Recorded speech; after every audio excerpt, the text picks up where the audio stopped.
What is good?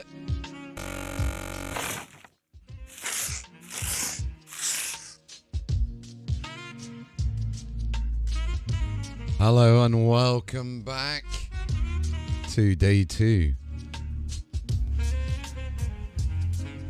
Day 2 is what we're on today of our series, and we're going to be looking into a little bit of ship upgrades and discussing one of the most important aspects, I'd say, of space combat, which is the ship upgrades and loadouts. Now, if you're new to the game or have been playing for a while, you might be wondering why my ship upgrades and loadouts are so important. Well, let me tell you.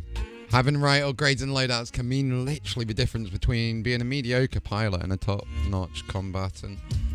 So, upgrades can improve your ship's speed, maneuverability, defense, offense, making it better equipped to handle any sort of challenge you give it. Especially space combat. Loadouts, on the other hand, determine the weapons and the equipment and the consumables you bring into battle with you. So that's why today I'm going to be going through and sharing some of my tips and tricks for ship upgrades and loadouts, and I'll show you how to access your ship's strengths and weaknesses and recommend the best upgrades to invest in. And I'll be giving you a comprehensive overview of different weapon types and how to choose the right weapons for your playstyle. But before we get started, I wanted to take a moment to remind you of important information you need to know.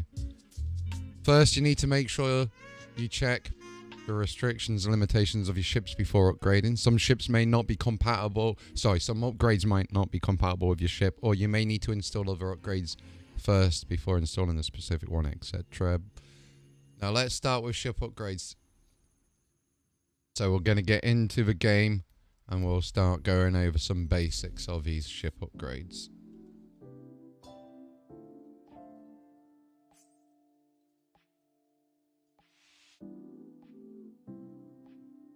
How is everyone today, though? Welcome. Ian, seeing you in here. King, Daniel, 07 to you all. I'll just get the game loaded in right now for you all.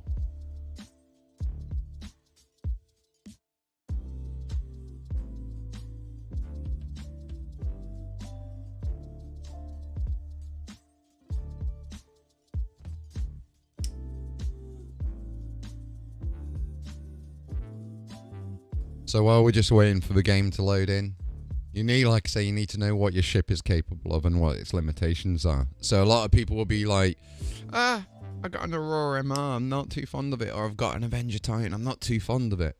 But we're going to go through how you can basically take your starter ships, or any ship in the game really,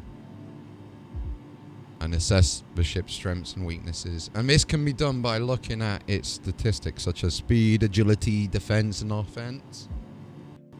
So we'll go and get over to the ship terminals. So today we are going to be featuring a tool for Star Citizen called Voice Attack, in collaboration with HCS Voice Packs as well. So if you hear me shouting things out at my PC, it's because I'm responding. Well, I'm using my voice to get responses in game. So I'll show you how that works as well.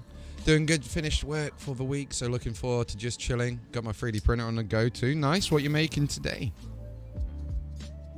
You polishing up that helmet, doing the rest of the armor?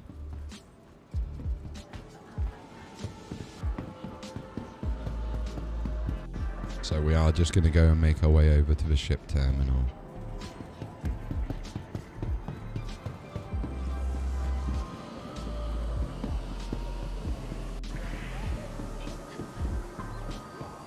Music is funky. I do like this playlist. It's a nice one, this one.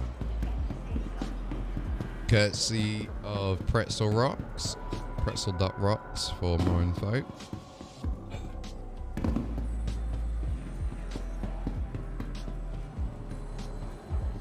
Alright, we'll just get over to the train or the shuttle, however you want to describe it.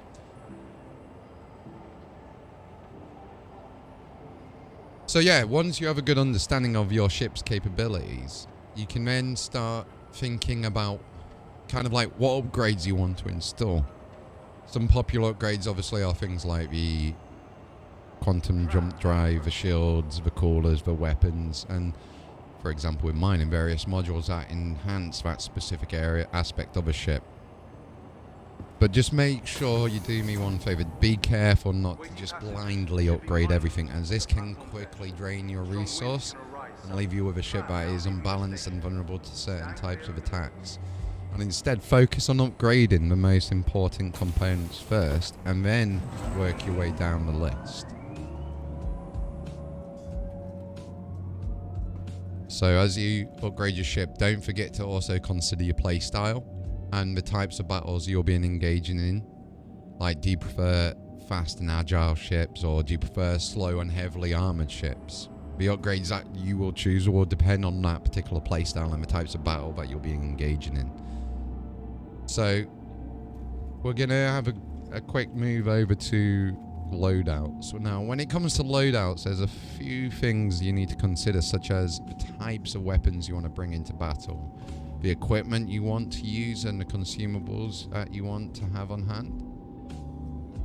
Now, obviously, weapons are the backbone to any loadout and come in many different forms, such as, you know, the laser weapons, laser repeaters, missiles, rail guns, ballistics, and more. And it's important to choose weapons that suit your playstyle again and the types of battles that you're engaging in, and you're going to be hearing that a lot. So equipment as well can also play a big role in how you approach these battles. Like a variety of equipment options, such as, you know, let's have a look at, for example, armor, light, medium, and heavy. And the equipment and armor that you choose, such as like the sights and everything else and the upgrades, will again, you'll need to make sure it complements that playstyle and becomes an effective form of combat. Now, one of the last things that we'll cover is consumables, and these are a must-have for any pilot. These things can, you know, include like the multi-tool, ammunition reloads, and drinks and food, and you must carry these things on you to get through the toughest battles. So these are some of like these are the basics of like ship upgrades and loadouts, but over the next few hours we'll be diving deeper into each topic, and I'll be sharing my tips and tricks for how to get the most out of your upgrades and loadouts. So let's get started. Welcome. So the way it's going to work tonight, ladies and gents, is you will let me know the particular ship that you're looking to get an upgrade, or for example, if you want to get a loadout created for doing bunkers or anything like that. Tell me your ship, tell me your mission type that you're going to go for, whether it's mining or courier work. And what we'll do is we'll go over some of these upgrades with you. We'll go and create them live on Urkel, which is a website where we can build together, and then we'll minimize the amount of places you have to go to. So I've actually got an example of this here, one I made earlier. So if I show you this, 1 second.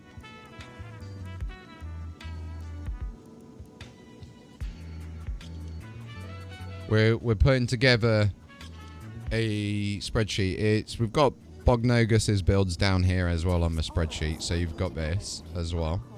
But what we're going to be doing is we are going to be having a look at going through recommending builds and more, and different loadouts. So you can see here we've got one for the Avenger Titan. So we've got the Urkel build, just in case you want to check it out. So this is particularly for the Avenger Titan here. And the nice thing with this is you can mess around. So for example, you might want to switch out to some attritions and have attritions on all of these to give these a go instead, so you can see how it affects the build and the damage and the sustained damage and everything. But the cool thing with this is once you add to the non-stock items to cart, because when you load up this you'll have to click non-stock items to cart, it's going to add everything in here for you. Now the idea is with this picture, I've minimized the amount of jumps that you're going to have to make, because we've changed all of these. As you can see, they come in. You can go to loads of various different places across the galaxy, right? You can literally jump to any of these places to pick these up. So if you want the Rhino, the CF447, which is a laser repeater, by the way, specifically a laser repeater, it's a size 4. And you can go to all these different places, and it can get quite overwhelming. And don't get me wrong, it can get very overwhelming seeing all these different places on here. So what I'm going to be doing is we're going to build you something. So we'll start filling up this with, as we're going along with the stream, and we're going to basically go through and have a look at creating a new version of this, using some of this info from Bognogus and creating it more personal, so we can actually know the best places to go to pick these up. Because instead of 5+ different locations, we minimize this down to, well, 1, 2, 3, technically 4 places because of the Omega Pro, but 3 places. So before we get into things, is there anyone that has a ship at the moment that they're not too sure on what to do with it, how to upgrade it, what, you know, all that kind of good stuff?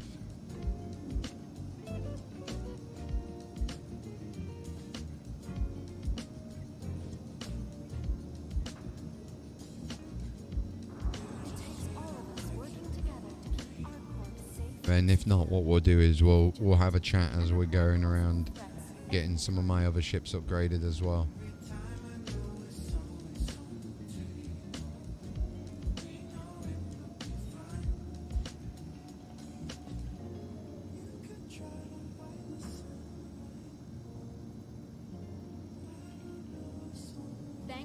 Right, let's go and have a look. Welcome to the ASOP vehicle So, retrieval the Avenger Titan is quite a nice ship, to be fair. We'll get in the Avenger Titan, and we'll have a look at You want the Aurora MR? Oh, let's have a look. Can I get the Aurora MR from Lawville, I believe, isn't it? Welcome. I believe, is it from ASOP Lawville? vehicle retrieval Let's system. have a ganders, because that will tell us on their call. So, let's have a look at the ship. Bum bum bum bum bum bum bum. The Aurora MR. So, we'll reset this bad boy. So it can only have Cybers 1, so there's no point in getting rid of the gimbals on that bad boy. We will switch these out to... Can we get some 441s? No, 221s. We have got some 221s on there. We've got the Marksman. Now, I'm actually going to switch these out to some Task Force because they're electromagnetic on here. We're then going to switch these out to some FR66, so it's kind of PvP-ish rather than PvE. And we'll chuck a Quadracell in there. So most of these builds for this kind of ship will be the same sort of thing that you're going to see here. So we could go for like an Atlas, or if you really wanted to go for a military, you can go for a VK00, but I do prefer the Atlas. It's a little bit slower, but its max distance is a lot more, I believe, on the other one. Yeah, it's not, it doesn't use as much fuel, so you're not going to have to stop as much. So, Please visit us again. where can we buy this from, the actual ship? Where can I buy the new? Okay, so we'll go over and we'll start building this up. So we'll go back. RSI Aurora MR. We'll remove.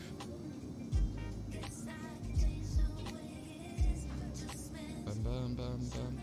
How do I get rid of a link on this bad boy? Insert link. There we go.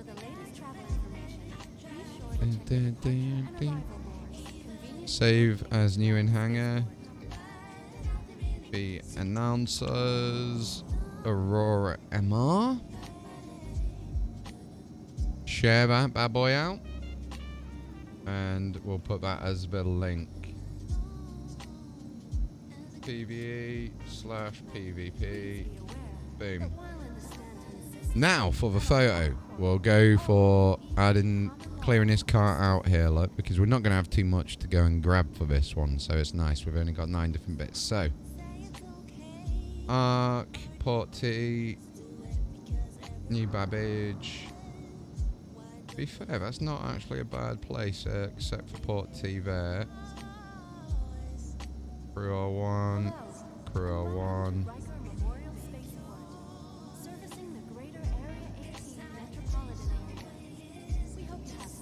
So we can minimize.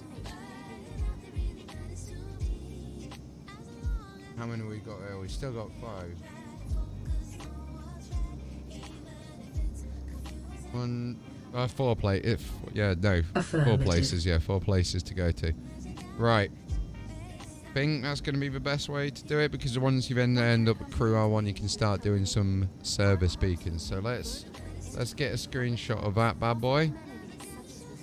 Boom. Aye, Commander.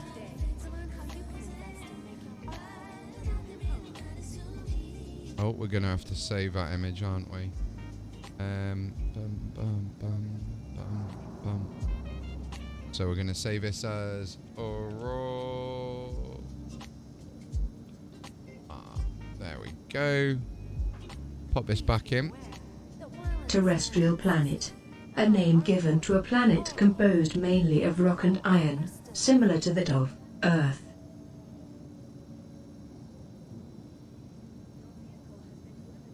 And then we've got the Aurora MR. Let's go chop that bad boy in. Okay. It takes all of us working together. There we go. Nice, nice. Be vigilant and report possible threats every time. I just put some old borders in to make it a little bit more easier to read.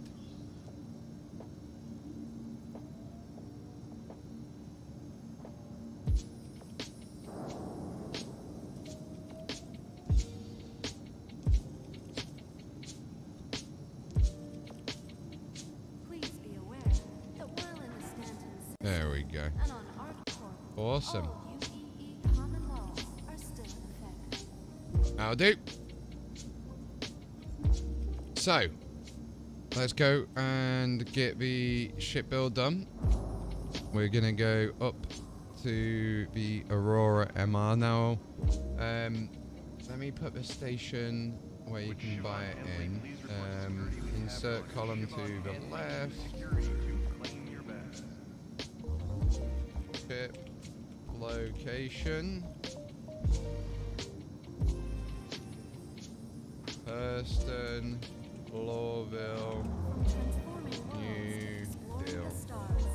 ArcCorp is proud to bring the universe closer together. There we go. ArcCorp, Cool. investing in tomorrow's future. So let's go grab a ship to go over there. To the ASOP Vehicle Retrieval System.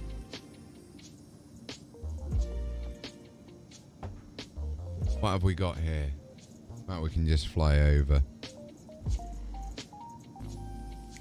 It takes all of us working together to keep ArcCorp safe and secure. I think I took most of the things out of the other ships. Threats every time.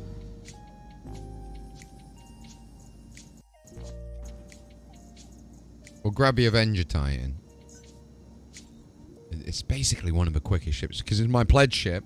It's going to be the quickest to get here, so we're not making you guys in stream sort of wait too long.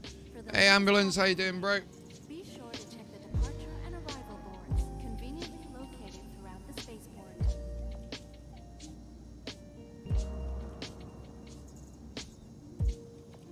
Alright. Can even expedite it for a few pennies. The Look. vehicle has been moved to a storage facility. Goodbye. So this is how to access your loadout manager for your vehicle. So you go into your Moby Glass, and then it's a second tab at the bottom called Vehicle Loadout Manager.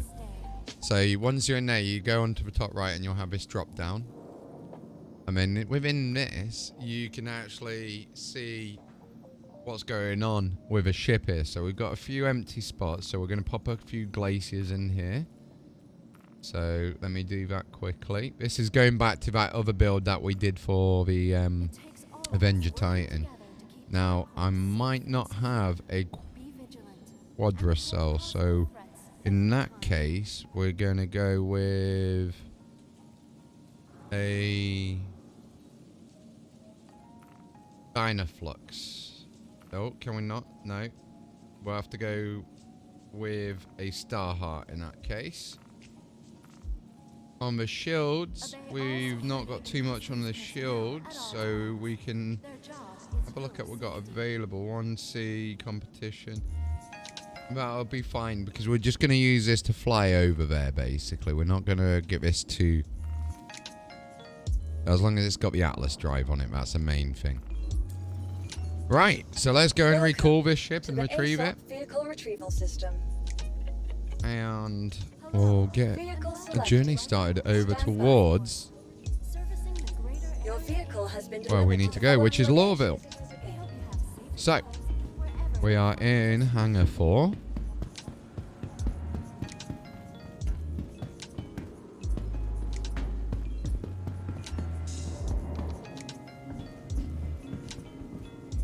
Well, I've got to have a chat with you outside of stream one day, maybe later on today, about some ideas I had. Because Amco needs a medical division. So, yeah. Actually, hold on 1 second. Let me just have a chat quickly with you. So, stream, while we're just waiting, we're going to take Mike out of stream, so just bear with me.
Right, guys. We are going to go, and I'll just explain a bit of an idea to Ambulance there about the plans with the future of Amevo Corp, or Amco, the in-game sort of corporation that we got. We've got some long-term plans with this game. So sorry about the delay there, but we will get back into it. So as mentioned at the beginning of the stream, we are going to be showcasing something called Voice Attack and HCS voice packs. So basically, my voice gets picked up by something called Voice Attack. voiceattack.com to find out more info. And then an add-on, a paid add-on called HCS voice packs will respond to a particular phrase that I'm saying, and it will respond with a keyboard press in-game, as well as someone like William Shatner or another famous actor or actress to respond to the voice. So for example, talking to William Shatner, Crewman Orion. Yes, sir. Introduce yourself. Hello, I'm Orion. I'm here to assist you with the ship's systems. So, that kind of thing. But watch my landing gear. I wish my camera was on so you could see my hands are in the air right now. I'm actually having a cup of coffee. Retract landing gear. Gear coming up. So that's Astra. The other cool thing I can do, for example, is be saying things like, request launch permission. Right away, Commander. And that will do the keyboard binding press for whatever you set that particular function to. So in my case, it's left alt. So you can see the doors are now opening. Yeah, I can press the button and all of that kind of thing. But if you think when you're flying around and you need to put power to weapons or power to engines or anything like that, with what we was on about earlier, with Becoming a power leader is a management. dangerous journey. There he goes, a bit of William Shatner there again. But yeah, it's fantastic because it does allow you to focus more on other elements of the game. Like, for example, instead of launching like I did then, I could say, when I was down on the ground, put my landing gear back out from the side. They've got a command that says, launch heavy. Affirmative. 30 meters. You have the con. Landing modules retracted. And then it will basically do all of Retracting that for landing you. gear. And then I can say, enable cruise control. Activating. Handing you the con. And away we go. So it does give that element of immersion in the game as well. But Where's the ship's cat? Whoa! just literally about to say, you might hear a parrot every now and then, and there it goes. So we do have a ship parrot. It's an annoying little piece of fluffy feathers. It flies around the ship every now and then. I swear its whole purpose in life is literally just to annoy me while I'm playing this game. Then we've also got the ship cat as well. The cat, I believe, is roaming around in the back at the moment. Let's see. Well, oh no, it's behind me. Check the cargo hold for vermin. We'll send her out back. She's behind us now. Right, so we are going to go over to Lawville, which is over at Hurston. So we're going to go and have a look at picking up. Can't believe you're making me do this, King, by the way. You're making me get an Aurora MR of all ship. No, I'm only joking. It's not my favourite ship, but I'm not actually got one. I don't think I've got one, which would be quite good fun. So let's have a look anyway. We'll get over to Hurston. Oh wait, have we not even powered on the drive? Uh-oh, we got to check. Let's check. Next track.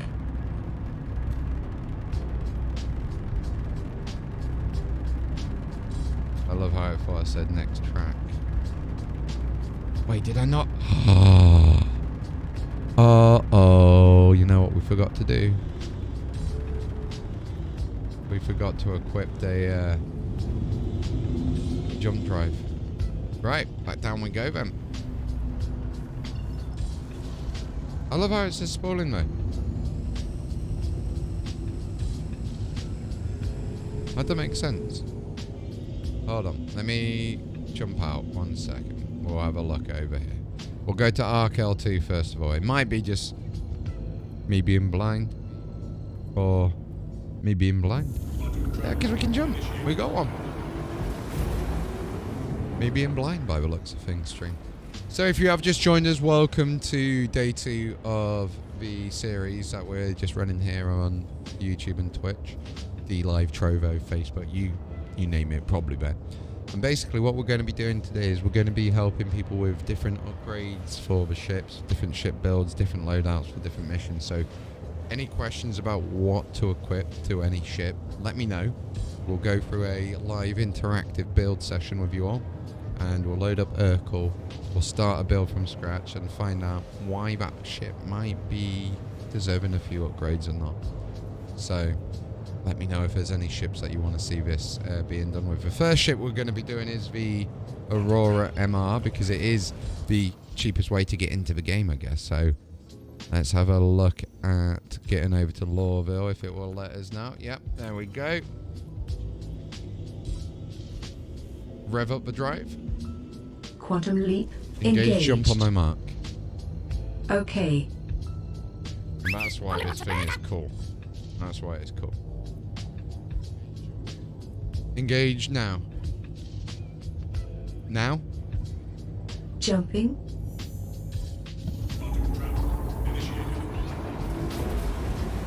Crewman Kate? I'm here. Good to hear. That was awesome. A fist pump moment would be very appropriate. Yes!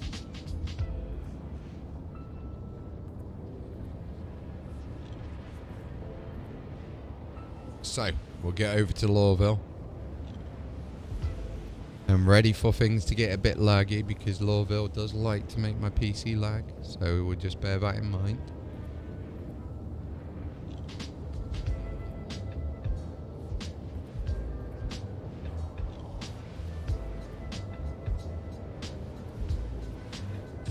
We need to get another coffee. 22 mil out. God, this would be a lot slower without the Atlas drive as well. So the difference between the Atlas and VK00, you're probably thinking, why am I using the Atlas? It's basically the amount of fuel that it uses. It's, I think, 27 versus 77. Let me have a quick look for you. So if we have a look at the Avenger Titan, and I go to the Atlas, so yeah, the QT fuel requirement is 7.55 per kilometer, and the max distance is 77.3. Now if I switch that out, so we go to a grade, we can switch out to a VK. The fuel requirement goes from 7 to 21, so the max distance goes down by 50 from 77 to 27.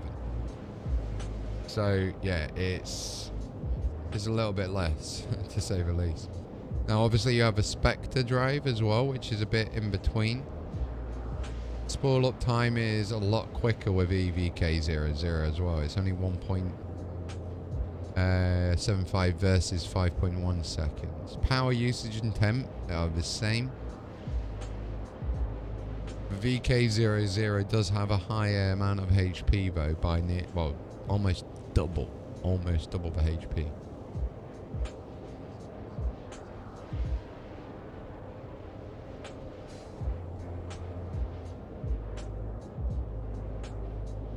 But obviously it does push up your caller requirement as well.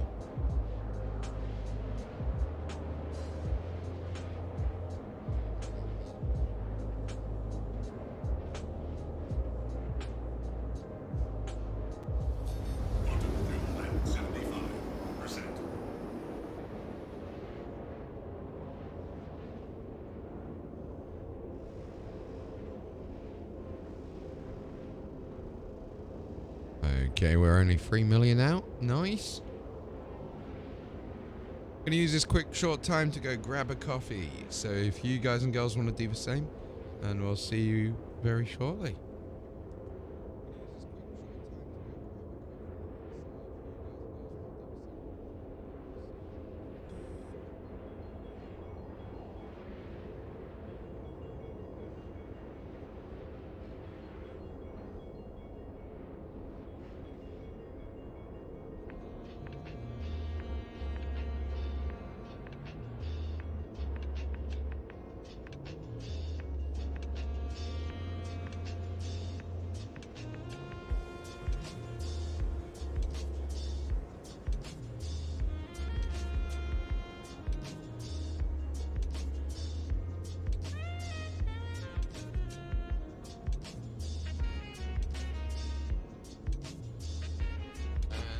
back.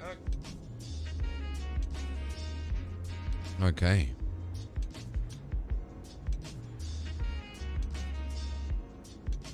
Talking about HCS voice packs, they do actually have a lucky dip sale on at the moment as we speak as well, which is quite cool. I'm just going to go check it out.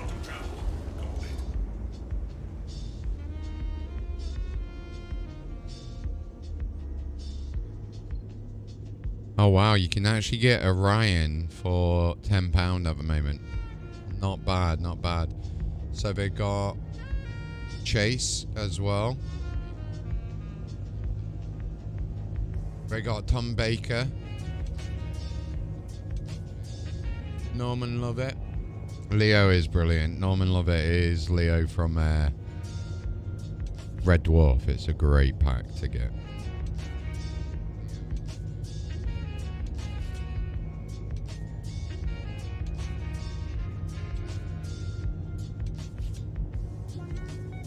I do want to get Karina though. What's midnight like? Let's have a look.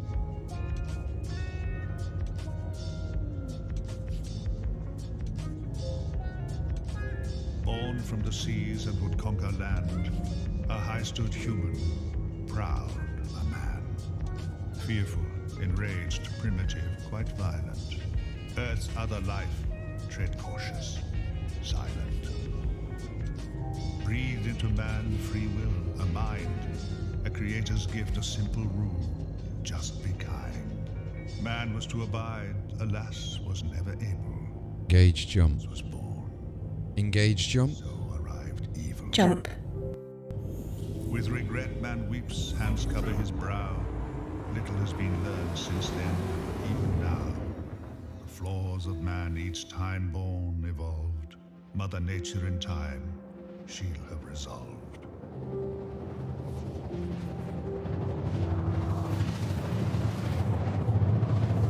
I have great faith in fools. Self-confidence, my friends will call it. I love that. So yeah, you can get quite a few different packs at the moment. Really, really cheap. So check that out because it's definitely worth it. It's definitely worth it.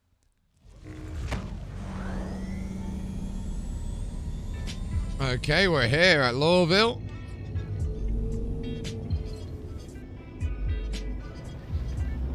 So the spaceport is just over there. So if you just joined the stream, we are going to be going down to Lawville to get an Aurora MR and upgrading this bad boy. Show you what is capable with the actual base ship. The entry level ship of the game. We'll then probably take it out into a bit of space combat and have a look at completing a few like entry level bounties and just showing you again what is capable with some of these basic starships, because if you think when you join a game, a lot of people don't have a lot of money at the moment, especially with the climate in the world. So $45 I think it is, $50 to get into the game, something like that with an Aurora MR. Personally, I went with this one, which is called an Avenger Titan. But yeah, basically, we're going to go and get the entry-level ship, and we're going to upgrade it, and we're going to see what this is actually capable of, because I've not really flown it too much since I've been playing the game. Now, if you do have any questions about any particular ship builds or loadouts, just feel free to chuck yourself a message in that chat down there that you see. Might be on that right hand side of the screen. And basically, just ask a few questions about the game, anything really, and we're here to try and assist. If I don't know the answer, I'll let you know, and we'll find someone that does. Hello. But we're here to try and make the journey of this game a lot easier over the next few days. So the idea with this series is to cover some elements of space combat. So when we get this Aurora MR sorted, I do love the Avenger Titan. Look at it coming in, look to this city. Lawville is just looking beautiful at night. Can I just mention that please for a second? Like, look at this. Just look at this, right? This is just incredible. We've just come down from space into this planet, and we can just fly down to the spaceport. I love it. I love this game. Request landing permission. Request sent. Let's see. Where are we going to go? Where are you? Oh, right there, look. It's right in front of us.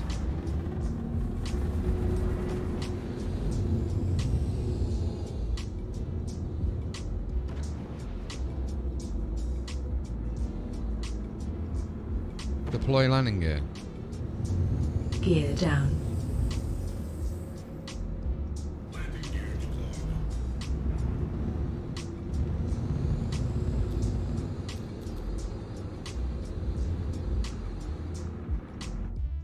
I do love this. Look how cool it is. So we are now literally landing on that planet. Well, not on the actual planet, but in a building inside, you know, that's on that planet. Like it's an actual spaceport, you know. This game is just incredible. It's actually incredible. Like, look, there's people moving over there, look. Oh, and he's gone again. Did a bit too much coffee, I reckon. Anyway, let's get down. We'll turn off our thrusters and we'll get out of the ship. So, as mentioned, this ship here that we're in now. The ship is offline. Thank you. This ship here is called... You're welcome, Commander. I love it.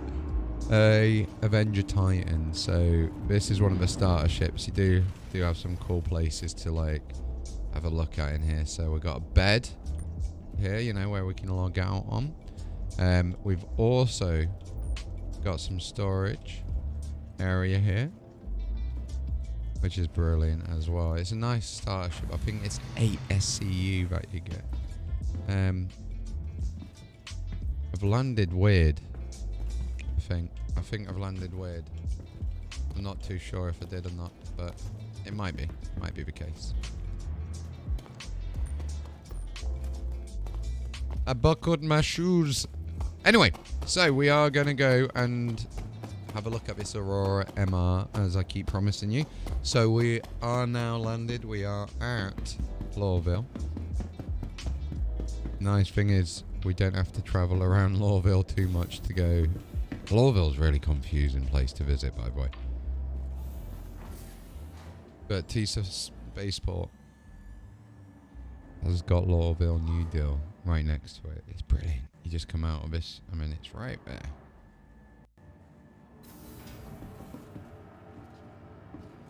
So here we go, look.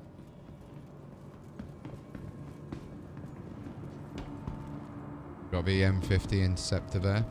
But we are going to go up here now and have a look at getting the Aurora. It's there at the back, look, you see it? Right at the back. So if you're not too sure about this place, this is on the planet called Hurston. This is a place called New Deal. And it basically will make your PC scream for help. So don't worry if you lag out and all of that jazz, because that's normal for this place.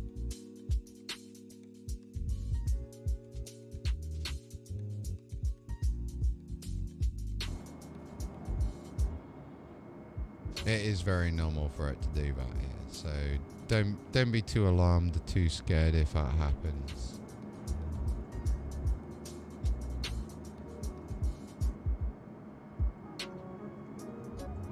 Just makes it a bit hard for me to show you right now. That's all it is. So anyway, yeah, we've got the Prospector there. That's a mining ship. That's a Miss Prospector. I like this little bad boy. This is another little Origin ship, the 85. And then down here, you'll see there's a few more ships down here. We've got the Hammerhead. Big old Hammerheads there. We've got one of the Connies and the Mustangs. But yeah, look at that. Decent old Hammerhead. And a Connie as well. But we're going to go up. We'll have a look at what we can get while we're here. We'll get the Aurora MR, which is at the back back right.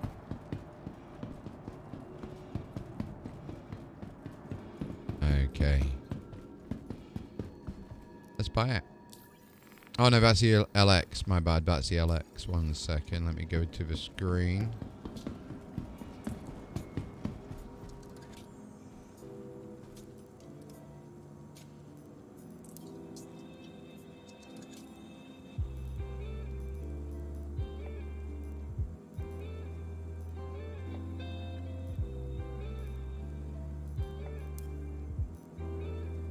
What origins can you get? 85X, 100i. Nice, nice. Anyway, Aurora MR. There we go, a combat light fighter. So we're going to purchase a ship. Think you just made one hell of a good decision. Nice.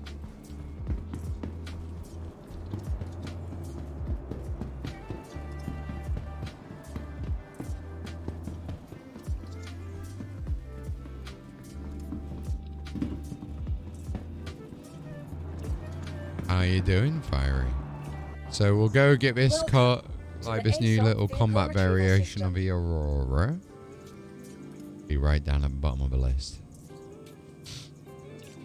Vehicle selected. Stand by. We've got that bad boy coming out now.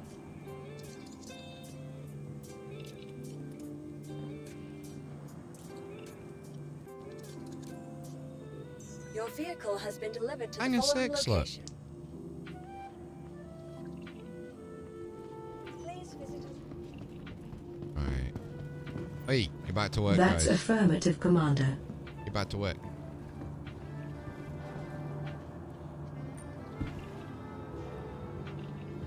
There we go, he's back to work. Okay, so hangar 6.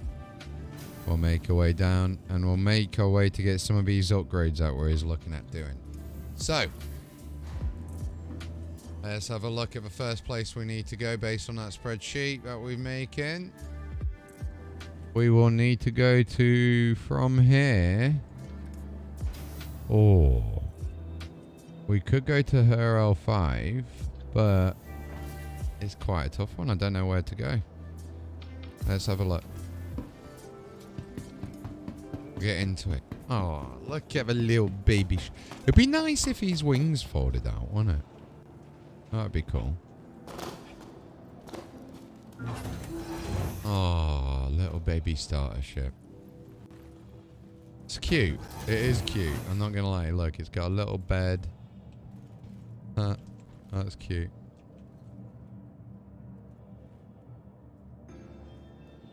Right, let's get into the seat. I've left my torch on like a noob. Power up the ship. Powering up. Request launch permission, please. 1 moment, please. Request launch permission. Internal scans done. Systems running optimally. It's a shame them wings don't come out.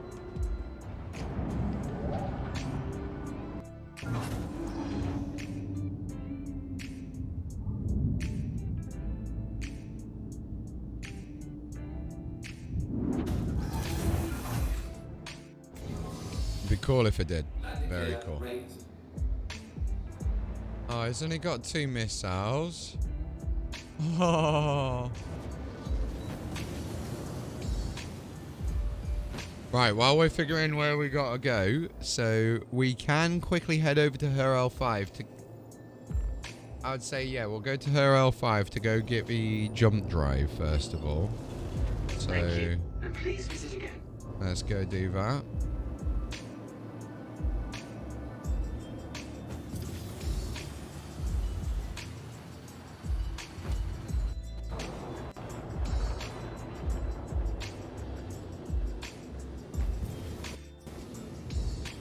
It is a nimble little ship though, I'm not gonna lie. Very nimble little one.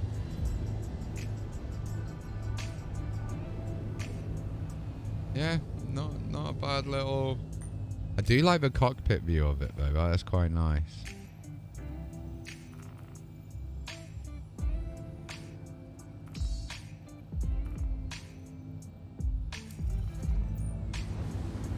just get out of Atmo first.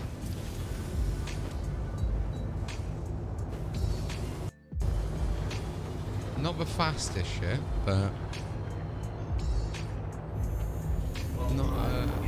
not the slowest, I guess. It's cool that you can see yourself through it, though. That is nice.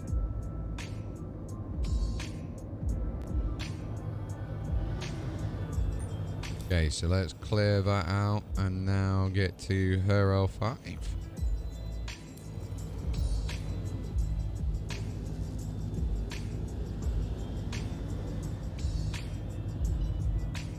Engage jump on my mark. Okay. Now. Hyperspace jump engaging.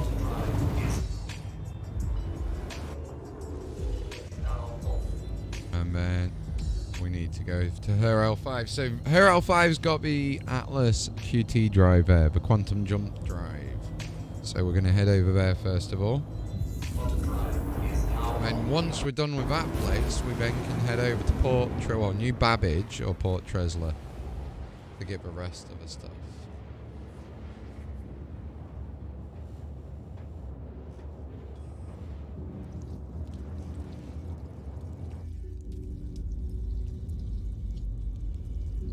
Not bad looking. It's a shame about them wings. If them wings actually came out, that'd be one cool looking ship.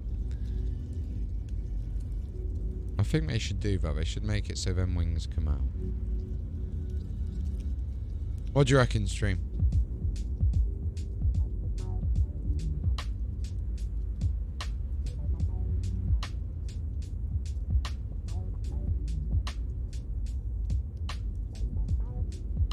Oh, ambulance. Gates McFadden is doing a HCS voice pack. I forgot to mention that to you.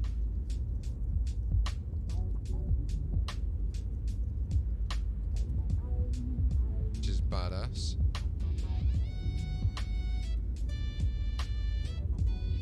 Yeah, it looked really nice, wouldn't it? If it did. If them wings just like flipped out. It'd look real nice.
Takes a little while to get over there. That's why we're doing this upgrade with the Atlas. Minimize it down, you see. Minimize the amount of time it takes and fuel it takes. To be fair, this drive that we're going here at the moment is not too bad.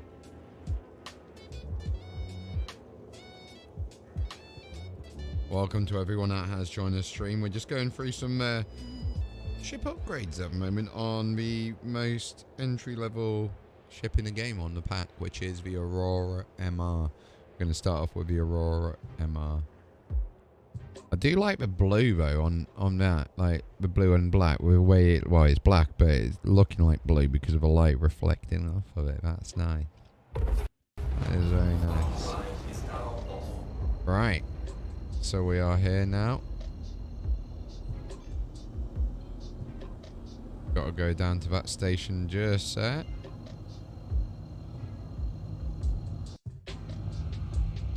Engage jump. Engaging jump drive.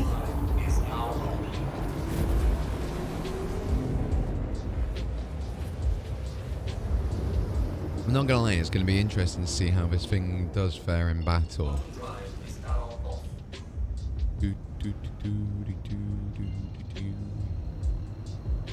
I focused on the wrong one, didn't I? Look.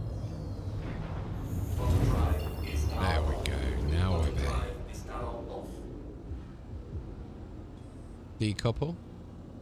Flight assist off.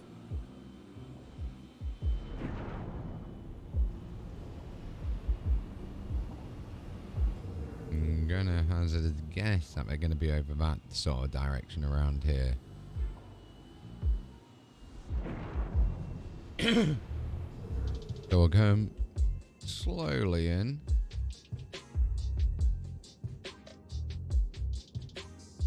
That's one of the nice things about decoupled mode. I can now look that way and still be flying towards the hangars. It's amazing. Can even spin as I'm doing it.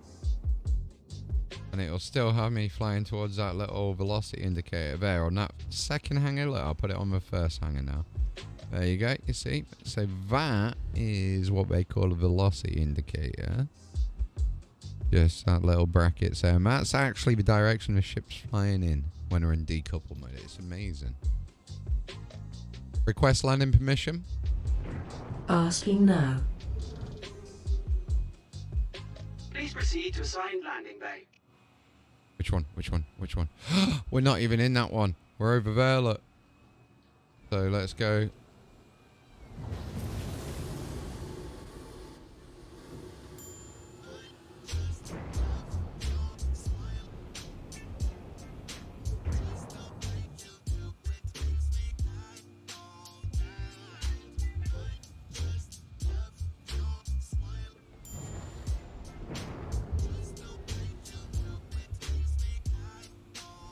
Deploy landing gear.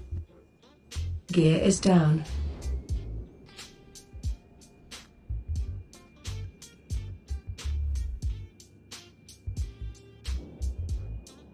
Oh, nearly clipped it. Whoa. Hey, it worked. It worked. I'm not used to flying, landing in decouple properly yet with mouse and keyboard. So it is very weird, especially when you then reverse the camera motions. So anyway, we are now landed, so we're going to go and get the first upgrade, which is the Atlas QT drive. QTD. Quantum jump drive. Well, QTJD. I don't know what you want to call it.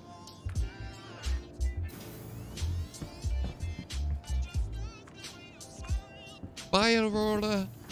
We'll see you in a bit. We're gonna go get you a little bit quicker jump drive.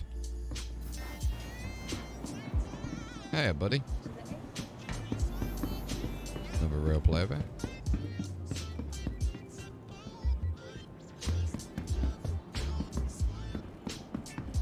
We probably should have stored the ship first, but...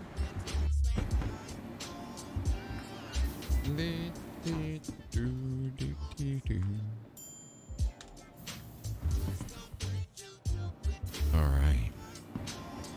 We're in the Galleria now. Normally the... Oh, wait. Can we get our missiles from here? I wonder.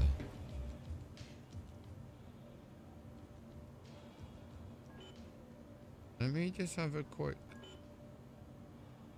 We can get the marksman missiles from here, but we can't get the missile racks. Interesting, okay. So we'll go to Platinum Bay here, and we'll go grab the Atlas drive. Where is it? Starheart. Blast shells. We'll use a screen. It's a shame it's not on one of the shelves. Anyway, Atlas. And we will chuck that into there. We'll buy one of them bad boys. We might actually just buy two of them, actually. Just while we're here, then we'll transport one of them across. Get your hot dogs! Get your hot dogs! The cute little one, isn't it?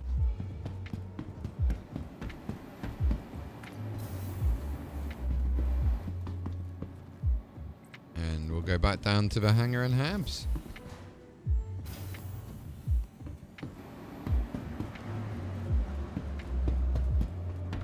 So I've just got to store my ship, and then we'll access the what the game calls the vehicle loadout manager. Retrieval system.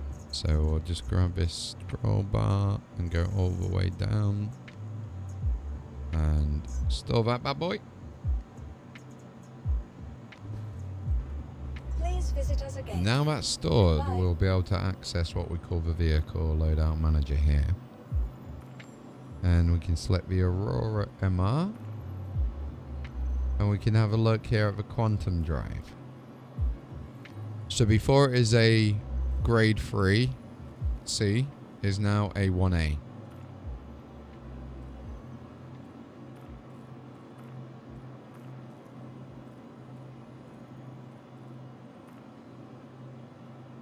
I don't know why the left wing is empty. And the right wing is empty. So we'll go and have a look at equipping some more weapons there, I guess. Interesting. Interesting. So we'll save that and equipped it. And you know where we're going now? We're going to go to somewhere called New Bababagay. At New Bababagay, we're gonna go get our missiles and missile racks. So we're gonna upgrade our racks. Vehicle selected. Stand by. What we're gonna do is once the journey is engaged and we're on our way over there, we're gonna have a short break. We're gonna go check on my cat Juno and her kitten called Vesta. So we'll hit you with the BRB screen when we do so, and we're gonna go grab some food. So it'll be about 5-10 minutes in between, and we'll head over there. So now we've got the Atlas drive on the. It's all right, isn't it? It's a little ship. Like it's got his little tiny pupils. These are tiny compared to the rhinos, but it's a cute little ship. Now you might notice I bought another quantum drive, didn't I? So what we're going to do is actually chuck that onto, if we can. Oh, it's too large. It's too large for the container. Never mind. Never mind. We'll pick it up next time we're here.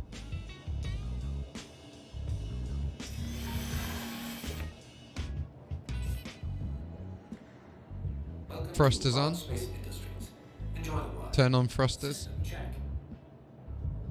Engines on. As you wish. There we go.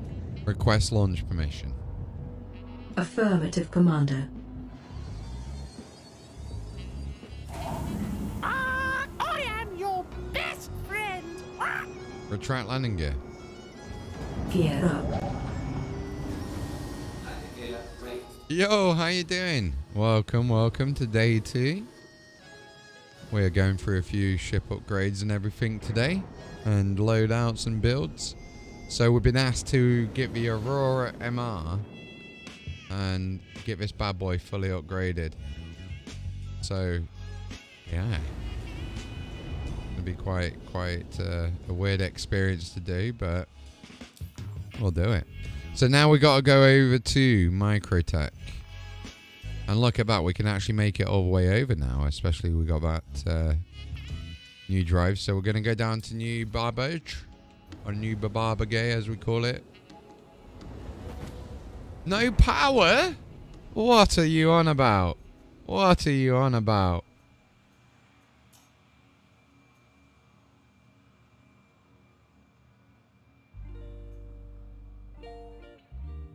Let's have a look at getting down and powering that up. There we go. Turn you on. Silly thing. Oh, my neck. Engage jump. Affirmative. So, we are going to be catching up with that tomorrow. Well, either later on tonight or tomorrow, because it's an hour and 10 minutes. So we might save that for Saturday or Sunday. Yeah, I've not watched it yet, so no spoilers please, but I know building interiors are going to be pretty cool. From what I've heard, they're going to be intense. Piscis Austrinus, also known as Piscis australis, is a constellation in the southern celestial hemisphere. The name is Latin for the southern fish, in contrast with the larger constellation Pisces, which represents a pair of fishes. Prior to the 20th century, it was also known as Piscis Notius. Its only star brighter than 4th magnitude is Formalhaut, which is a 1st magnitude star and is the 18th brightest star in the night sky.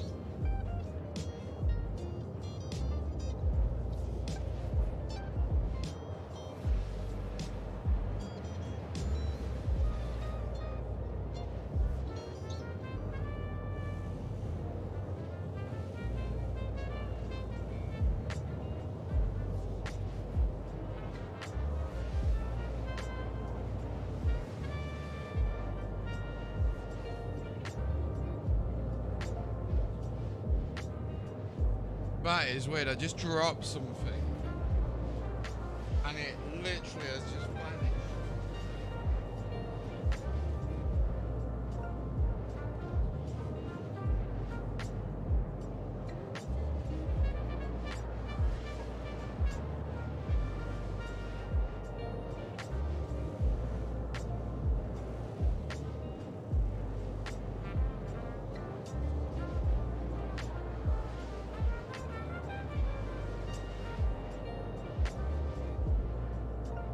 It was hiding underneath a chair, Will.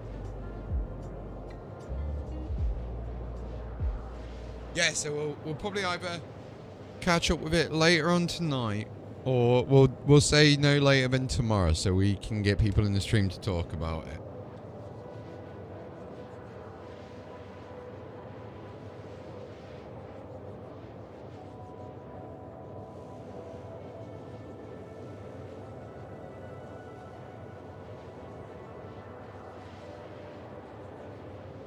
It's only, so the way the stream is set up, you'll get 3 ads every hour, basically.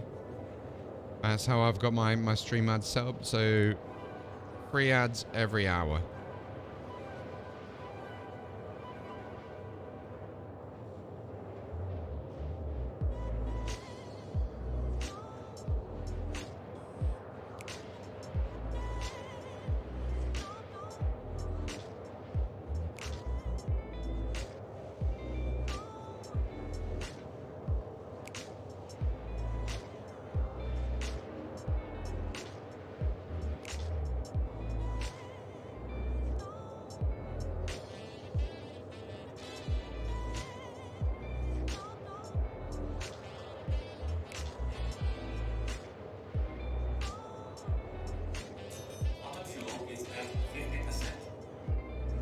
A 50% fuel.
Alright. Right shields. So you should already have a banning merchant, and I'm only joking, you shouldn't. The banning merchant is released in 2 days' time. No, I'm joking, it's not. Okay, so we are quickly just going to go for a quick break. So BRB, hold fire, will be about 5 minutes. Water fuel is at 25%.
Okay, we got a short little hello, I'm back before we gotta go and check on the food. So we are just here. We're now over at New Babbage.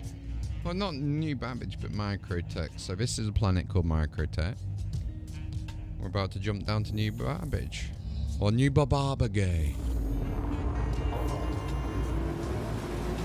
It's cold in the house tonight.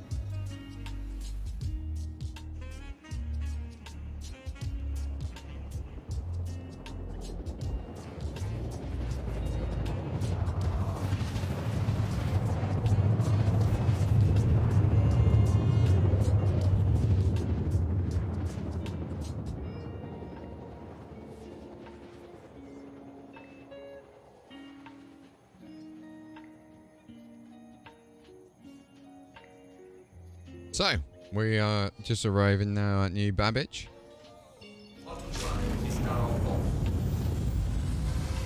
Let's have a look to see if we can see where it... There it is. Nighttime can be quite disorientating for new players, but it is just over at the back. If you look at them towers, I believe that is it down there. I believe. Yes, it looks like it. So let's go. New Bababagay. You gotta love New Bababagay. Hello and welcome to New Bababagay.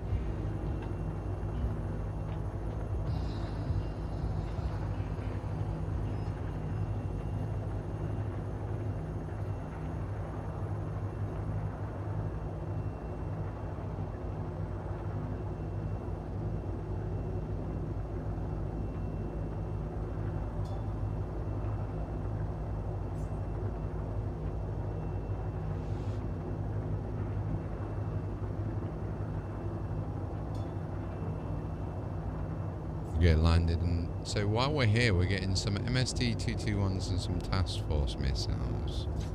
That's the aim while we're down on this planet.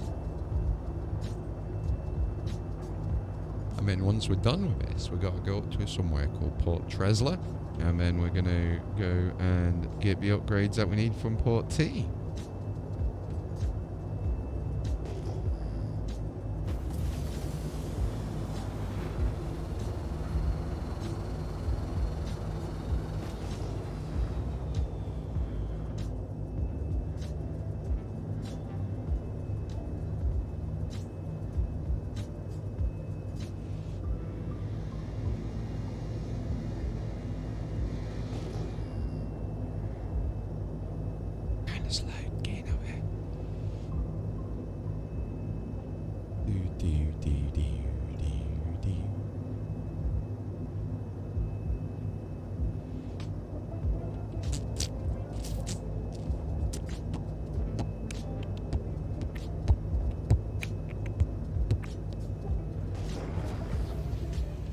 Request landing permission.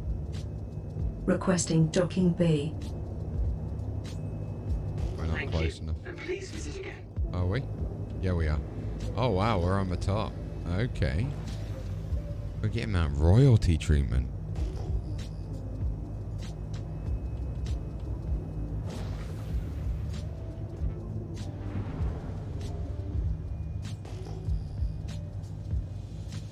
And smell the food, and it smells delicious.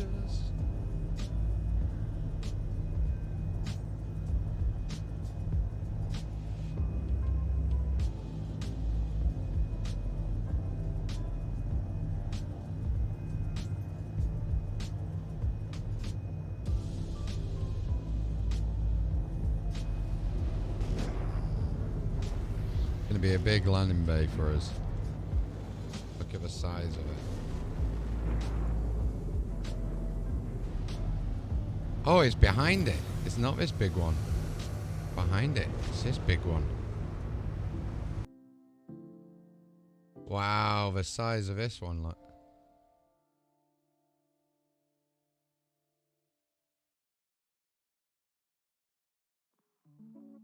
My game has just locked up and killed me. Yeah, thought it might have. So, that's a bit unfortunate. So we'll just Alt F4. My game just locked up and killed me. Silly, silly thing. Right, we'll go back and get the food. The second half of the food now will be done.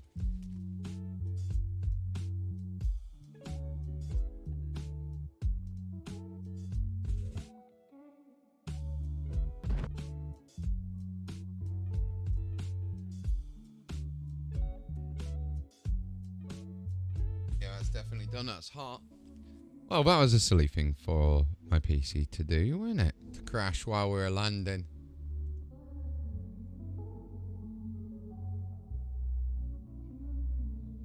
We'll get back in now and we'll go and see where we spawn. It's probably over at Area 18 or Crew 01.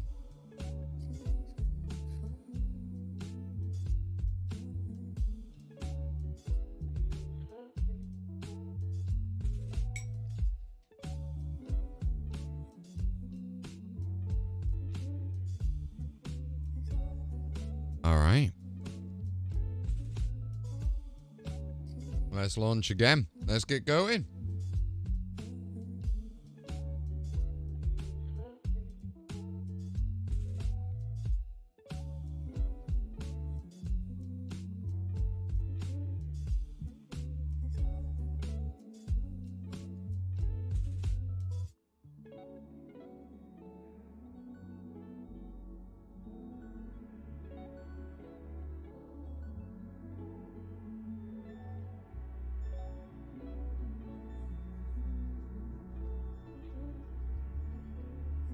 Right, let's get back acknowledged.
Okay.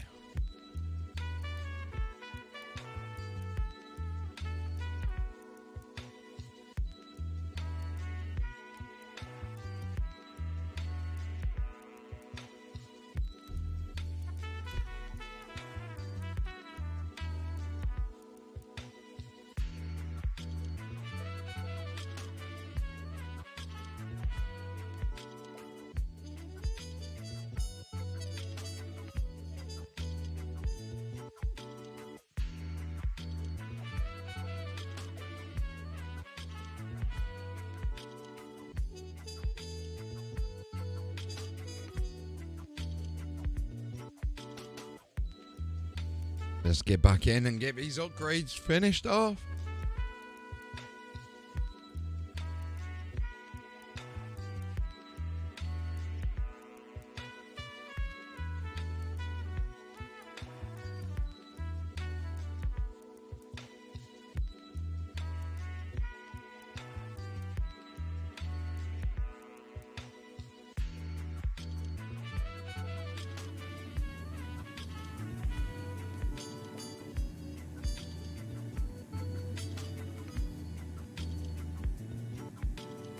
Let's see what state we're in at the moment.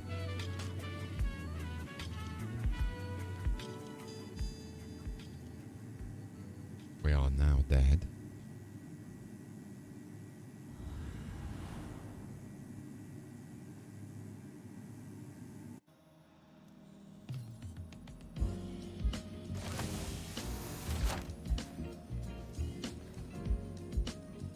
I think we're... Wait. Oh, wait. Yo. Oh, we're back at Area 18. That's a shame. I was about to say, if we were... Wait. Yeah, that looks definitely like Area 18 outside. Yeah, it is. It is. Oh, that's a shame. That's a shame. If we managed to get over there, that would have been fun.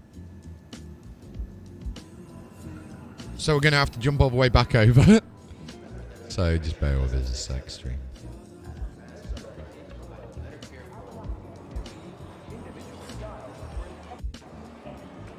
Wait, can I actually get any of this from Area 18? Let me go back to the build and have a look.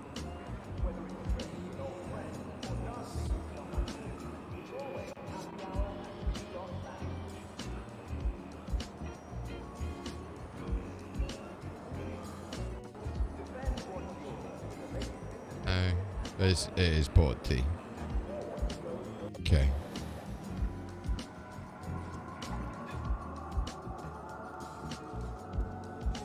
We'll get back over there.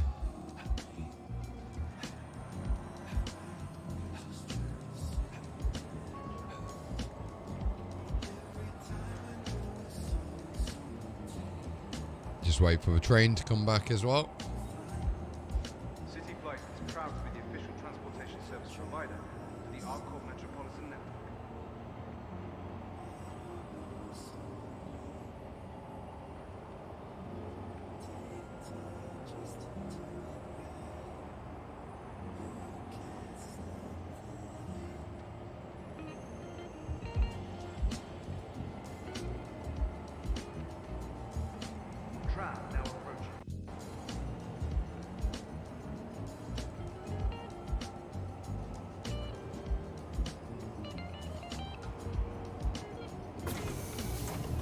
Nice, we're back in.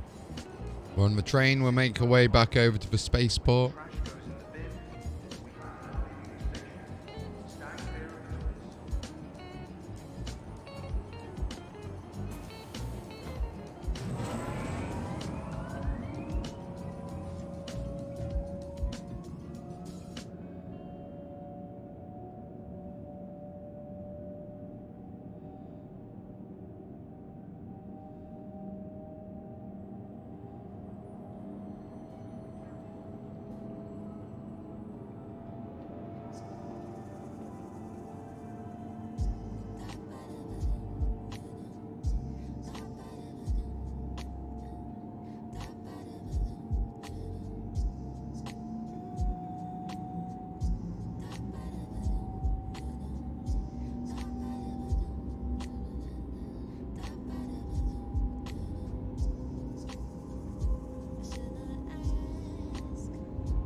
Make our way back over.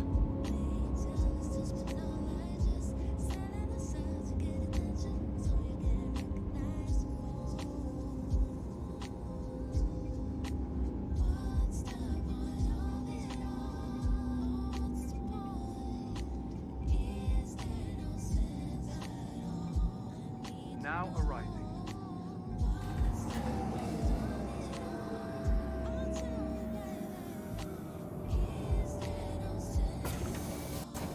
Alright, so we're just gonna step off this and then pop this vape around. Tram now leaving the station. Stand clear of the doors.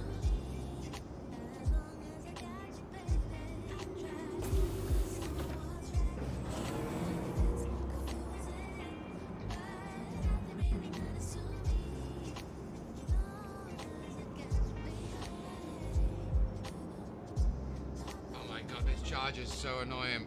1 second. Sorry about this stream.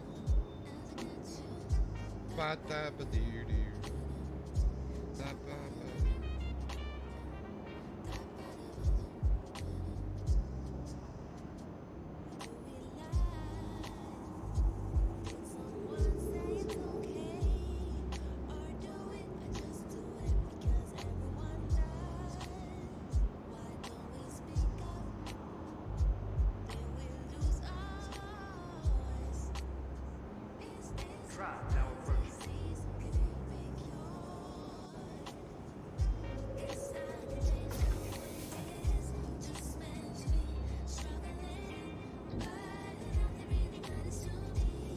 Tram now leaving the station. Stand clear of the doors.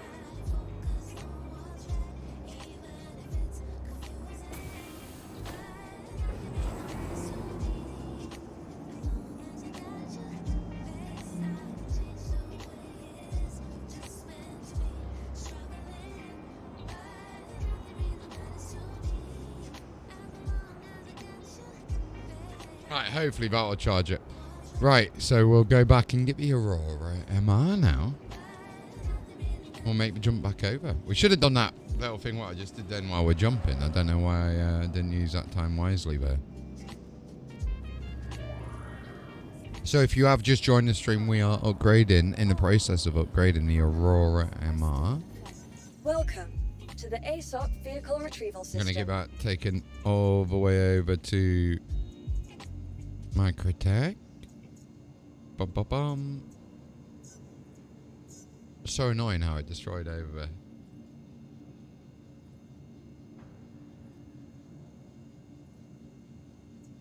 From transforming worlds to exploring the stars, our corp is proud to bring the universe. Let me just have a look at something here Please as visit us well. again. I wonder. Goodbye. Tomorrow's future.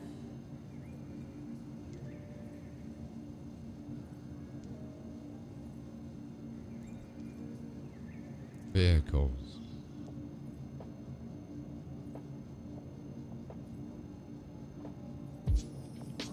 We have got a lot of missiles here already, but I want to make it a real experience so you can actually see the amount of time it takes to go get all these upgrades.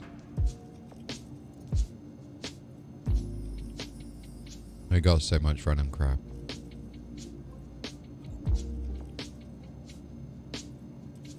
Here's what I'm looking for. Avenger, Valkyrie, Nomad, MSI. We've still not got the other skins yet then. They must be coming in 319, I wonder.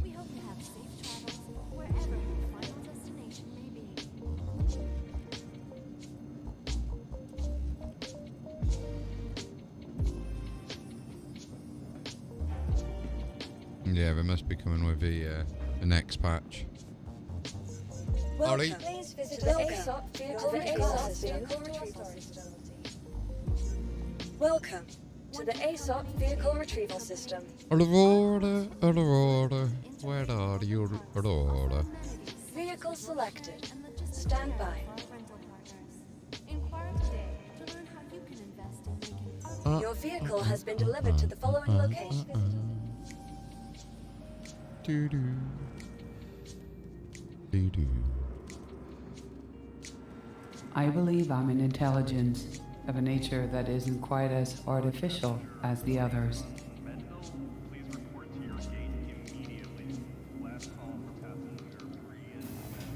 Brian Mendel. Last call for passenger. Brian Mendel. Let's get a little bit of Brian Mendel.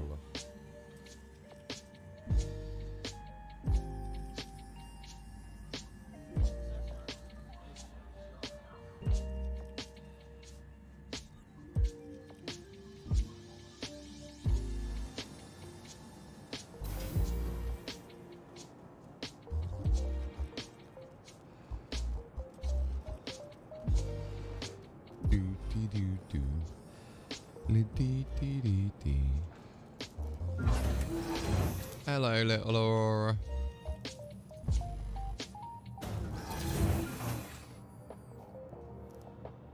We're gonna risk it for a chocolate biscuit. We got no helmet on. We're flying barefooted as well. Look, got no feet. The feet are hidden. Where are we? There we are. Enjoy the ride. We're barefooted. Request launch permission. Affirmative, Commander.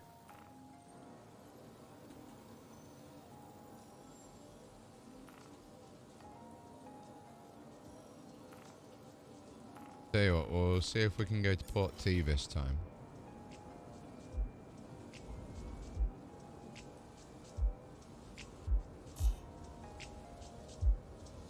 I believe what I'm feeling right now is anger. Request It's launch permission. Addictive. All right then. Clear to launch. There we go. You are clear to launch.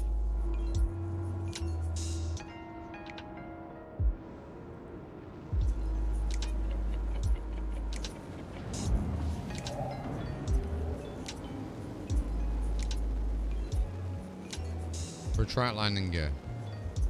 Gear coming up.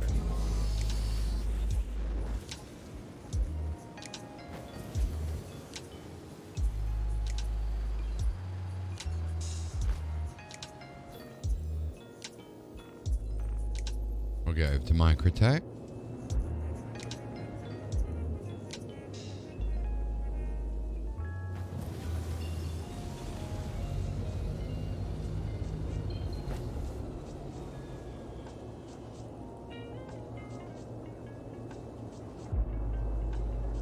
I do like seeing how the joysticks work in this.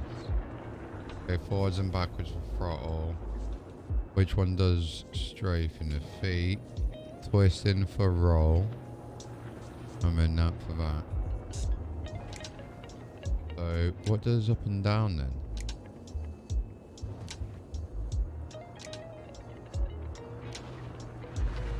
If that does that. So feet are doing a couple of things there then. Who's targeting me?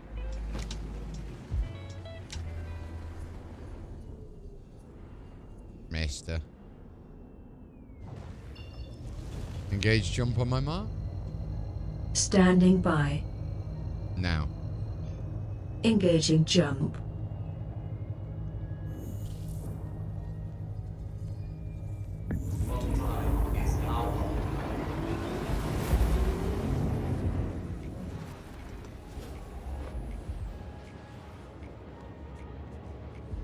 Nice, 59 million.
So what ship is everyone the starter ship that you pledged with? What ship did you all pledge with?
Oh, nice, nice. You actually upgraded to the Titan. Titan's the one that I went with personally. It's quite nice. It is a very nice ship.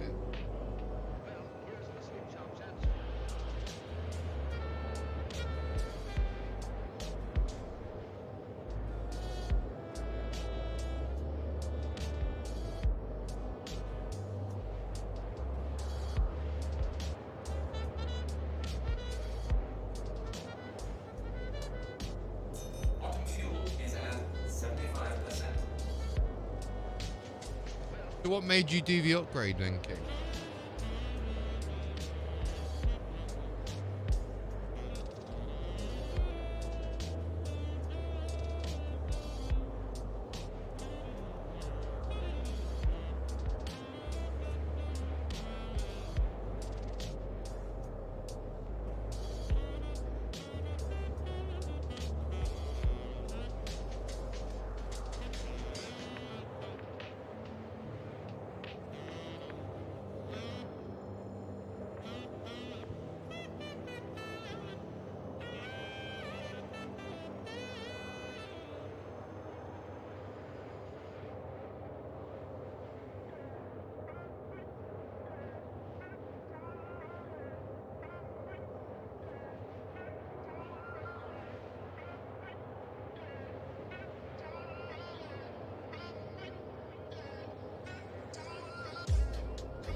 Good combat, small cargo space, bed, and interior about, yeah.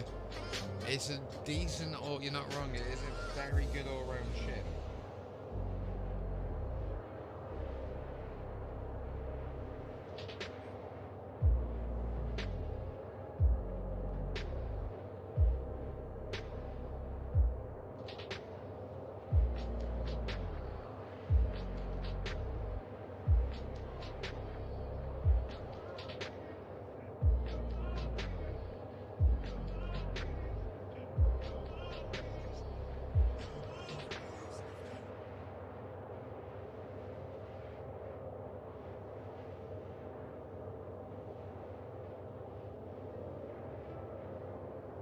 This is just the problem with the Aurora MR. It takes so bloody long to get anywhere, doesn't it?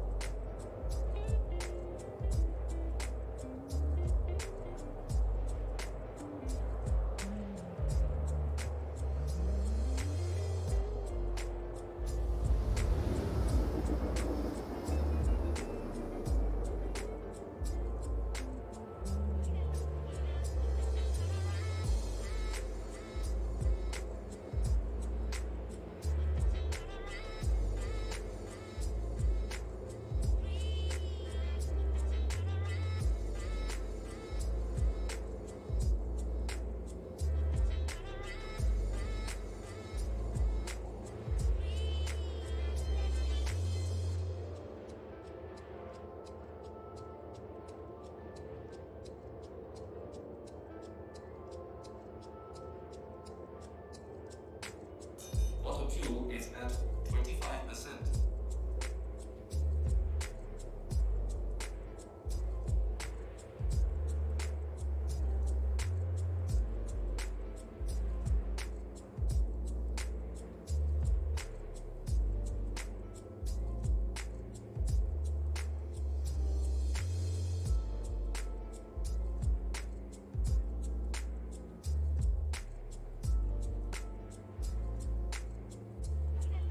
Alright, 170 out.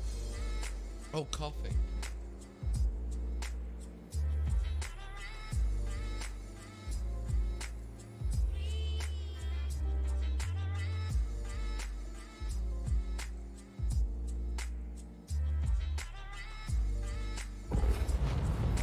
Bottom drive is now off.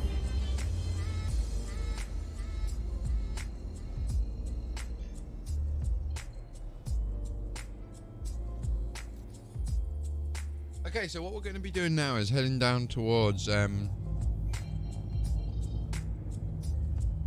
Microtech. Or shall we do Port Tresla first? We'll do Port Tresla first, and then we can just shoot out of here afterwards.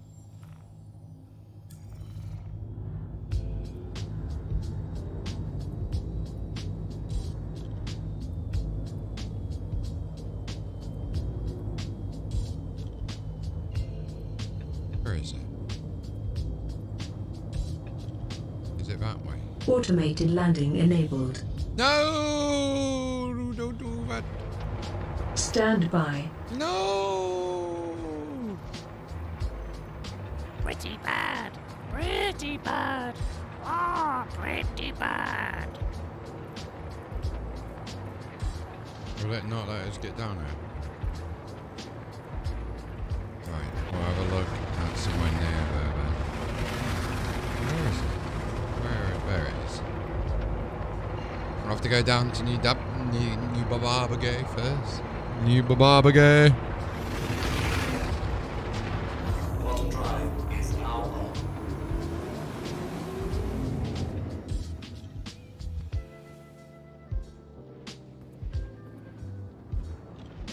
Thank you for everyone that's joined us tonight. If you'd like to know any answers to any of your ship upgrade or loadout questions, just feel free to drop them into chat. We'll see what we can do and help out with this.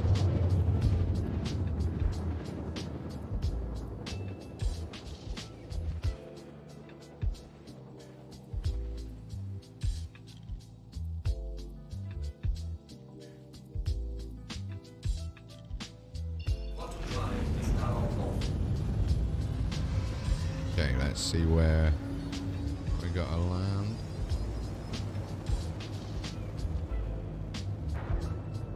Right over there again. Nice.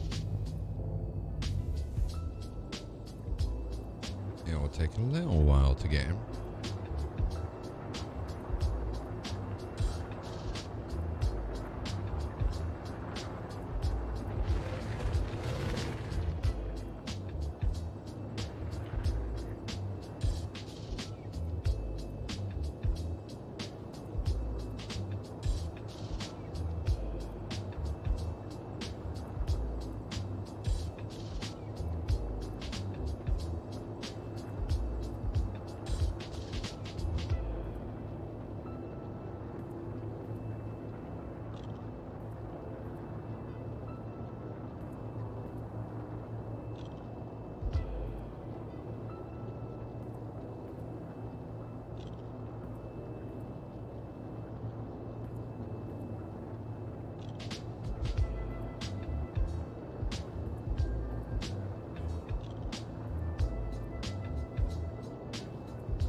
Oh, we're floating off somewhere.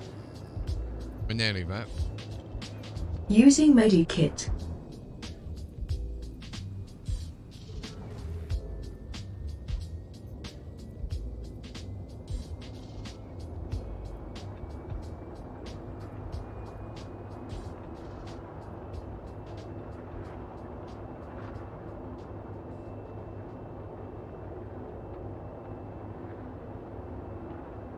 There's a lot of people down there.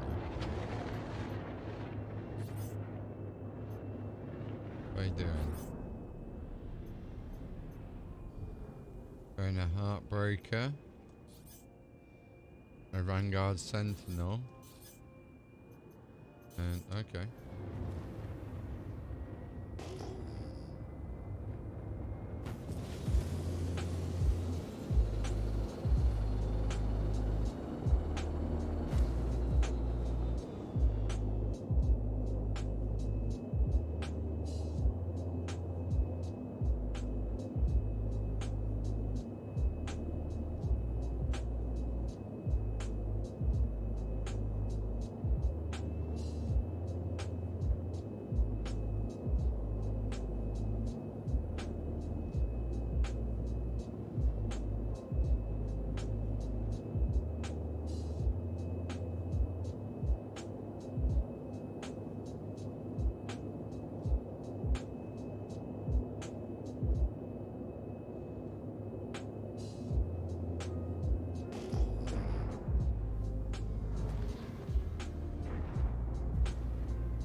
Request landing permission.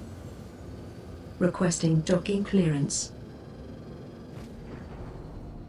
Please proceed to assigned landing bay. Sorry, my mistake. Nice, we got it. We got it here. We're just gonna enter the landing bay. And hopefully this night won't blow up. We won't blow up this time.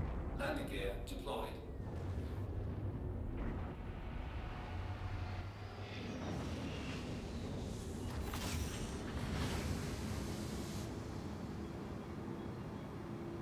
Nice. Alright, we're here. Landing complete. Have a pleasant stay. Let's give us part one of the upgrades was done. We are gonna do part 2.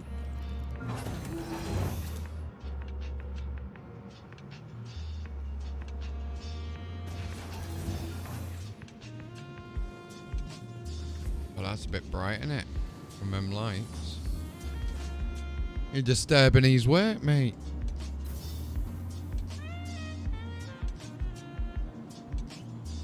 It's imperative to, like as mentioned earlier, to go through and make sure you are comfortable with your starter ship. It is imperative you do this, because with a wipe coming in, I highly recommend it. Highly recommend it. To the ASOP vehicle retrieval system. So we'll go store our ship this time. Located in the plaza, the factory line and all of Microtech's latest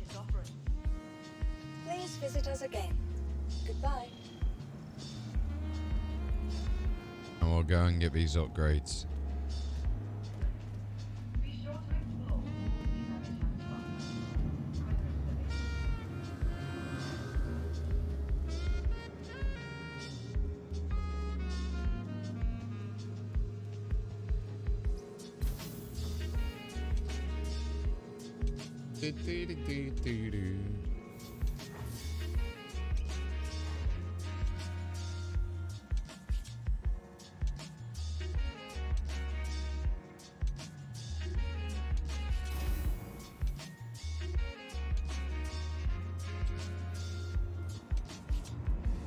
Would you look at that? IAE's still up. Oh, we need to get on that. Whew. What we actually got here, we haven't got much. We've got M6A cannons and a stronghold.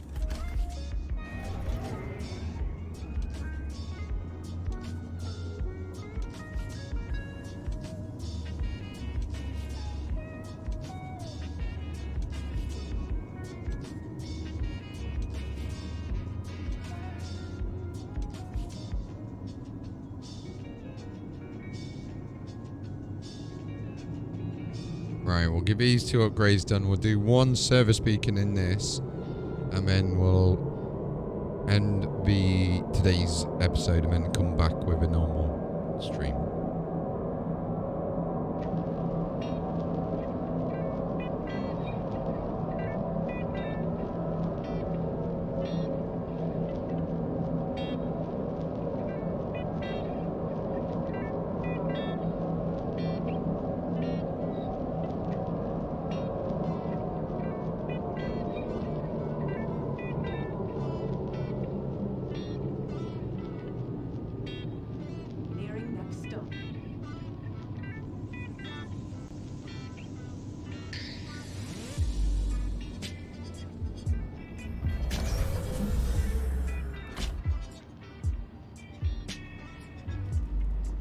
Oh, I thought we wouldn't be able to get out of them.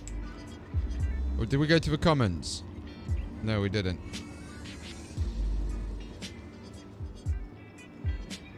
Wait.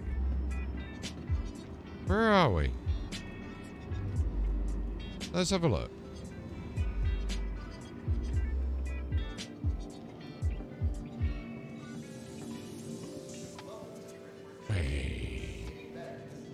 You cheeky, cheeky, cheeky.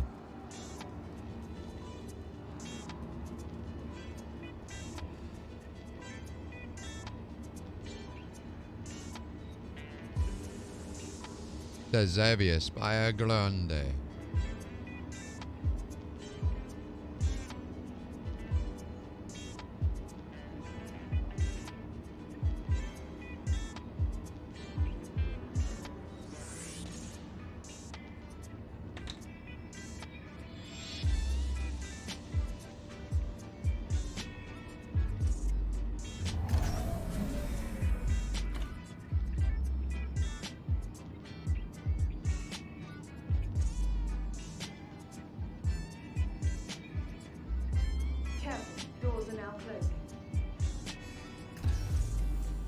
Welcome to everyone that's joined. We are just getting the Aurora MR upgrade done.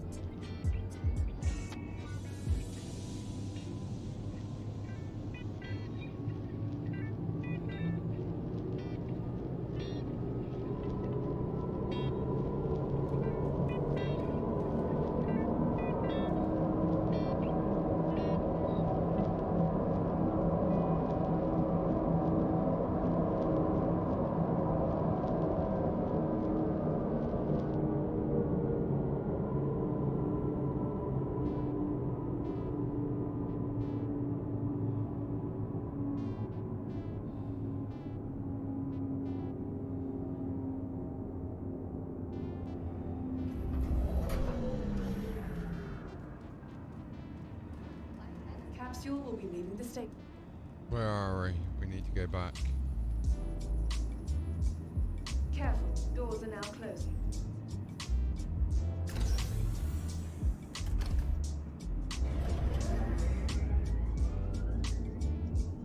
Nearing next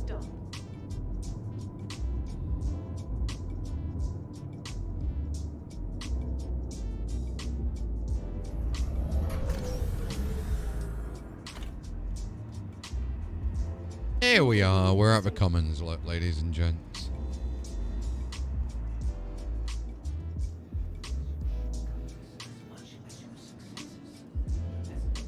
So we do have a launch of a new YouTube Shorts coming out in a new series called the next episode of Watch This!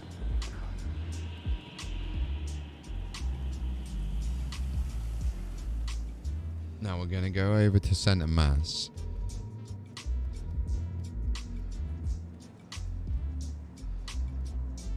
Or should we buy... I think we should probably buy an undersuit.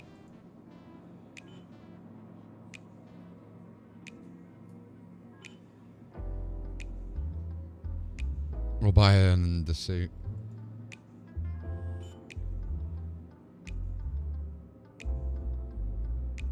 We'll just go with the arrow stuff, to be fair.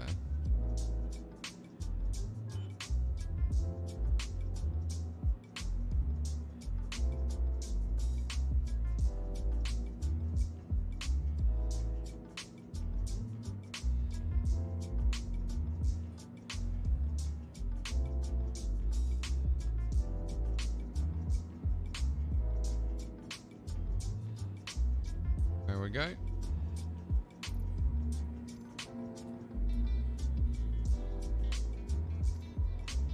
Oh, it didn't drop.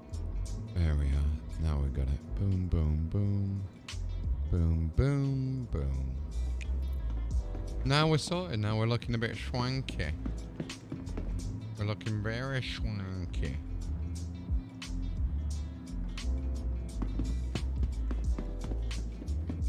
A grey cat uniform on.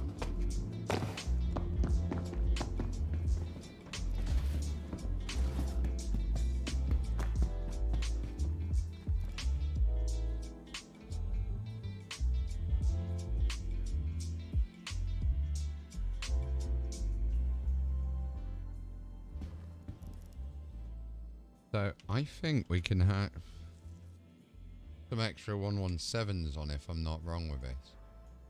Let me just have a look at this build again.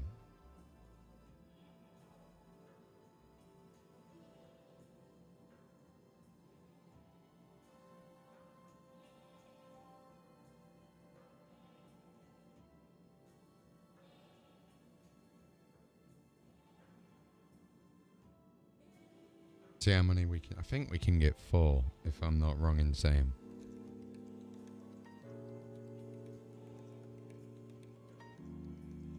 We can. We can get 4. So we need to buy 2 of them. Insufficient volume.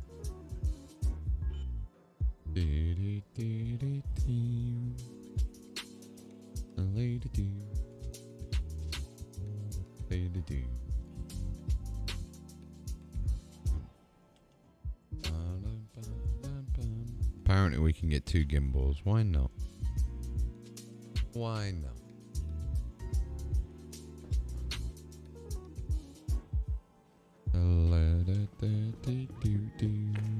Oh, we need the missiles. 221s.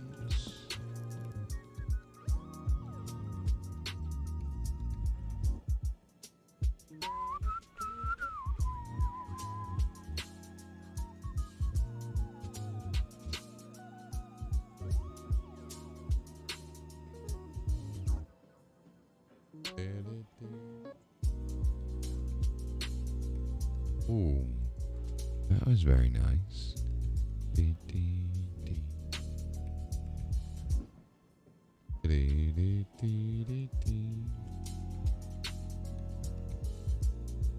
We'll buy 2 of them. Oh, we got to store them in the old new Bababagay. Quick buy. There we go. Alright.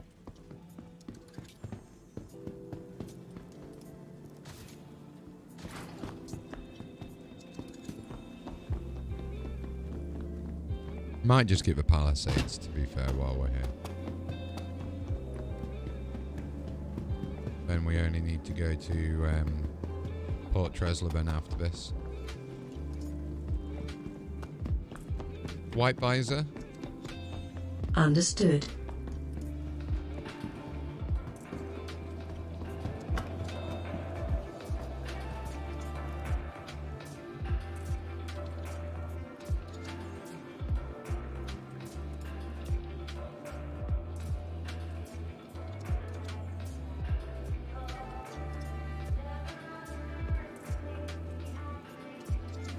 So we need 2 of these. So we'll just go quick buy.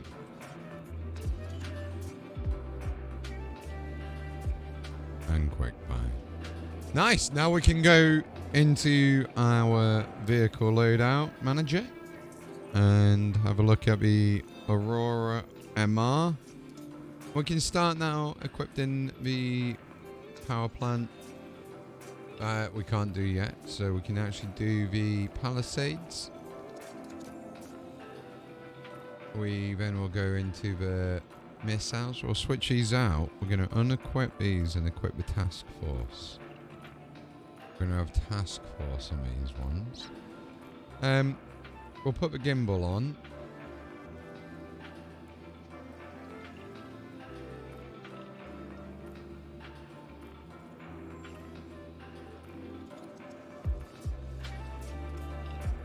Okay, so that's all upgraded.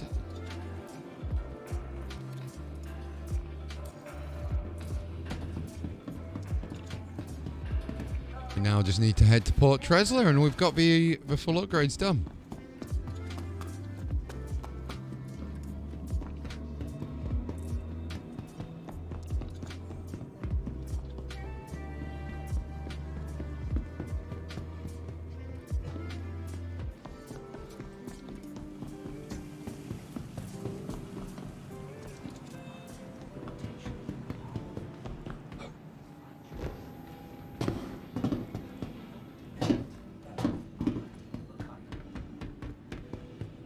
Time to get down. Get our ship back. Go on, can we make it? Can we make it? Can we make it? Go on. Oh, with a second spare. That 1 second.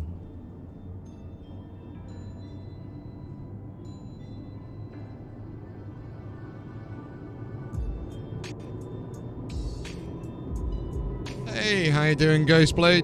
Welcome, welcome, buddy.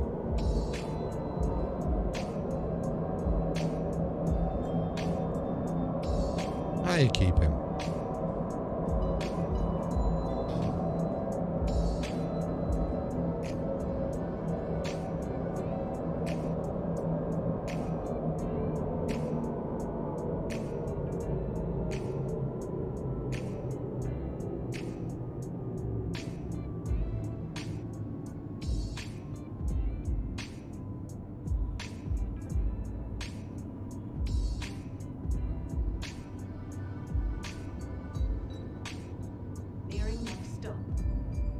Yes.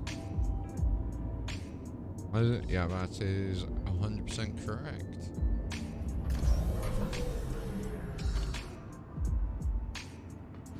Alright, let's get into the Aurora. We'll get back up to the port.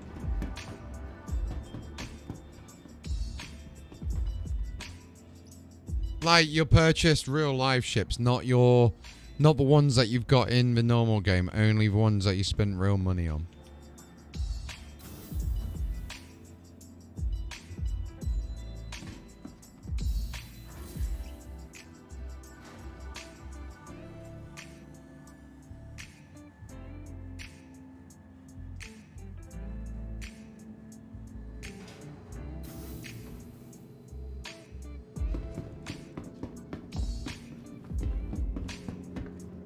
Remember, Street Panda have also got a giveaway going on at the moment, so make sure you guys and girls do go and enter that.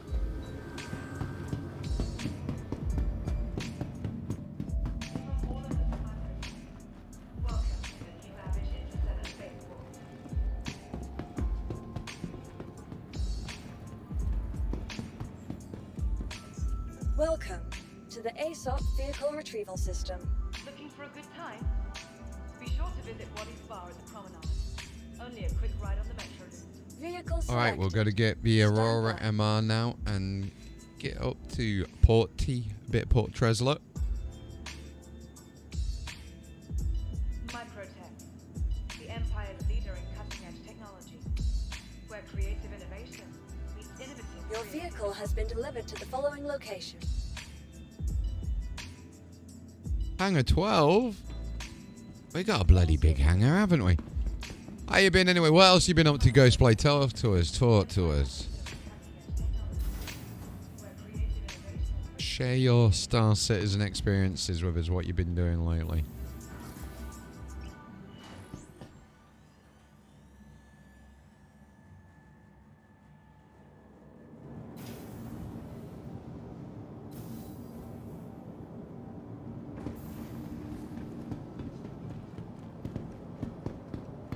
Oh, someone's left the present in the Hangar 12. What is it? White Horizon. Oh, an Imperial.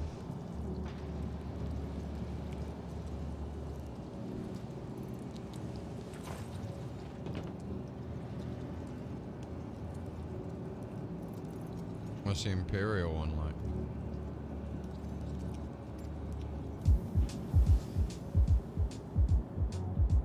Nice. Kind of a nice colour.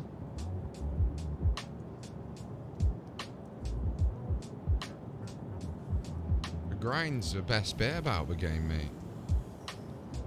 Hence why we're getting this Aurora MR and getting it upgraded. Show you that the grind is possible. It can be frustrating, but it depends on what ship. Like I've learned to love my starter ship, you see, with the Avenger Titan. Getting it upgraded and making, you know, sure I'm fully adverse with a ship, which is pretty cool. Request launch permission? Yes, Commander. You are clear to launch. Engines on. Engines online. Engines are on.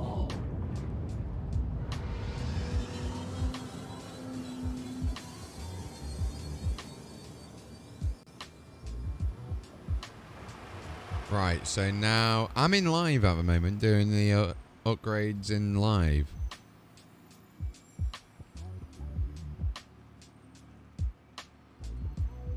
Buongiorno.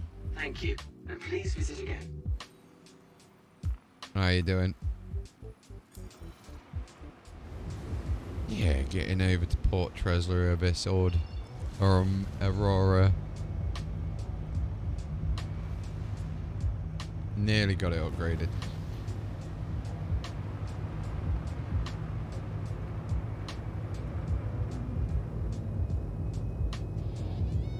Yeah, it is a very good ship.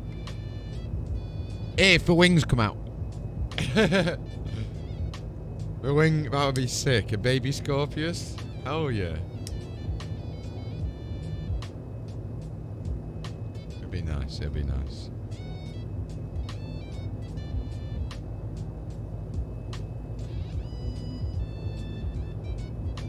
A little bit slow though, isn't it?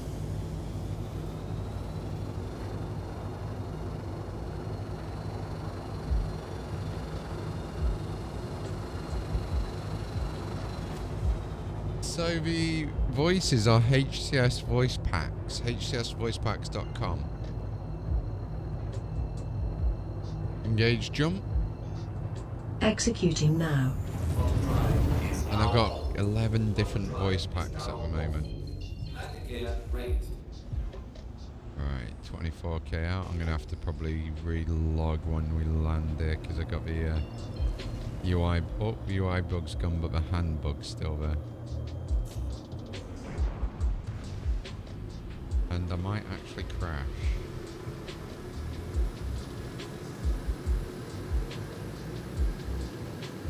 Come on, come on, come on, come on, come on. Don't crash now. There we go. Thank God. We slowed down. That moment where you're like, no, don't, too fast. Request landing permission? Docking request code sent. Stand by. Please proceed to assigned landing bay. Alright, let's see where. Gonna plonk us over there. Okay.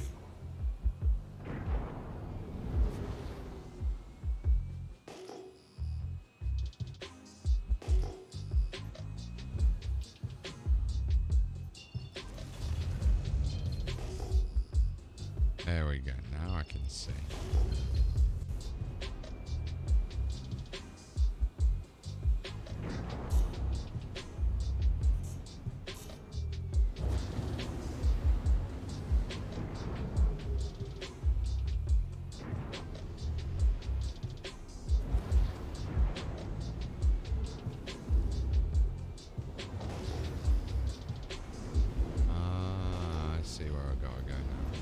So dark. We're on the dark side of the moon today. Oh, hit something then. I think that guy needs picking up. 200,000 to pick him up.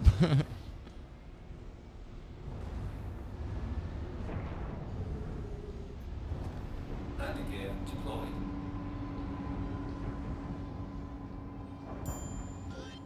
Nice, we landed. Engines are on. Landing complete. Have a pleasant stay.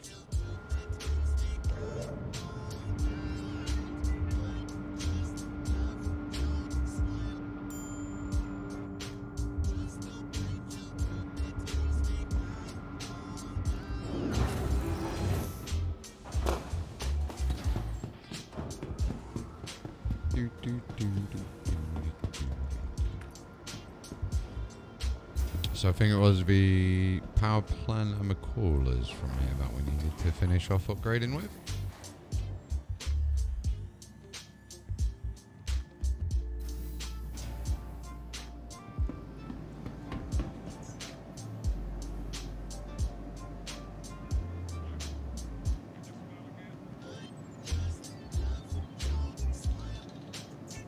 Welcome to the ASOP Vehicle Retrieval System.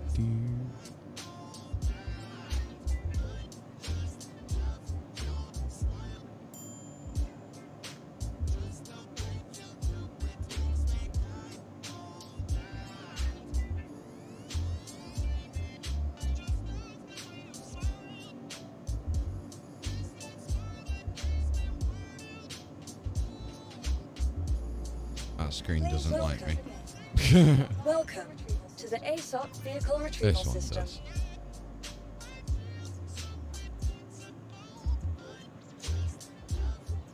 Please visit us again. Welcome. Goodbye to the ASOP Vehicle Check Retrieval that System. started. Yeah, it's transferring now. Nice. Please visit. Alright, let's go grab these upgrades. Bit of a meet-up going on over here.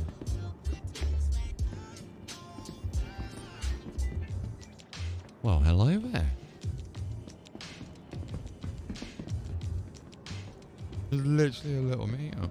You got what? 1, 2, 3, 4, 5 people.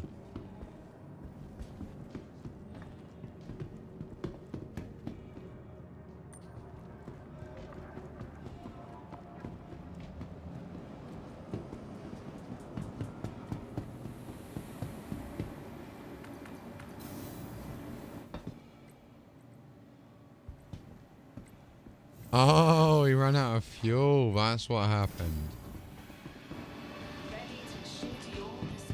Fair enough. So he's run out of fuel, and that's why he's got his beacon on.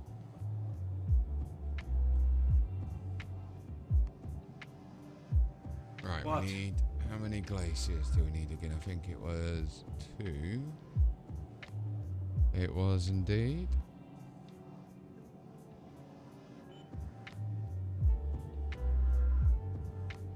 Two of them, and then it was a quadricel.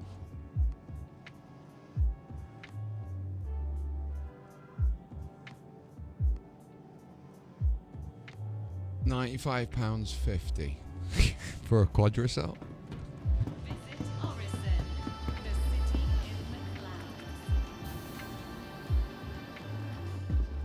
Get an NVMe, don't get an SSD, get an NVMe. Get a bigger one.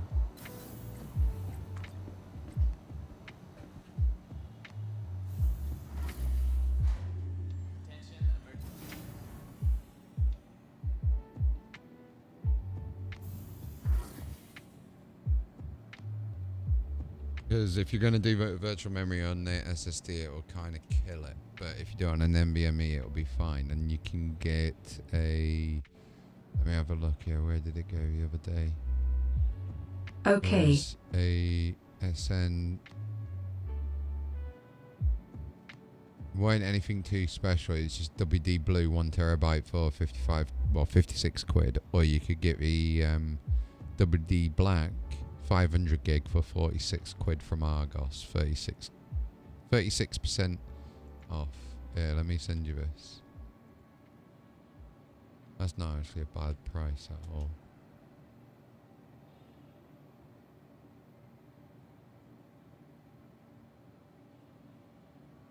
That's 46 quid. Yeah.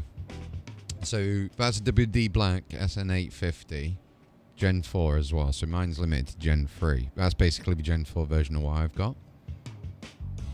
And it's 46 quid for a 500 gig. That's ridiculous.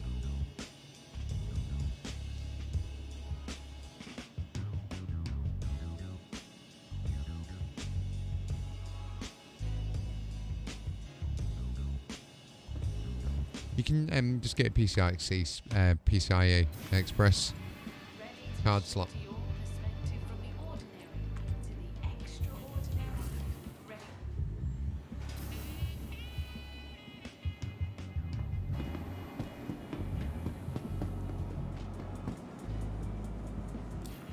Right, let's get these odds of sheep.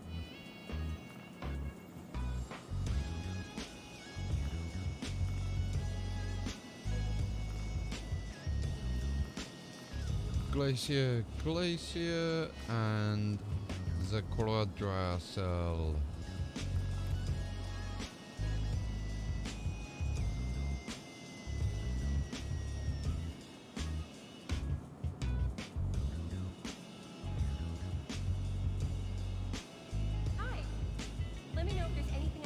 I love how random Twitter is sometimes. So Elon Musk just said Starlink's now here, here, and here. Someone's comment. I love the singer Bjork. It's so random. Their little meeting's still taking place. That's cute. Welcome to the ASOP Vehicle Retrieval System. Right, let's see how this thing fares in battle. I'm really Vehicle not looking selected. forward to this. Stand by. Your vehicle has been delivered to the following Hangar 4, let's go. Retracting docking modules.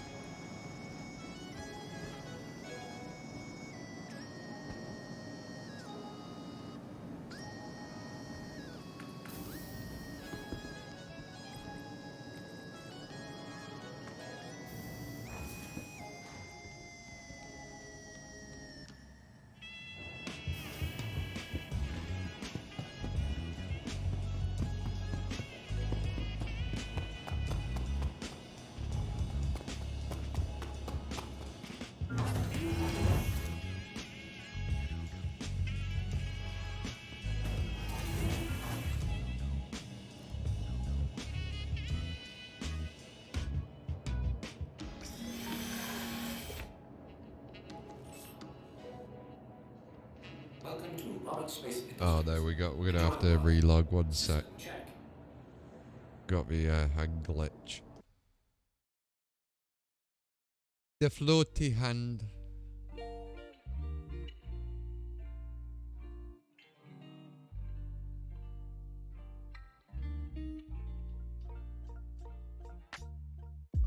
Twitch finally implemented quite a nice little Twitch filter update.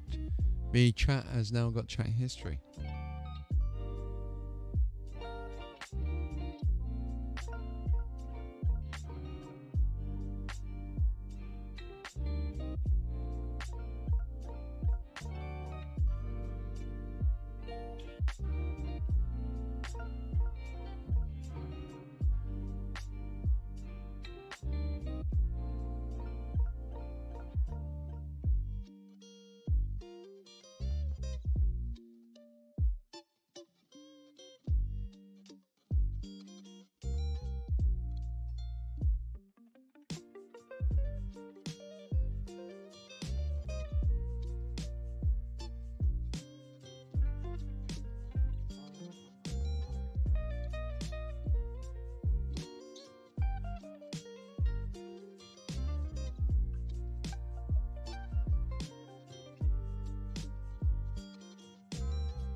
Okay, just launching back into the game now, stream.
Get back into Port Tresla.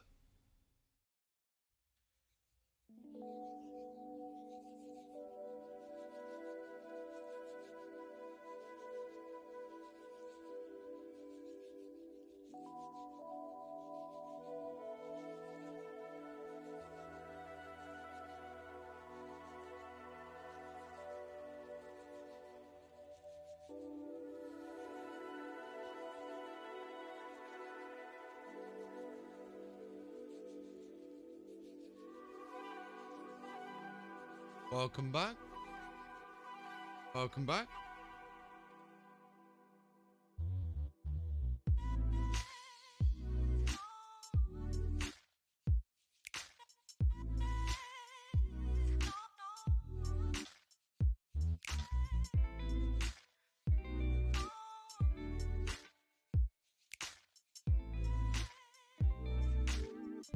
Just launching back in now.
Having a little bit of a hissy fit, I think. Yeah, it's taking a little while. I might do a quick verify. Oh, is it doing something now? It looks like it.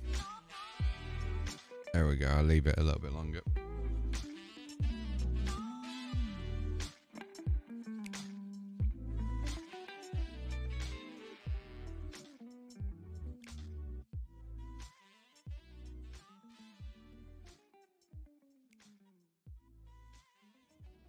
There we go.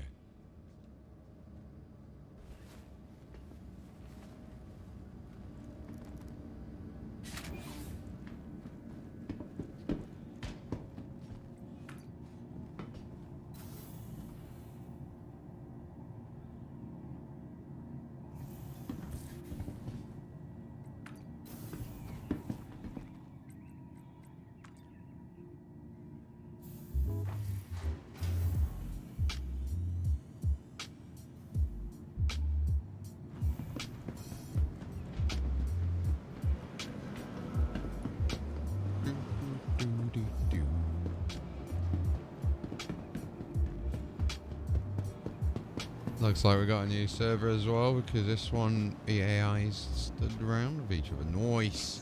Welcome like it. to the ASOP Vehicle Retrieval System.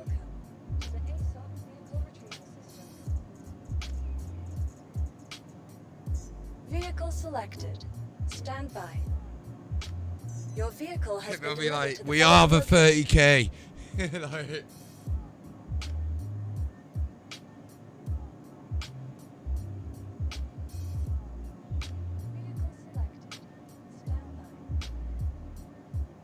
right, I'm just gonna have a quick toffee update. A coffee update. I'd love if I had some toffee, but no, coffee update.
Please visit us again. Goodbye.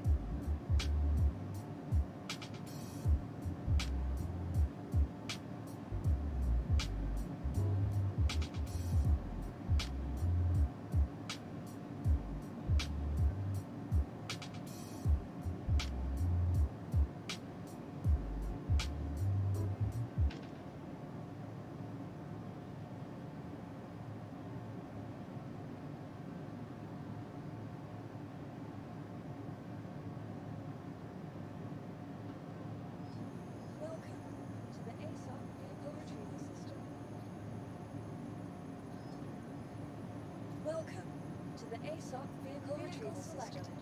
Stand by. Your vehicle has been delivered to the following location. Goodbye. Your vehicle has been delivered to the following location.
Also turn the oven back on because I am a starving Marvin and I fancy another bacon turnover.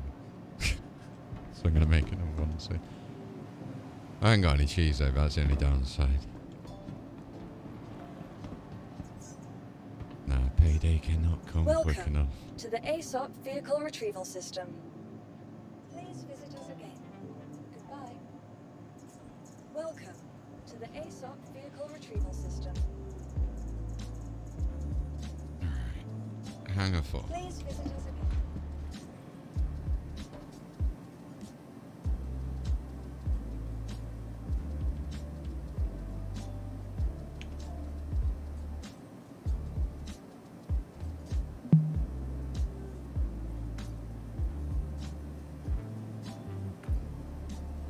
What's that?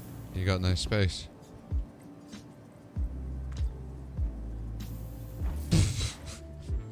That might be why.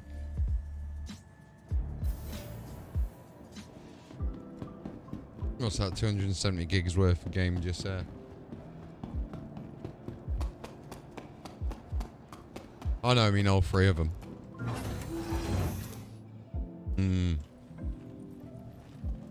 Yeah. I remember when they had the 3.17.5 one in PTU, and that was quite funny because it's like you don't have 3 versions of a game installed technically.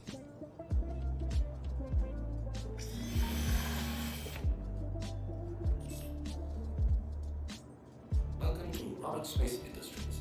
Right. System check. Too much crap, I bet.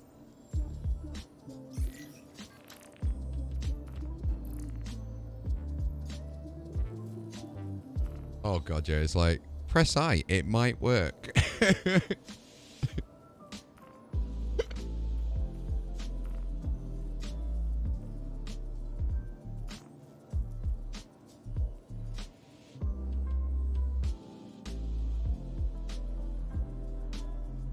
Yeah.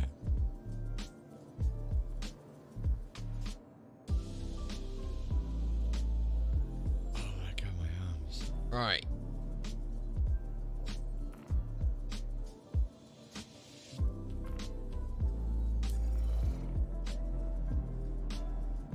Engines are on.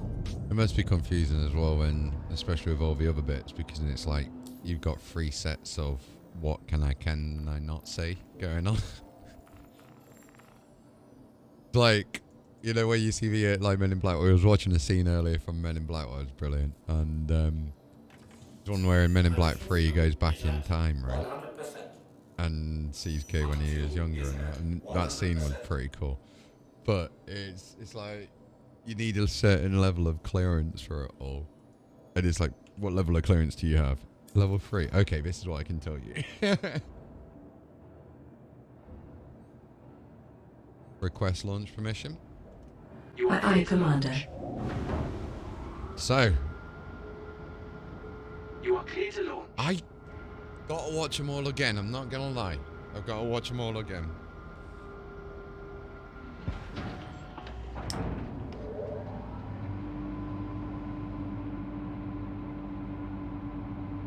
Was it Kay's dad?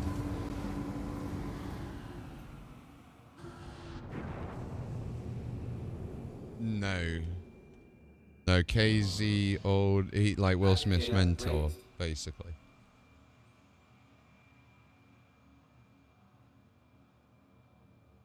Thank you, and please visit again.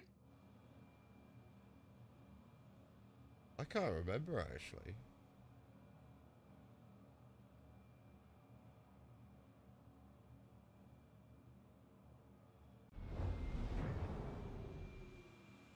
Jay.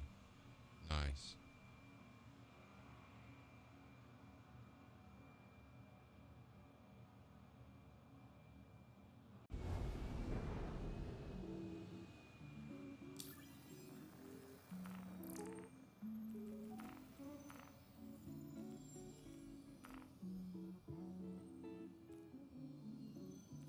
Yeah. But that's why I like, do you know the Adam Project with Ryan Reynolds? That film hits hard a couple of places for a lot of people, because it was like, you know how some people have this, like, because their dad's been working all the time, they have this wrong image of their dad in their mind. Like, one of my friends I had to introduce to this film because she had, I don't know, it's like, you could see that character, the boy, and Ryan Reynolds being the same person in the film, in her. And it's like you had to remind her from her young girl version of herself of what her dad was actually like. And it's quite cool because I went, we're going to watch this quickly when she was having a down day about her dad. And then apparently she got back in touch with him. And they kind of fixed peace. They made peace with a lot of shit. And it turns out it's just her mind playing tricks on her this whole time. It's different, a different perspective. That's why I love that film. It's like pretty good for helping a few people out like that. Oh man. I don't know whether to use the last of this puff pastry for a small apple puff pastry thing or bacon turnover, or seeing if I've got enough to do both. Doubt I've got enough to do both, so I've got like a little snack and a dessert with it. Do you know what I mean? Like my own little mini Greg's going on in the kitchen, me. Because a little tip about Greg's, by the way. All their food is pretty much just their shit they sell in Iceland, the frozen section of Greg's frozen stuff, just with a layer of glazing on top. That's all that is. Cook it once, let it cool down throughout the day.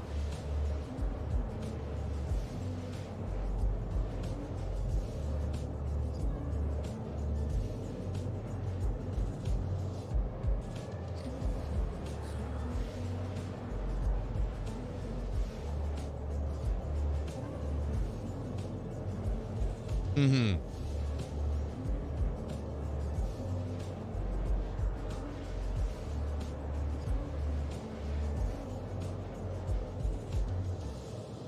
Yeah. Morrison's are quite good for that kind of stuff. They do. Problem is, like where I live, because I had to cancel no car insurance at the moment because of funding. It's like a lot of the stuff. My closest shop, which is a 10-minute walk away, is literally a co-op. And they're not the best, do you know what I mean? They're not the cheapest. The closest supermarket to me is probably Sainsbury's. And that's about 2-hour walk, maybe? So it's like, can't be arsed doing that. I miss my car so much.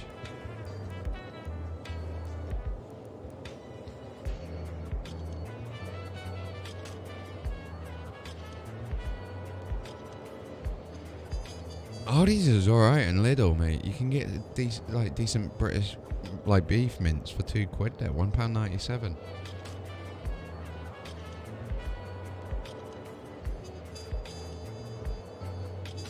I mean, do you know what I do have in actually? I've just reminded myself. Thank you very much for mentioning this. Sweet potatoes. We've got some 4 sweet potatoes, right? They go out in 2 days' time, I think it is. So yeah, just all you got to do with that. Easy little thing here for you to make. Get your sweet potato, cut it into layers. Batter. The gum on a Rizzler, the sticky bit on a Rizzler paper. A couple of mil thick, right? And just create your own little potato slices, like fries, but potato slices. And make them crispy. Bit of oil on it. Boom, done. And because it's healthy, it's sweet potato, it's not messing up your carbs too much and everything like that.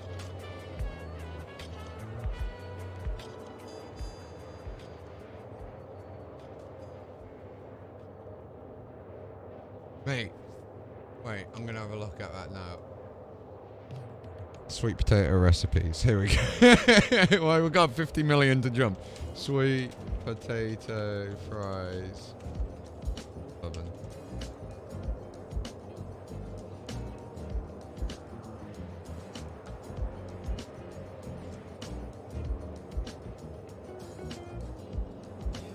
Right.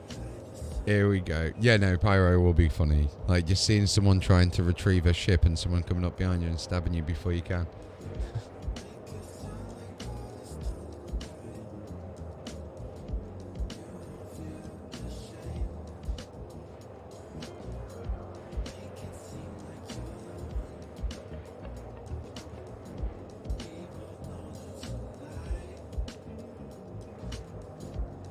I'm actually tempted to go make some of these fries quickly. So all you need is 2 large sweet potatoes, a tablespoon of veg oil, salt, paprika if you got any paprika, and garlic granules. Like some if you got them, but obviously not needed. Literally, I love this. Preheat oven to 200 degrees Celsius fan, 220 normal, gas mark 7. Place fries onto a baking tray, drizzle oil, and sprinkle with salt. Cook for 15 to 20 minutes. Job's a good one. So, while we're jumping, we've got 16 mil left. I'm going to go cut up a sweet potato. I'll be right back, guys.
back. So 20 minutes and we should see. They are lovely, honestly. You gotta learn to love them on it. They're really, really good for you as well. I'm gonna try doing a MRT and a Aurora MR. Let's do it. Yeah, I want to prove a point. I want to prove a point to everyone that's like, "Is this shit?" And I'll be like, "See, you're right."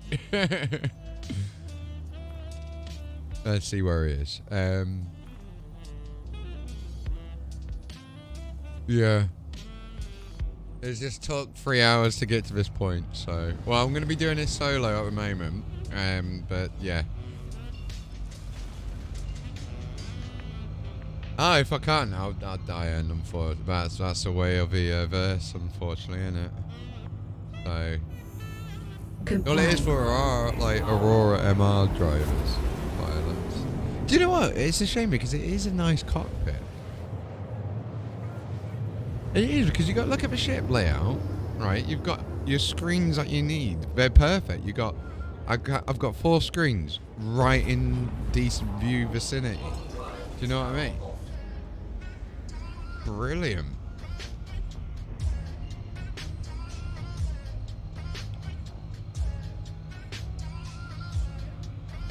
It's alright in space, it's not bad. It's just it's 4 size 1s. That's the only problem. And 2 missiles.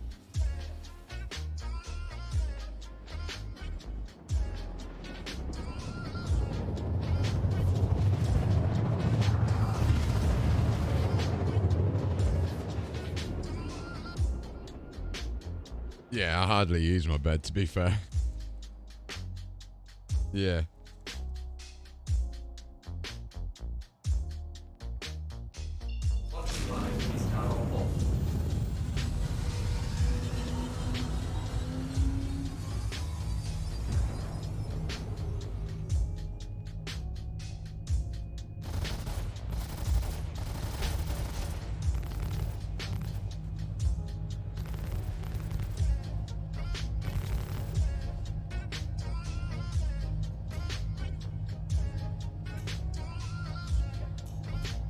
Yeah.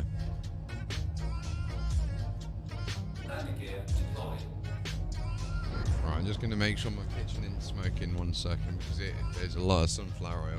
And you know what I was on about with my oven the other day? 1 drop of oil and it's like, my alarm's like beep, beep, beep, beep, beep, beep, beep.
Boy, I never really liked sunflower oil. It's so smoky. I just come back, I don't have a clue what you guys are talking about, so. But yeah, very smoky. Yeah, sunflower oil for you.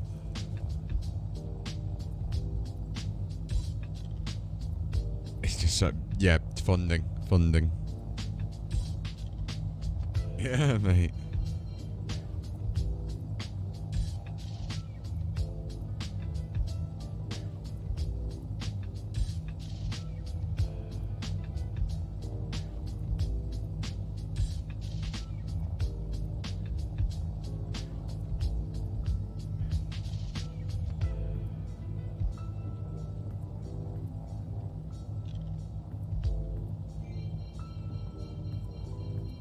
Oh, King and some others in the Discord.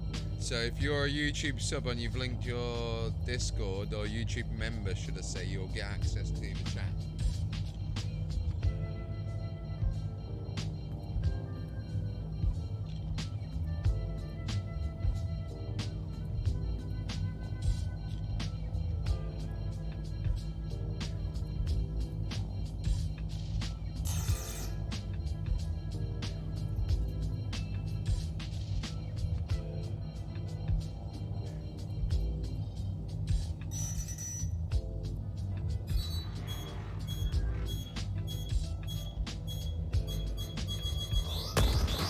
Damage. Shield is down.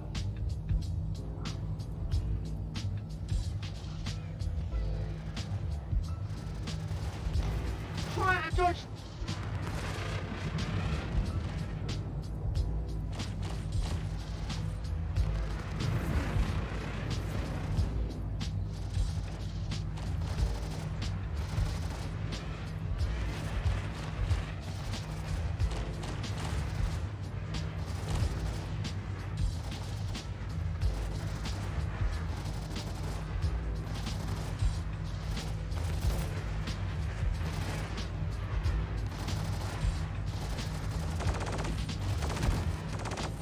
Weapons system down.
Yay, I died.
trams across all major commercial areas of our corp, City Flight is business travel made simple.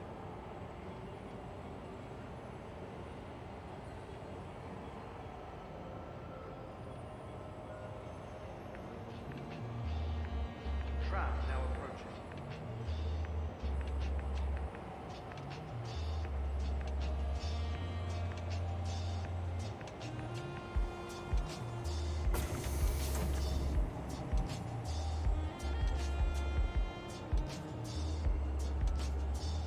Tram now leaving the station. Stand clear of the doors.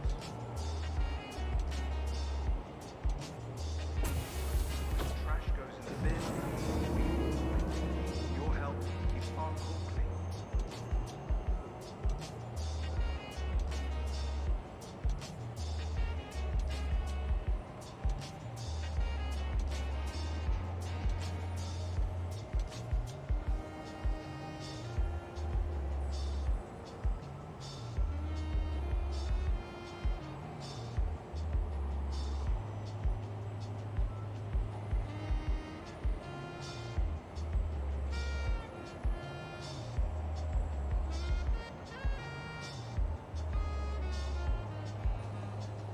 Waiting passengers should be mindful of the platform's edge. Strong winds are going to rise suddenly.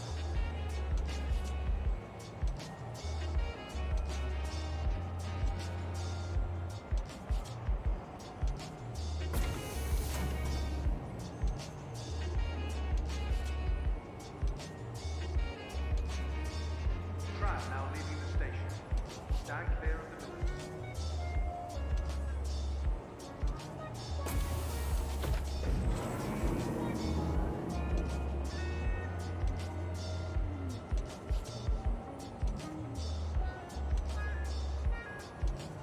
City Flight Pass will be courteous to your fellow passengers. Keep conversations and mobi-glass reasonable. And share space with other travelers. Remember, we're all taking this journey together.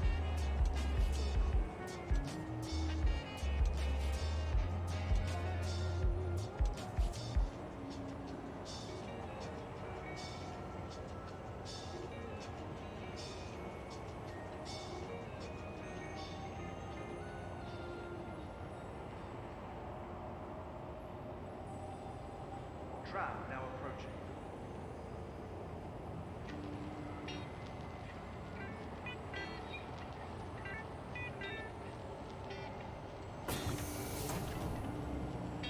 Waiting passengers should be mindful of the platform's edge.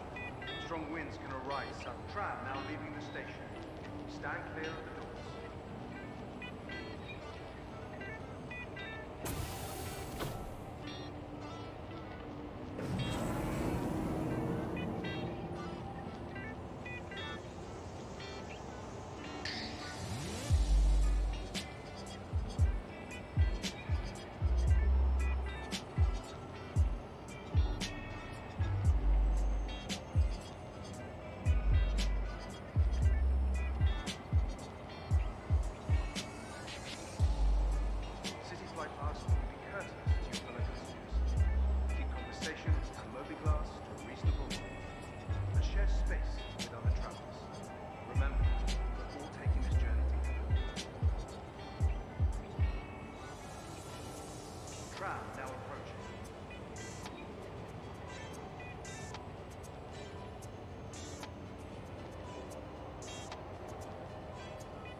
Noisy passengers should be mindful of the platform's edge.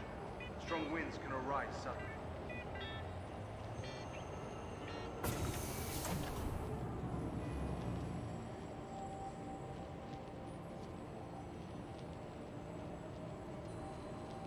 Tram now leaving the station.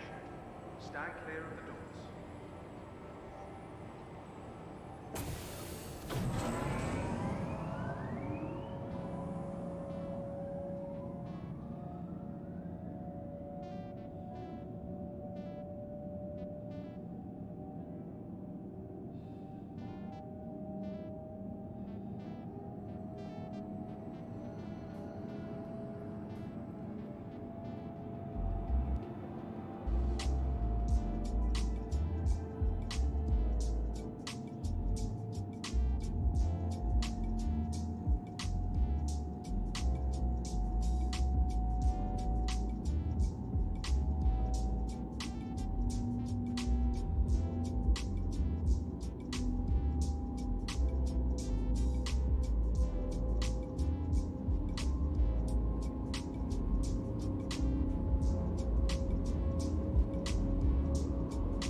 Now arriving.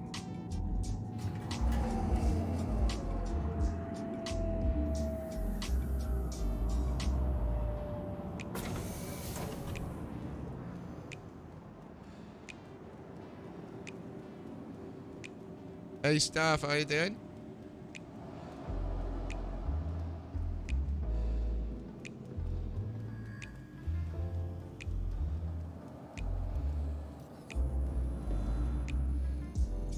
Welcome to the ASOP Vehicle Retrieval System. For the latest travel information, be sure to check the departure and arrival boards, conveniently located throughout the spaceport. Hey staff, you should just be able to do it through the profile account settings, I believe.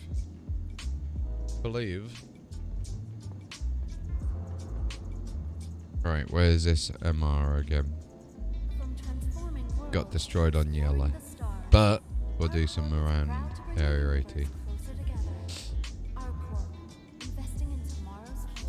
Please visit us again. Right, BRB again. Bye.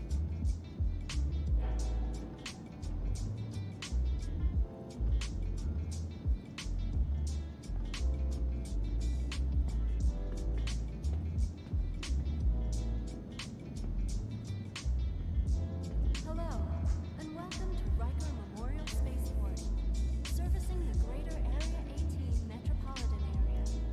We hope you have safe travels wherever your final destination may be.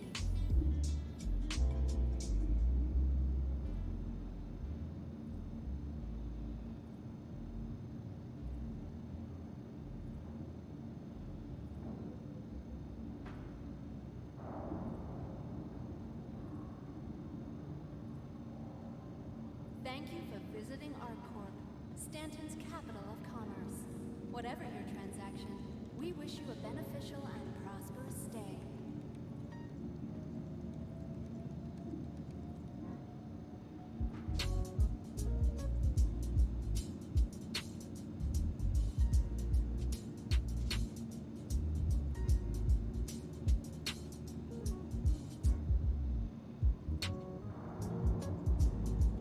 Your personal belongings are your personal responsibility. Monitor your luggage at all times.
Right, we have got the food.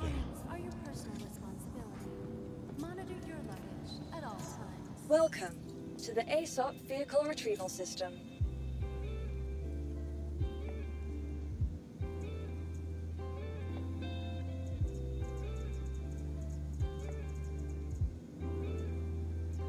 Vehicle selected. Stand by. Want your company to be in good company? There we go. We got the old MR coming back out now.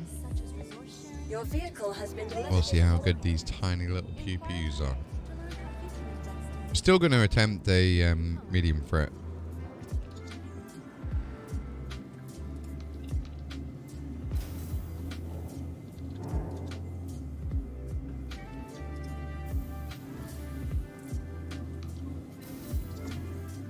You think low flying and narrow is good? Wait until you see high flying in an Aurora MR.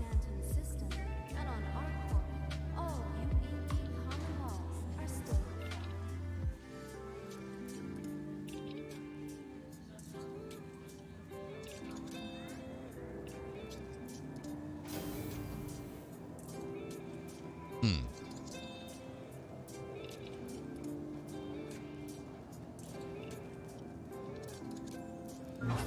Better tell him a story. Tell him a gossip, mate.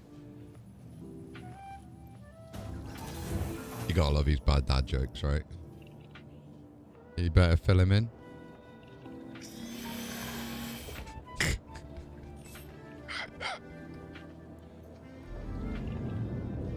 Welcome to Rocket Space Industries. Oh, do you want to know the latest conspiracy I gotta suck it into? Glitter. Mate, it goes deep. I'm not gonna lie.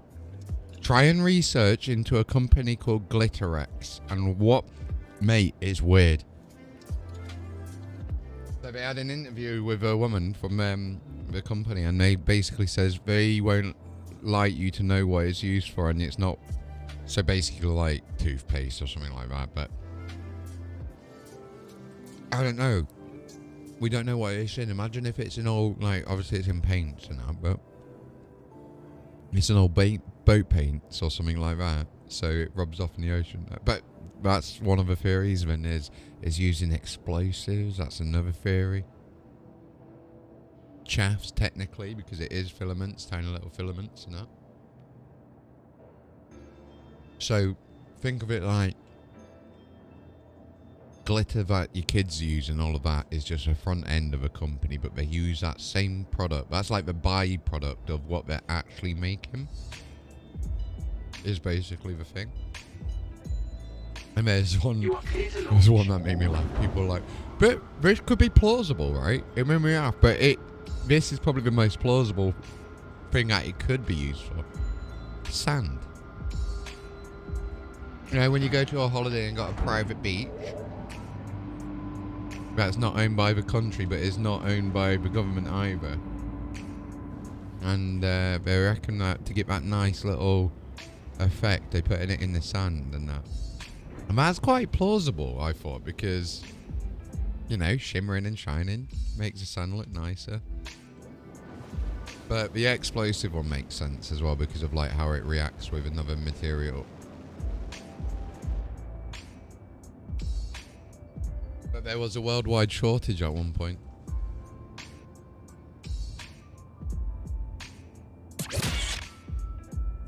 Yo, Warhorse, thanks for the follow. How you doing?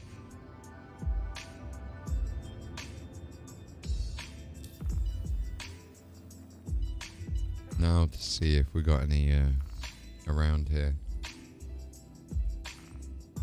Yeah, we got one.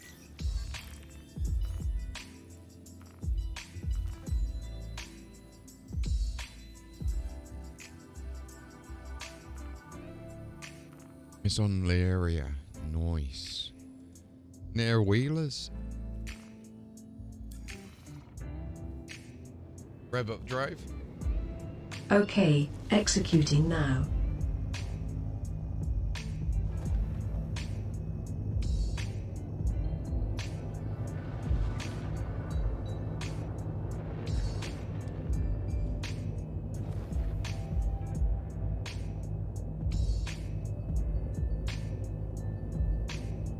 Yeah, making them sweet potato fries has hit a spot. It's the right place to go.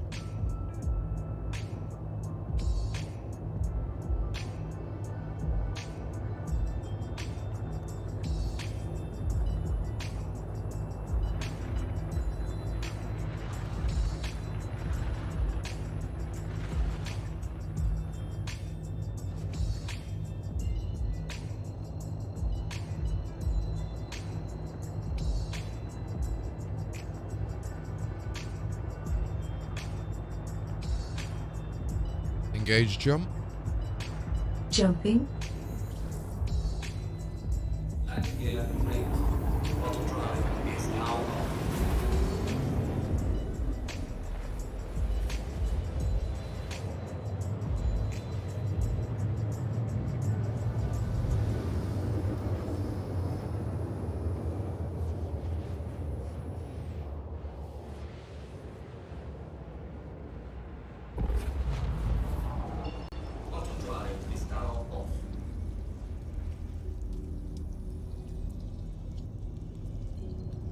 You got it sorted.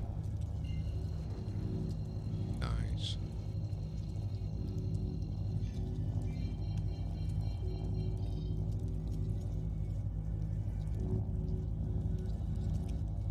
Let's have a quick look at something here. Oh, nice. One of the YouTube shorts has popped off 311 in its first couple of hours. Nice.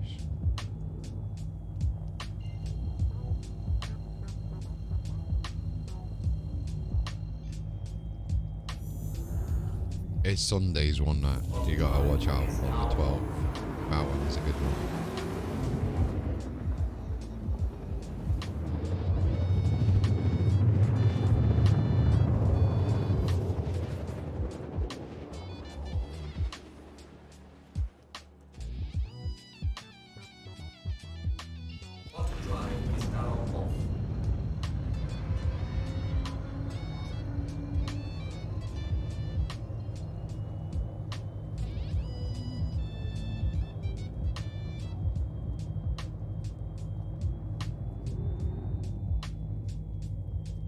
Yeah, boy.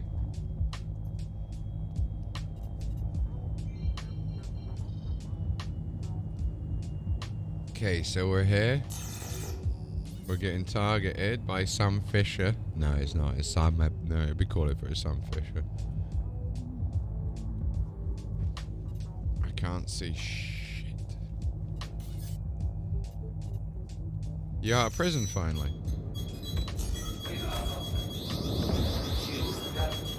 Let's see how you like this. Oh, he's quick. Where's he gone? There he is. Crap. Here we are.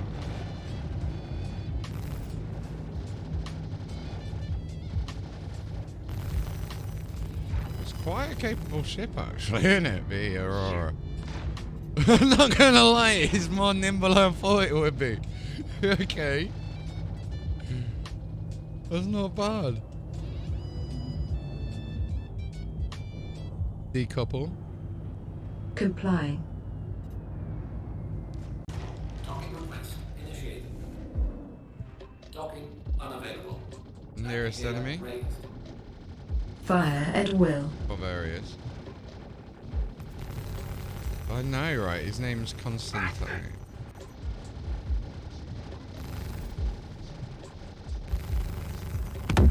There's one. Oh my god, this is actually more powerful than I thought it was.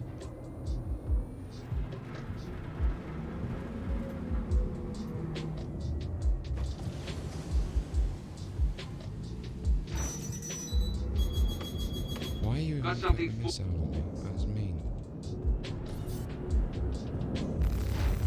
Shields damaged. Son of a bitch.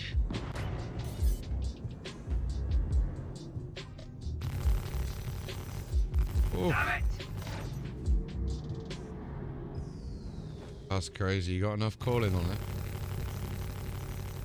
Enemy down. Nice. Nearest enemy? Targeting. Hey. I don't give the Aurora enough credit. This is just melting through these people. Like, for a starter ship, this upgrade is insane. Honestly. Don't even need to hit him with a task force yet.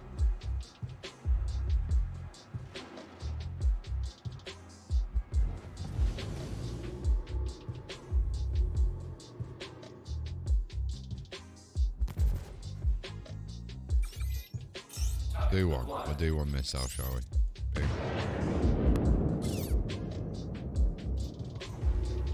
Son of a bitch!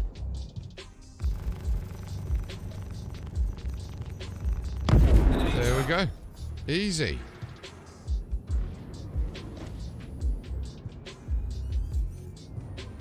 Yeah?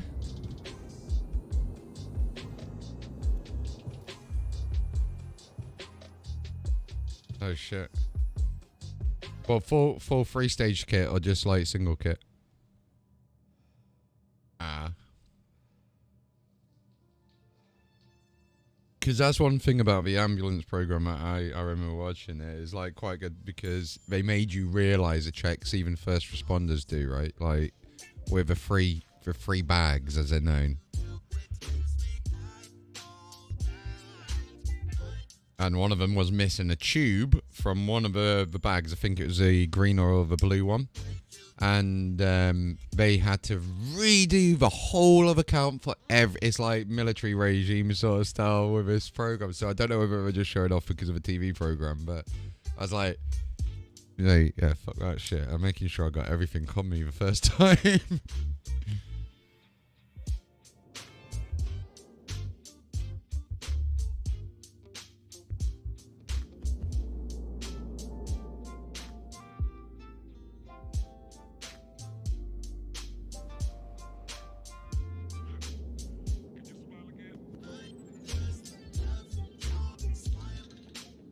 Fun and games, mate.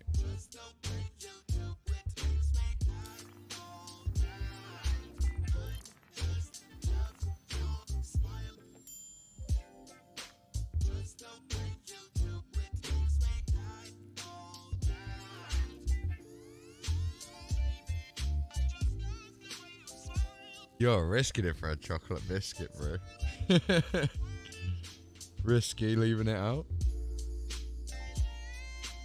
Shall I try and ERT with the Aurora? Do you know what? No, I'm upgrading. I'm doing a freaking HRT. Stuff it. We're doing it. Oh, I've got 4 badges. It's fine.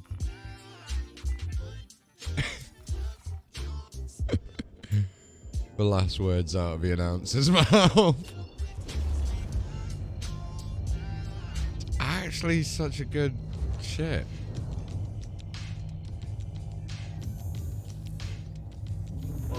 Honestly, this is like quite surprising how good it is.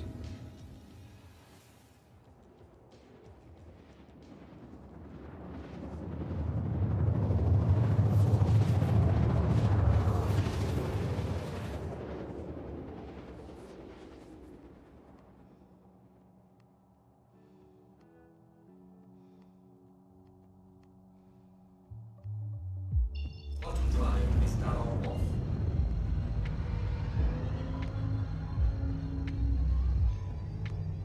41 kilometers out.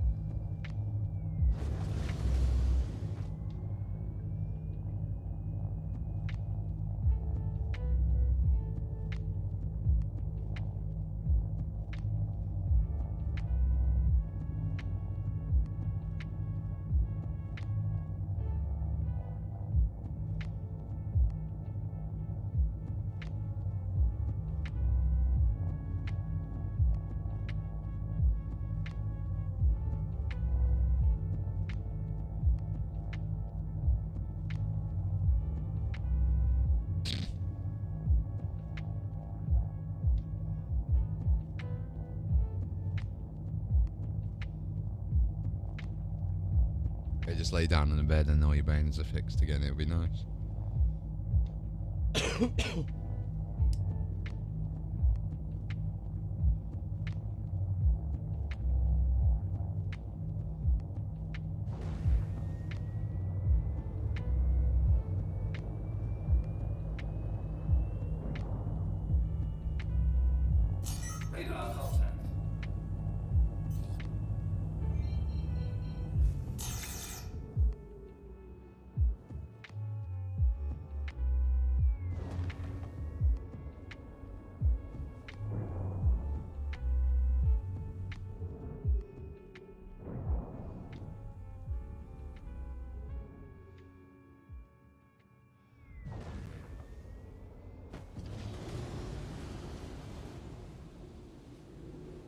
Oh, he's over a restricted area a little, right?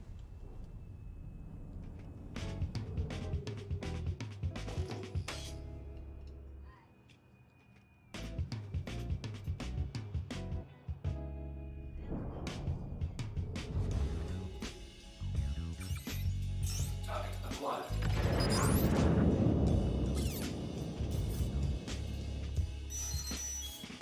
Radar contact.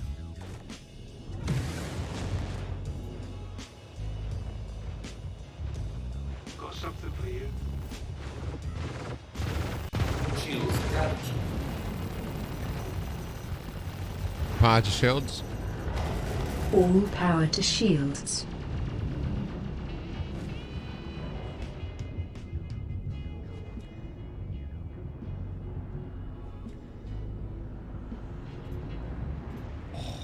Bloody eclipse coming fast.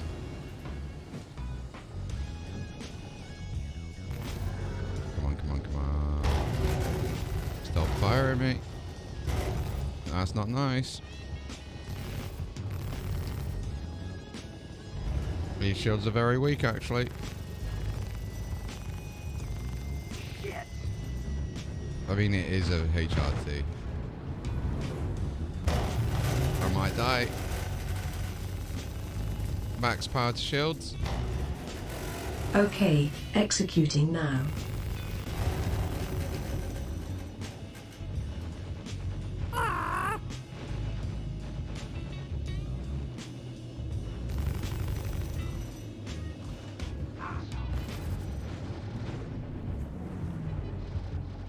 Let's take out the smaller ships. Son of a bitch. He's taking something down.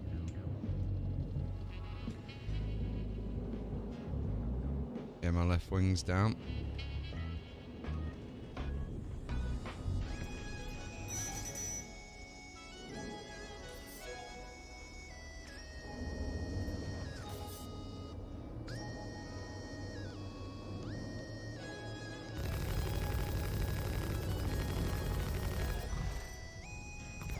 Shit. Balance power.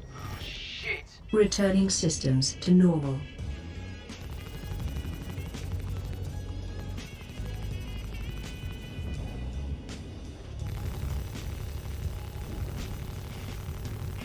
Enemy down. He's down. What else we got here? Aurora LN.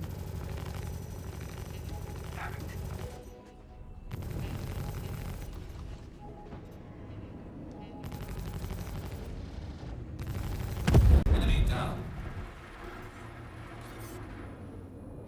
Nearest enemy. Sure.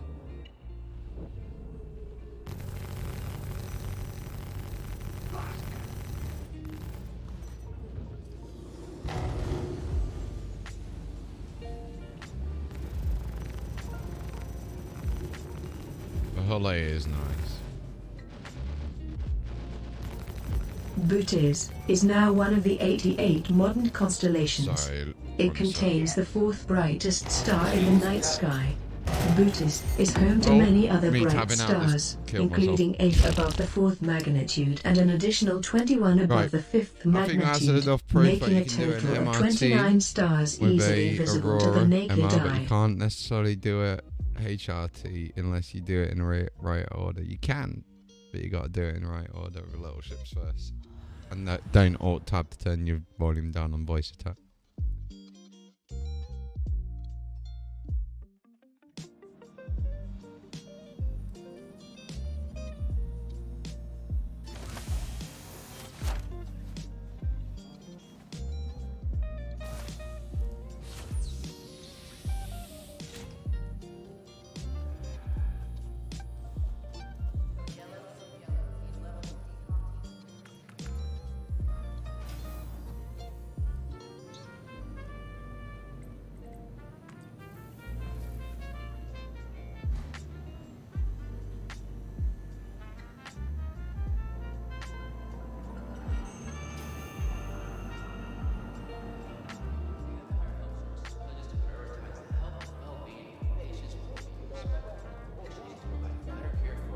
Okay, head over back to the shipyard.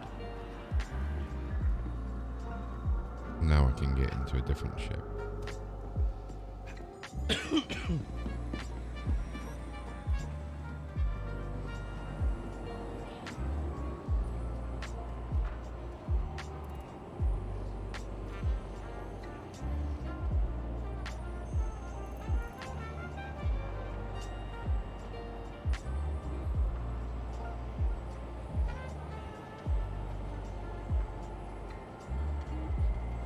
City flight paths that will be courteous to your fellow passengers.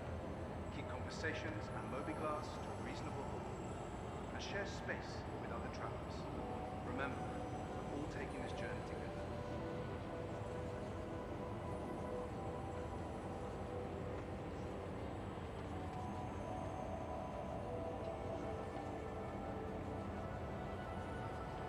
Tram now approaching.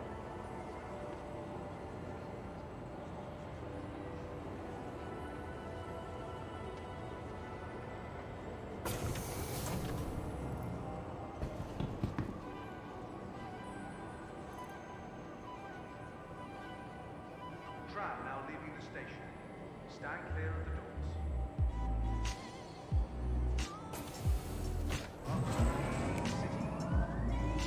Let's have a look at a crew in a weird outfit.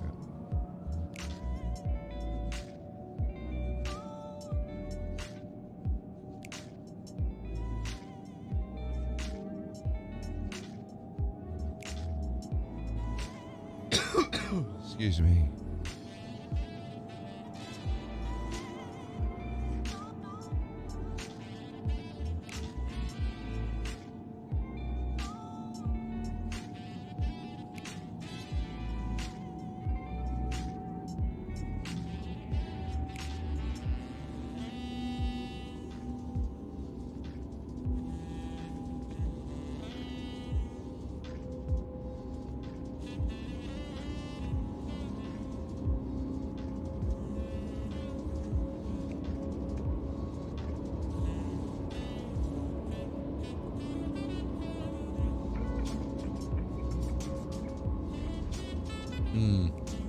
See, Astra offline.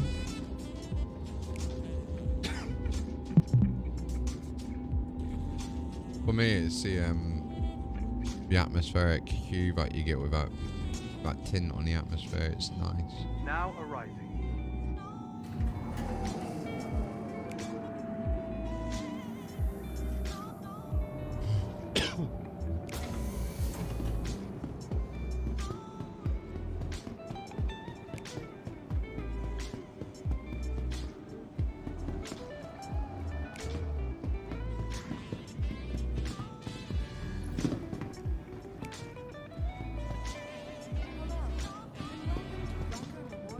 Welcome to Right, the let's ASOC get a vehicle shit. retrieval system. I think on this one I'll go for a little bit. Wait. Shall we go for a little bit of a. Could do the freelancer. Let's have a look at what we got for freelancer max actually.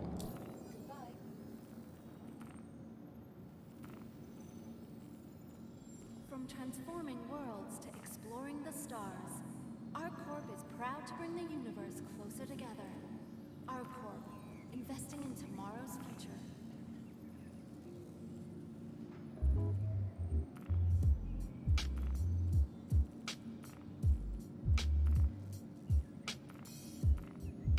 Take that off of the Sentinel, Quadricell MT,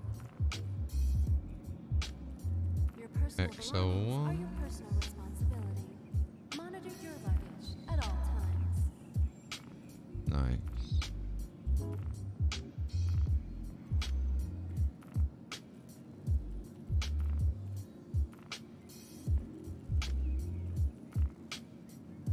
And 3, 4 ones on there.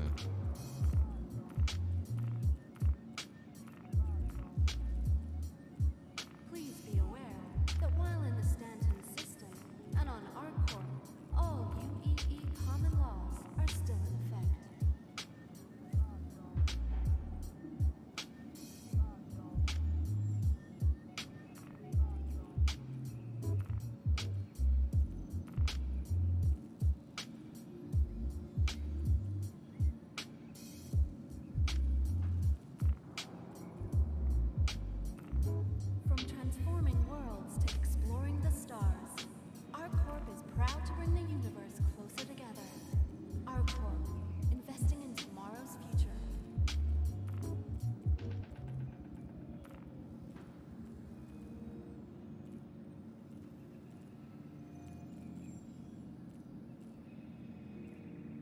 Right. So let's get these missiles on. Thank you for visiting ArcCorp, Stanton's capital of commerce. Whatever your transaction, we wish you a beneficial and prosperous stay.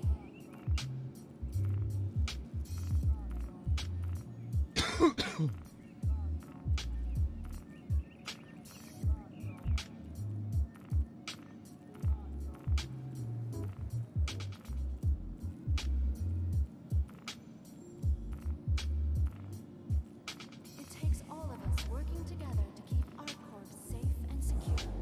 Be vigilant and report possible threats every time.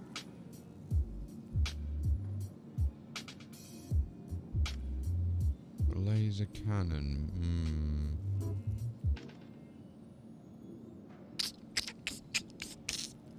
We'll keep with a. Or do I keep with a cannon though?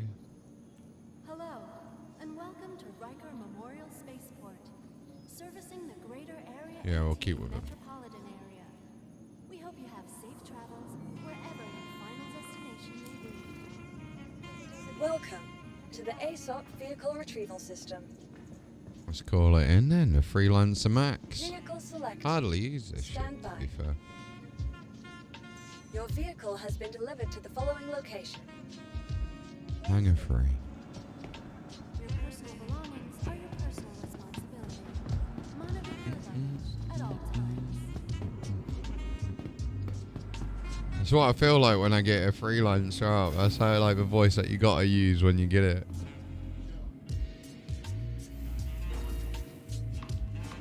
Yeah. Like the belters from The Expanse almost.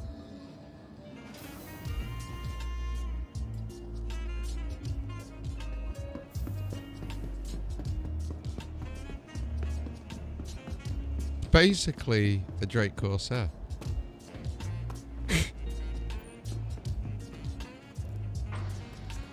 Literally looking at it, it's literally just a Corsair.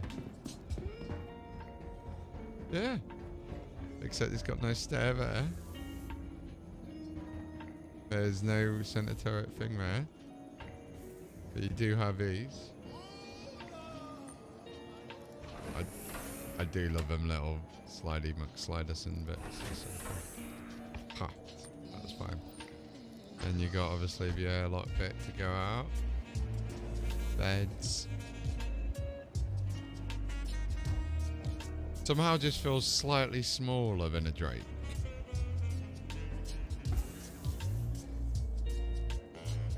But you can have 4 people in there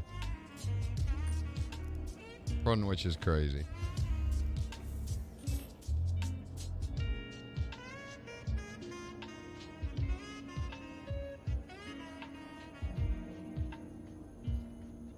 Yeah, it's got one actually in there. What do you call it? Oh, actually there.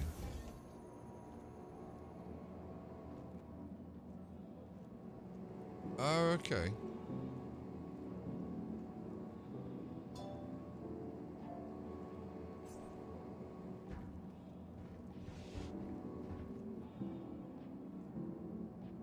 Not all of them, no.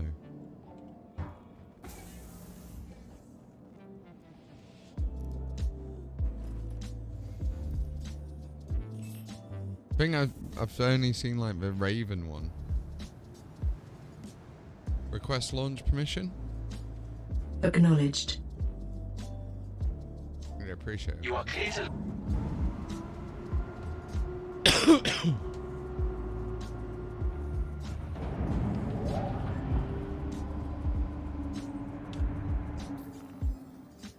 I'm gonna get over to neutralize these targets.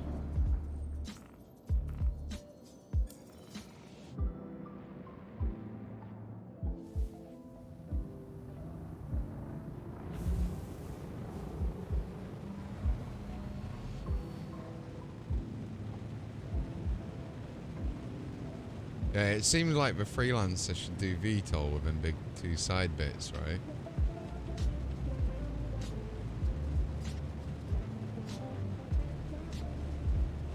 done. That's a shame. Ship offline. No! No, no, no, no!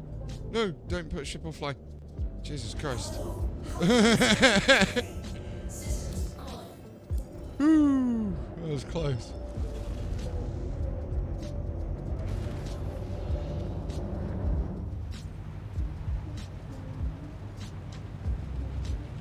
Area 18. Pavo is a constellation in the southern sky with the Latin name for peacock. It is one of 12 constellations conceived by Petrus Palancius. Ah, okay. We're supposed to. Right, let's have a look at this freelance.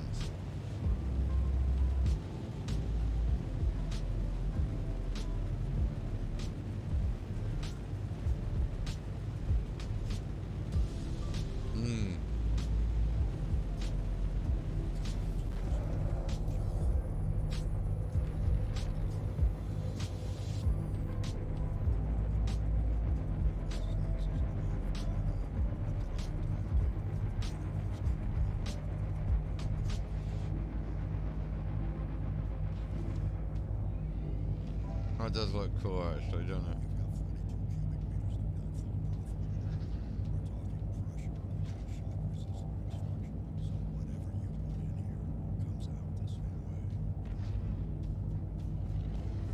Yeah.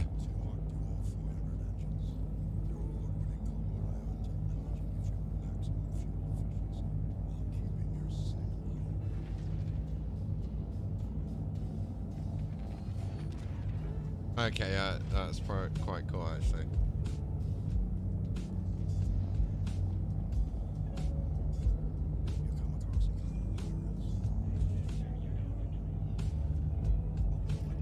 Oh mate, little schematic change thing. Yeah, that's amazing.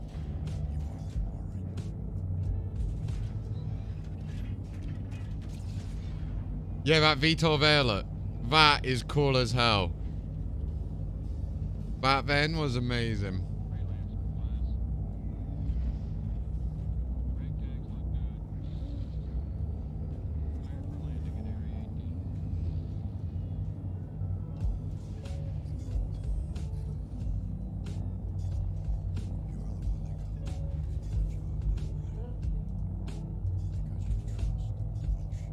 Yeah, that's cool. That one's cool. And then the next one, let's have a look at the next one.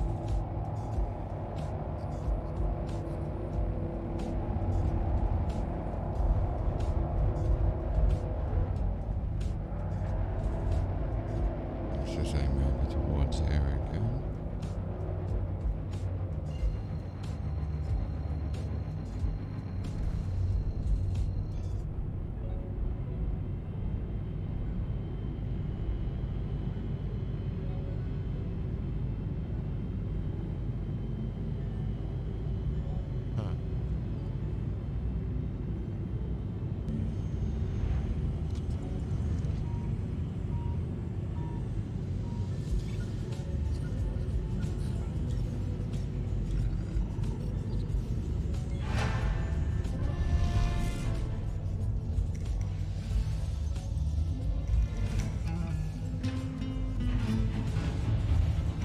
I like that, how the debris of a ship was the actual letters that made up the next bit on the screen.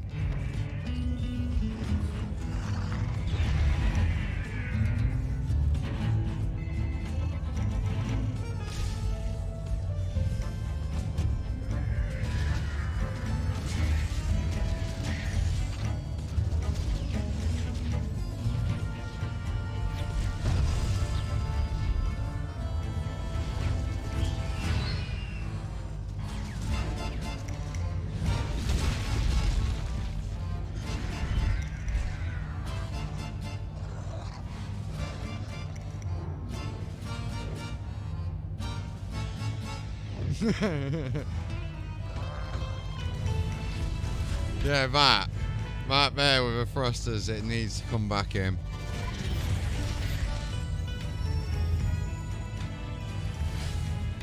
Look how cool that looks.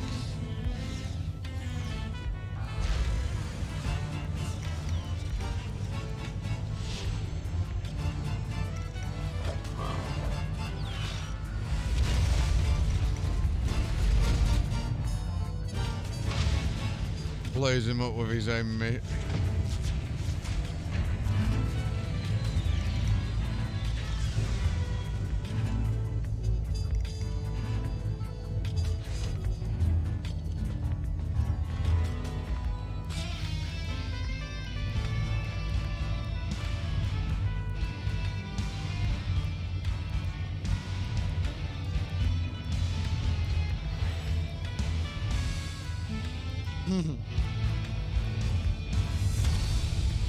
Yeah, that was quite good. Engage jump. Hyperspace jump engaging. See, this cockpit reminds me of Elite Dangerous. This is nice. It's familiar territory.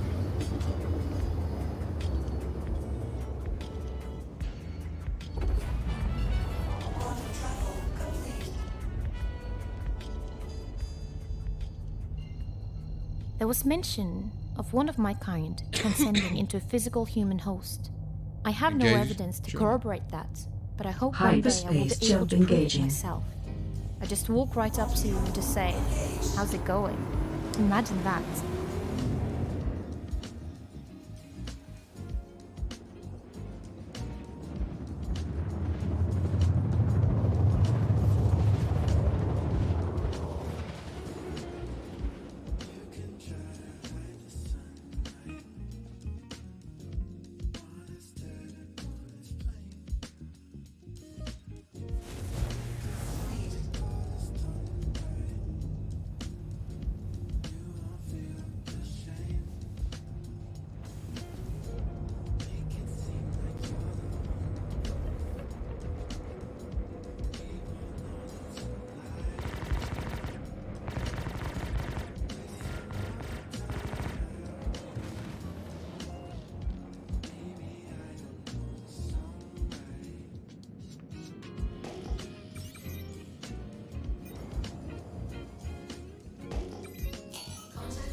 Max power to weapons. Of course.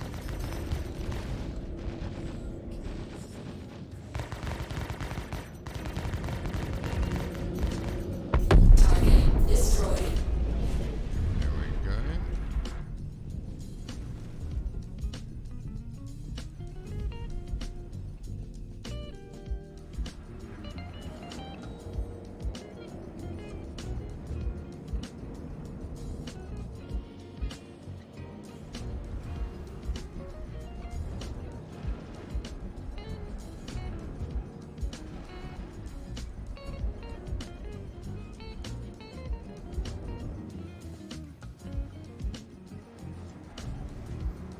Max power to engines. Powering engines. A low fly misc. Freelancer Max. Oh yeah.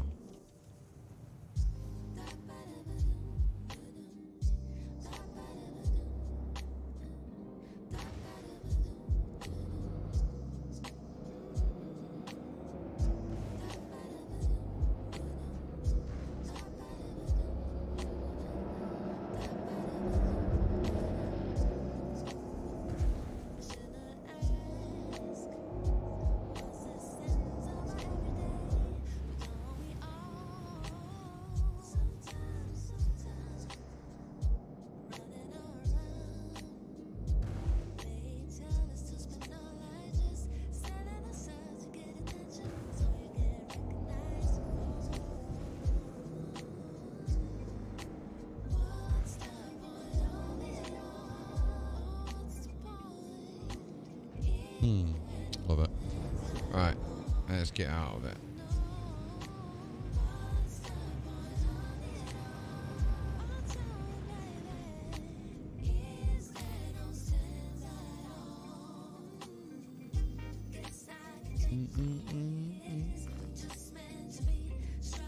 Right, we need to make our way over to Crew 1.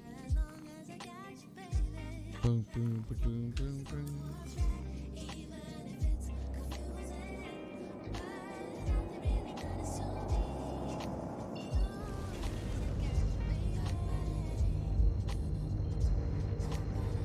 Engage jump. Jump.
$28 million out.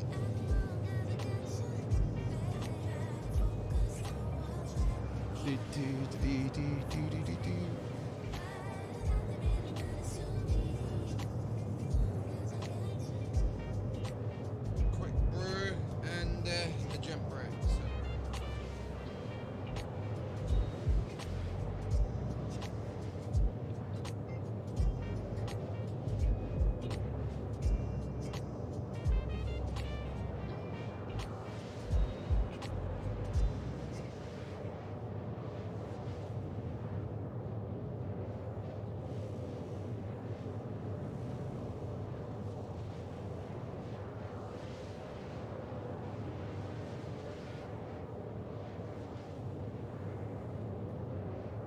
Quantum fuel at 75%.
Ambitious Dream Station.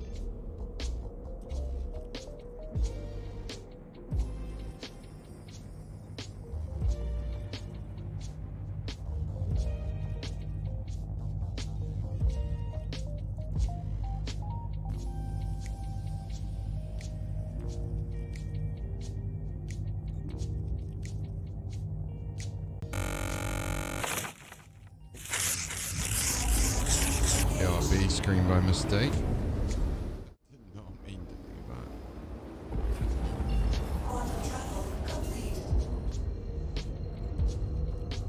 that. A brew break. Yeah, brew and gents break.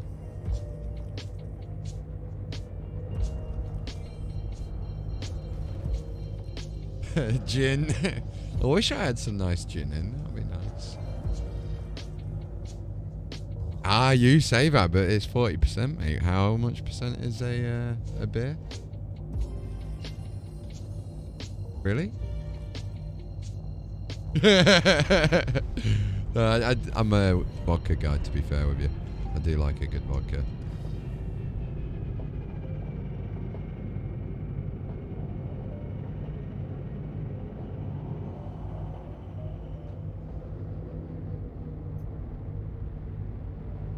Nice. Nice. That's what tequila does to me.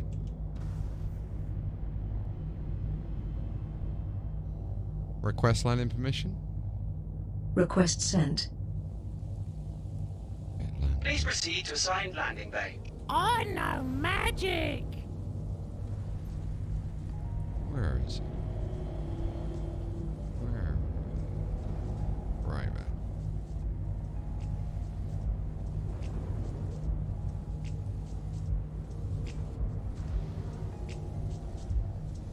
Letting you down. Hawking radiation. In 1975, Stephen Hawking showed that the principles of quantum mechanics would mean that a black hole emits a slow stream of particles and would eventually evaporate. What a nice landing that was.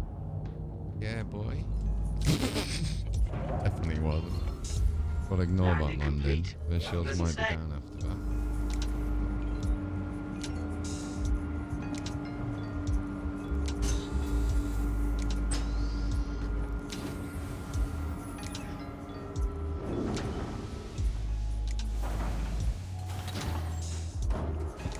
At least she's in.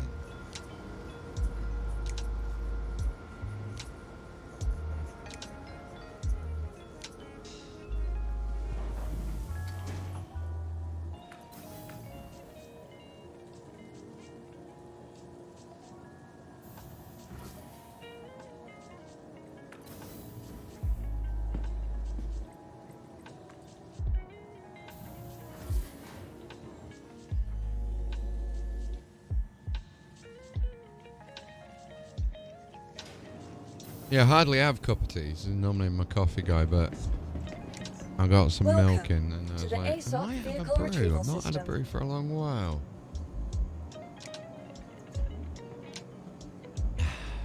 You can't beat a cup of tea every now and then, can you? It's good.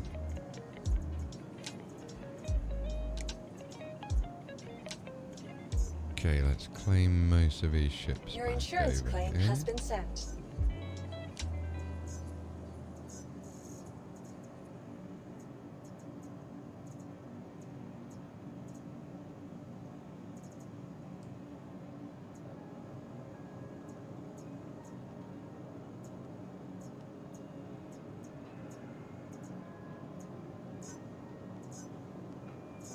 Your insurance claim has been sent.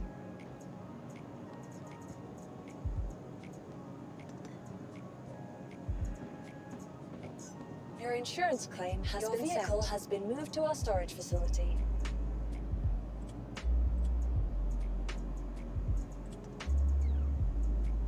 Oh.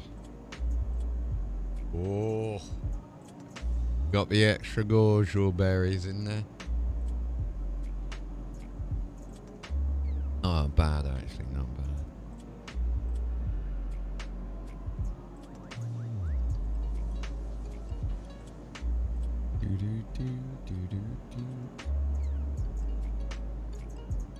Wait for Aurora to get over.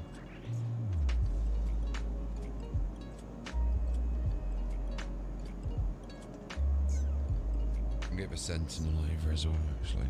Your insurance claim has been sent.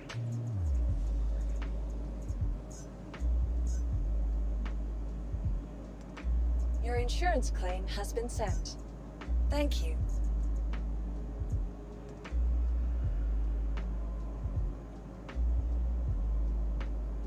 Previously on.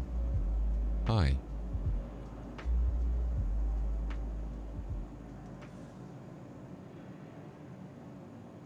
Hold on to your seats. One lucky ship is set to receive a brand new variant in Alpha 318. Oh. Oh.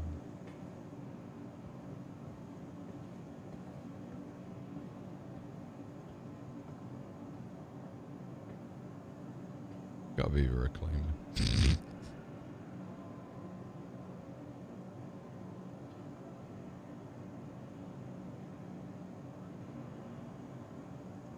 Or a Hercules E2. Someone put. Looks like the wiring, yeah. Someone said that. We'll see. I love reading these comments, they're brilliant.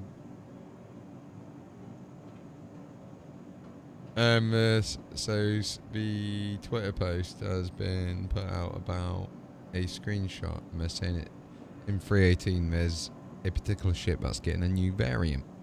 A brand new variant.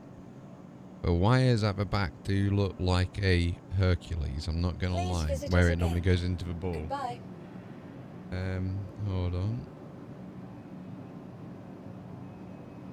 Where's Discord on this shit? Copy link.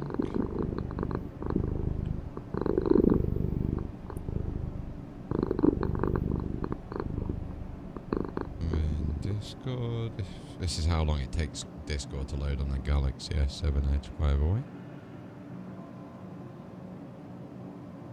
Boom. Boom. Boom. Boom. Think that's it? Yeah, that's it. So it looks like a C2, you know, at the back where it's got the big lighting. But they've changed the lighting up on it.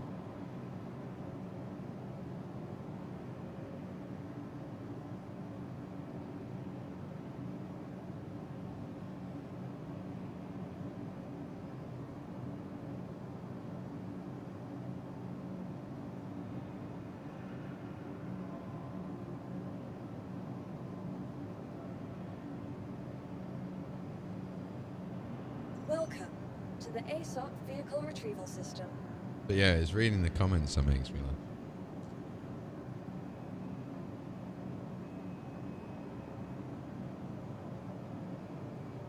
Your insurance claim has been sent.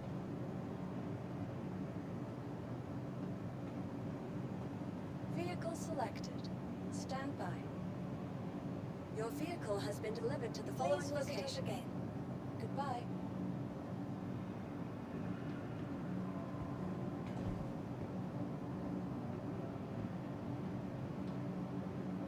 What's happened to music? Hello, I'm Eden. Hi, Who's in Eden. command? You are. Didn't like that one.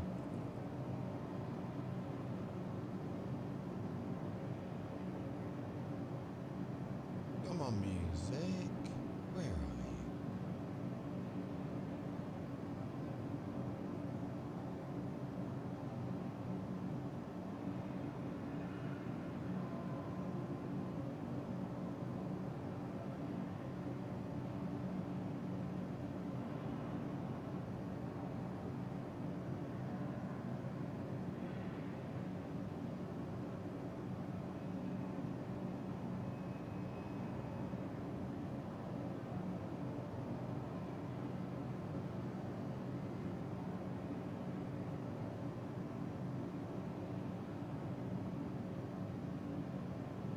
This is my PC again, showing a bit of its age. I don't know what's worse, my PC or my mobile phone at this rate.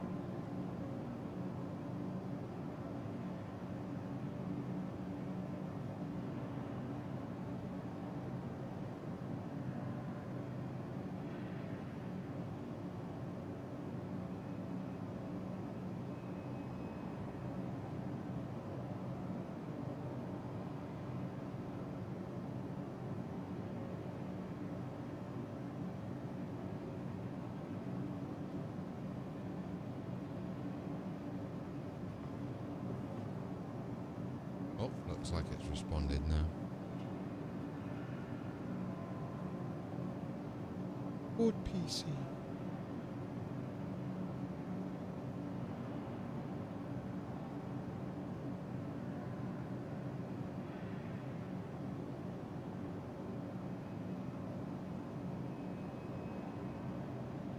Hold on, I've got an idea for something, ladies and gents, with Discord.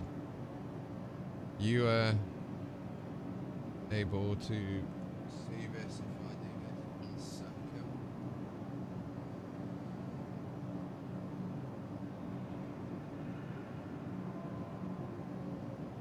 If I remember the bloody password.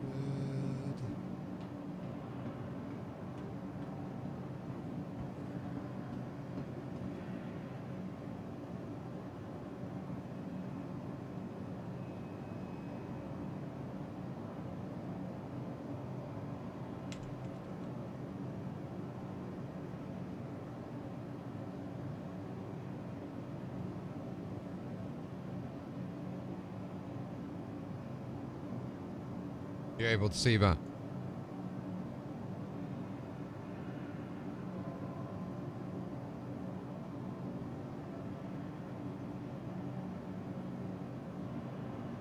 Okay, and then the next one is, just as an argument's sake, can you see?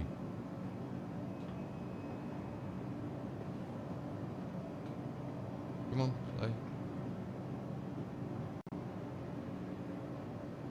Can you see that? Can you hear it? Awesome. Okay, it works. That's pretty cool. Actually sick. Did not know that would do that straight away without me having to fuck around with shit. Yeah. It's because I've got it being done for this other thing as well at the moment, which is pretty cool. If you get in stream and you want to check that out. Life in outer space. Ooh.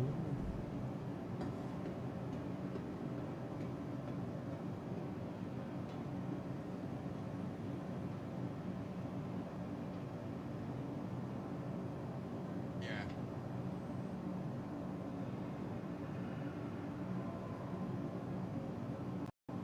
Oh, PC's starting to glitch up a bit then. Did you see that? Yeah, but I just went, nah.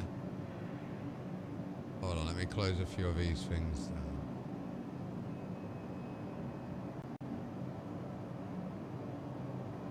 Keep treating my PC like it's some, like, server-based thing.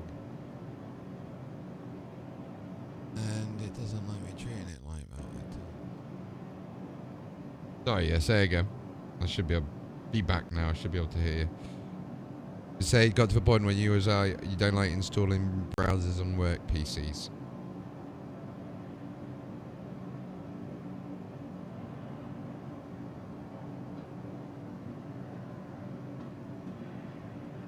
There's actually an alright browser, Menu Edge, to be fair.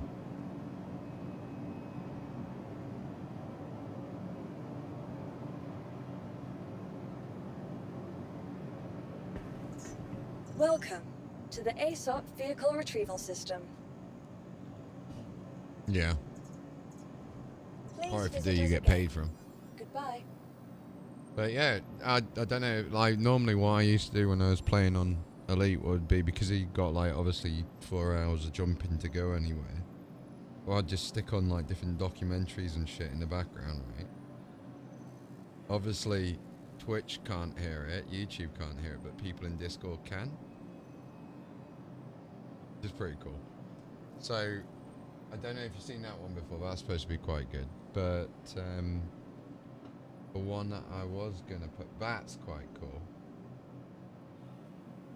That is, I highly recommend getting on this one. You must watch this, bro. It's called A Trip to Infinity. It's literally world-leading astrophysics. Brian Greene's in it. Loads of people are in it, and like, but basically they've all decided that the universe is finite, but there is infinite universes. So there's infinite finite universes, similar to how, you know, our planet is in the galaxy, blah blah blah, all of that. Imagine our universe being a planet, basically. Which goes back to what Adventure Time says. Everything small's just a small version of something big. That's what I tell women anyway.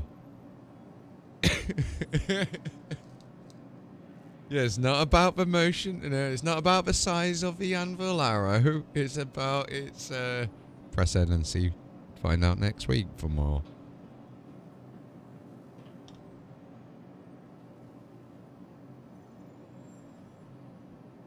You know, it will flourish one day with it. Yeah. But the other one is Black Holes. That one's really good because it's got some of the last footage of Stephen Hawking while he was alive. Trying to think what else is good. What I'll tell you what it was. It was a YouTube. Did you see the thing I was on about with the black hole spitting it back out at us? That was insane. Base. Oh, here we go. Here's another one. Voyager 1 has started acting weird. And it's Secret James. Okay, this is cool. We're gonna have some. Oh look, I love that. You put it in space and I pop up. Look at that. To be fair, I'd love to have someone basically. Let me take my mic out of stream.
Welcome to the ASOP Vehicle Retrieval System.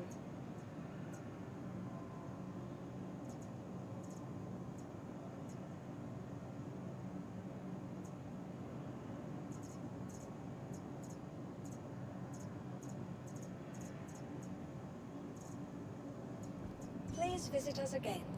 Goodbye.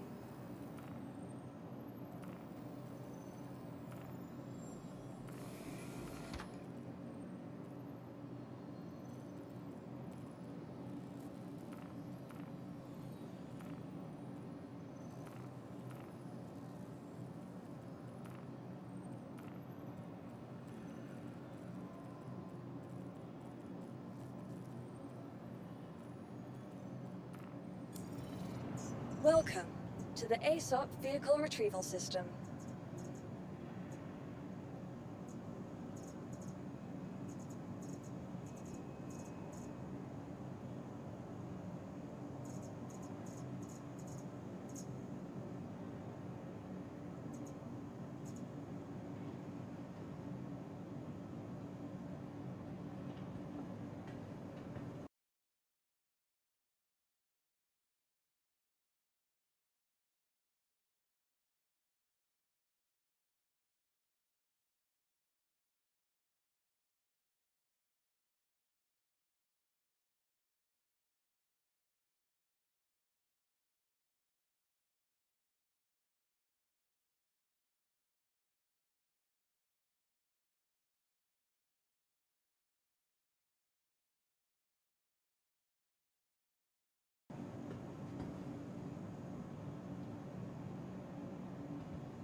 Please visit us again. Goodbye.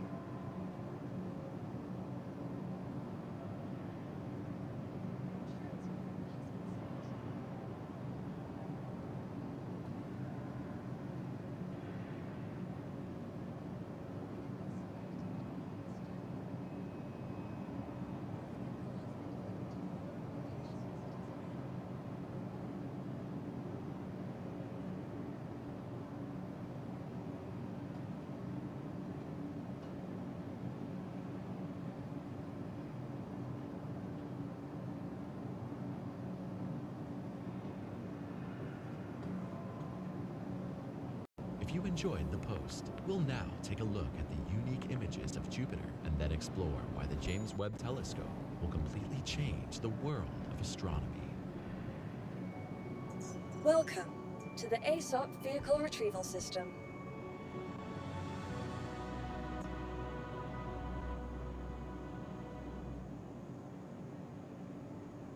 Secret images of Jupiter. These images of Jupiter were not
Please visit us again.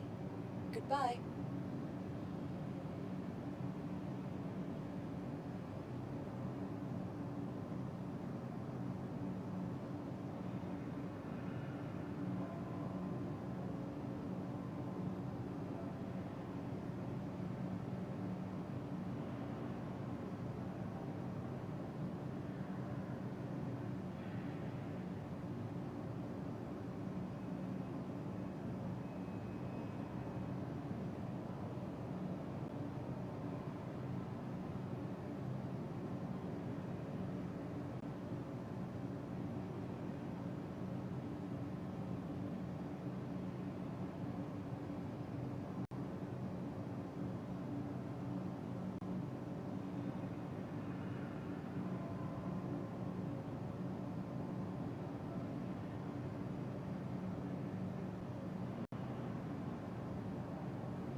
Welcome to the ASOP Vehicle Retrieval System.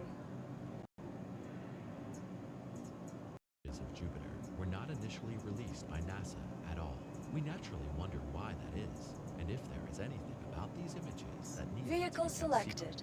In Stand fact, by. these images are very special images made specifically for a project at the University of California at Berkeley and a cooperative Your vehicle group of has been scientists delivered in to the Paris. following location. The James Webb Space Telescope is a joint project of NASA, the Canadian Space Agency, and the Europeans. The participating nations and space agencies mutually agree on which projects the telescope will be used for. A plan is already in place for this, with the next 2 years fully booked. That NASA withheld these images of Jupiter from the public simply had to do with the fact that the images are very special and were probably not considered as interesting and exciting as the other first images taken by James Webb. Curious people who Watch the do use Miro. When you draw on a whiteboard, no one sees it. With Miro, you plan together.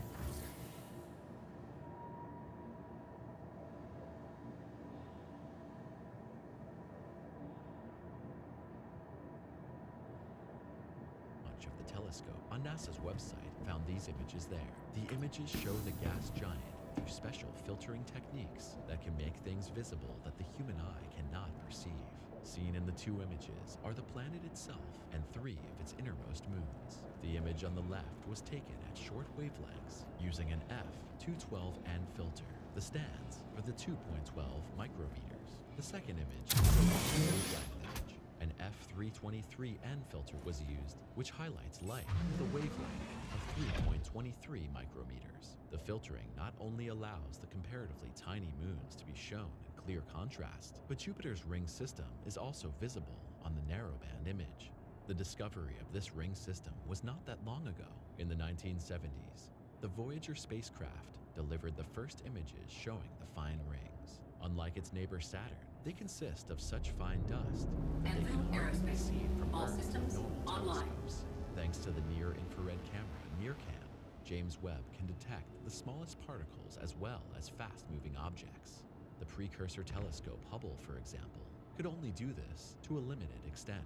Hubble's images of small or fast-moving objects near Earth were blurred due to the focal length of the mirrors. James Webb's light filtering on Request launch permission. now allows scientists to visualize a comet or asteroid that might be in front of the You sun are clear to launch. or another brightly shining celestial body such as Venus or Jupiter. This makes James Webb of great importance for tracking near-Earth objects and comets in the future. Increases safe progress on Earth. NASA officially stated in its report You are clear to that 2 launch. images observing a bright planet and its satellites and rings was judged to be problematic because stray light could affect the science instrument used, but also because the Line Guidance Sensor, FGS, must track guide stars near the bright planet. It went on to say, these observations confirmed the expectation that the detection of guide stars will work correctly as long as Jupiter is at least 140 Thank inches you, away and from please the visit again. FGS. In plain English, this means that James Webb is setting new standards for observing bright and small objects in the star system. Thus, the light filtering technique is already meeting all expectations at the beginning of the mission. Jupiter's ring system is of great interest to the researchers. So far, it's unclear whether rings like these form over time and whether the rings have existed since the planet's early days. Scientists Let's get have to found evidence for both theories in neighbor Saturn. Crusader. Some of Saturn's rings, which unlike Jupiter's also carry larger chunks of rock, are very old, while others are more recent. The outermost very fine ring of Saturn, which also cannot be seen with the naked eye from Earth, is fed by Saturn's moon Enceladus. According to the latest findings, on this moon, there is ice volcanism, and the ring is formed by finely atomized ice and water molecules from Enceladus. Another exciting question is how the moons of the 2 gas giants were formed. James Webb's images show Jupiter's moon, Metis, Europa, and Theia. Metis was discovered in 1979 and is the innermost known moon of the gas giant. Its mean diameter is only about 25 miles. Very little is known about this moon so far. Europa, on the other hand, we already know from the spectacular images taken by the Jupiter space probe Juno. Jupiter Hey, Juno. is the second innermost satellite of the gas giant and measures about 1,940 miles in diameter. Europa is an icy moon and currently one of the most promising candidates for life beyond. I love it, she is. Under a thick layer of ice. But yeah, for me to do something like this with my voice, if you know what I mean. The is again comparatively small, and like Menace, a rather misshapen lump of rock, with a conspicuously large hole. Now we have for you another special image taken by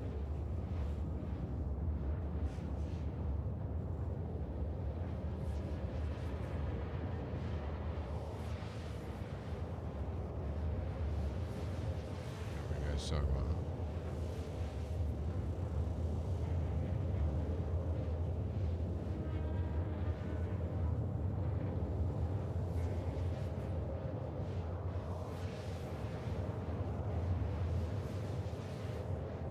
images, also taken at the very beginning of the James Webb Telescope's career. Jupiter once again shows a change. That's amazing. Although these images appear more familiar to the human eye, there is a special filter behind this image, the aurora. At the moment, I have got 415,000. Clouds and upper haze. A yellow-green filter makes the veil swirling around the north and south poles visible to us. It's slowly gone down, helping people. Blue light filtering reveals light reflected from a deeper pink cloud. The Great Red Spot, the most gigantic cyclone in Jupiter's atmosphere, appears rather than the usual red. Oh, wow. This indicates a high altitude. The Great Red Spot thus rises clearly above the surrounding clouds. So that's the Great Red Spot's now white. The equatorial region also appears bright, indicates that bands of clouds and winds there also rise clearly above the surrounding structures. Dark bands in areas north of the equatorial region provide evidence of less dense cloud cover. In addition, the planet's fine ring system and two moons can also be seen in this fantastic and razor-sharp image. That's beautiful, isn't it? And Andrastia are among the less explored moons of Jupiter. Wow. In the blackness of space, even faint white galaxies can be seen at incredible distances in this image. Commenting on these brand new images of Jupiter, planetary scientists I didn't even know you need to jump all the way out, but I did. I got distracted by this video. Images from the new Right, let's have a look, see what we got here. Mission-wise, mercenaries. And No. yet, the telescope has been in operation for less than 6 months. Hubble already significantly changed the way we see space during its 30 years of service, and the James Webb Telescope will provide even more intense and exciting insights. Hubble first the James Webb Telescope will bring when comparing some images from the two space telescopes. James Webb not only looks very different from its colleague Hubble, but there are also far more cameras and measurement sensors on board the new telescope. Hubble was launched into space in 1990. Think about what cell phones looked like in 1990 and what they look like today. It's much the same with the two telescopes. Of course, James Webb in the 2020s has very different capabilities than Hubble from the 1990s. James Webb's 21-foot diameter mirrors allow deeper views into space than any telescope before. Hubble's primary mirror is only 7.9 feet in size, and yet this telescope was already providing unique views of the cosmos. Some amazing photos it's provided. Allowed researchers to look back almost to the Big Bang, but only almost. Webb provided a much sharper and deeper image right at the beginning of its operational lifetime. In the reddish color spectrum, the oldest galaxies in the universe, and those that should not exist according to the Big Bang theory, can be seen. Webb's deep field image, which can look to within a few million years of the previously assumed Big Bang, is much more curved than Hubble's image. This is due to gravitational lensing, Yeah. which makes Assumed Big Bang, kind of like that theory's out of the window now. first place. In 2008, people on Earth were delighted to see this image of the Northwest Carina Nebula. This summer, we marveled at this image from James Webb. The color brilliance and detailed sharpness delighted amateur stargazers and scientists alike. Thanks to Hubble, we were able to admire the incredibly beautiful Southern Ring Nebula. Look at this upgrade, this is insane, look at that. Images from the new telescope just took our breath away. And that was just the beginning. James Webb will be bringing us exciting new images and insights from the depths of space every month. We'll be sure to stay tuned. We'll keep you up to date on all the new discoveries from the James Webb Telescope. Tell us what you think about the possibilities of this new technology and the never-before-seen views of Jupiter. As always, write us your opinions, ideas, and views in the comments. We look forward to you checking back with us soon. Until next time, at Simply Space. Not bad, not bad. Quantum drive is now off. What we got next? We got the Voyager 1 has suddenly stopped doing its shizmajiz because it's a bit of a douche.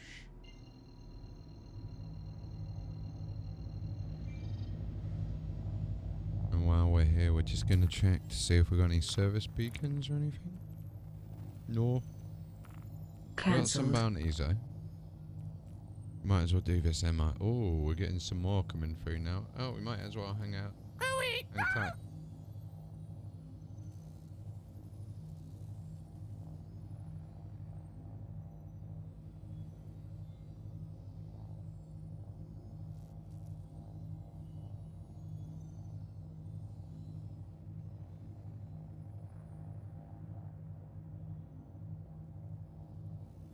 There we go, Voyager 1.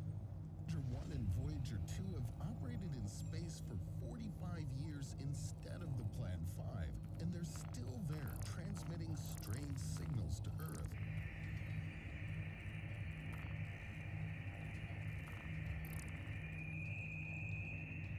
Scientists believe we won't lose contact with them. Excuse me. 25, but will they have time to show us anything? Unauthorized surveillance detected.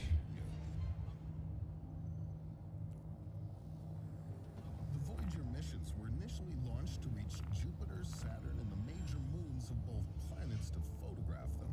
Thus, thanks to their images, scientists Let's try this. I've not done one of these before. the moons around Saturn, which had previously seemed to be just bright dots. That was the beginning of a series of discoveries related to one of the moons, Enceladus. Scientists were shocked by the fact that Saturn's moons showed geological activity.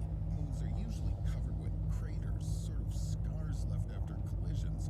These Engage jump on my mark. crater if the moon is stationary and there's Okay. geological activity. On the contrary, Enceladus appeared to be smooth Now. pearls. This could mean Jumping. Quantum drive is now off. Hmm. smoothness of Enceladus lies elsewhere, namely in cryovolcanism. That is, the melted ice that covers the satellite ensures the displacement of ice massives and the formation of new ones. But in the 70s, nobody was aware of this, as well as of Jupiter's moon, Io. Before the Voyagers, it seemed like a tiny ball of rock and ice at a distance of 800 million kilometers from the sun. But the legendary probes presented scientists with a different picture. There was no ice on Io, only raging volcanoes everywhere, and the ash plume from the eruption of the largest of them reached a height of 400 kilometers. That was the first time active volcanoes had been seen somewhere other than on Earth. Oh wow, I did not know that. Enormous gravity makes the moon's tectonic structure. This results in extreme volcanic activity and magma emissions far beyond Io's surface. The Voyagers also showed scientists Jupiter's radiation belts and the never-before-seen planetary rings. They were first spotted by Voyager 1 in 1979. 7 months later, Voyager 2 conducted more extensive imaging, which allowed rough determination of the ring's structure. Then it was the turn of Saturn, the owner of the most extensive ring system in the solar system. It consists of countless small particles ranging in size from What are you up to in game, man, at the moment, guys? this thanks to NASA's Cassini spacecraft, which spent over 2 years studying the moon. However, if the Voyagers Nice. desire interlacing around Saturn, Quantum fuel is at 75%. Bit risky, was it? Or The Voyagers were the first to notice liquid seas on Titan, and Cassini only confirmed that 40 years later. It seemed that after 5 years in space, Yeah. the Voyager mission came to an end. But luckily, it happened otherwise. The mission was extended. Voyager 2 went to explore Uranus and Neptune, and Voyager 1 headed to the unknown moons of Jupiter. But how could they continue the mission if they only expected to last? but you can earn more per hour, so to say. Voyager probes weigh 700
They've had a great lifetime of voyages, like, haven't they?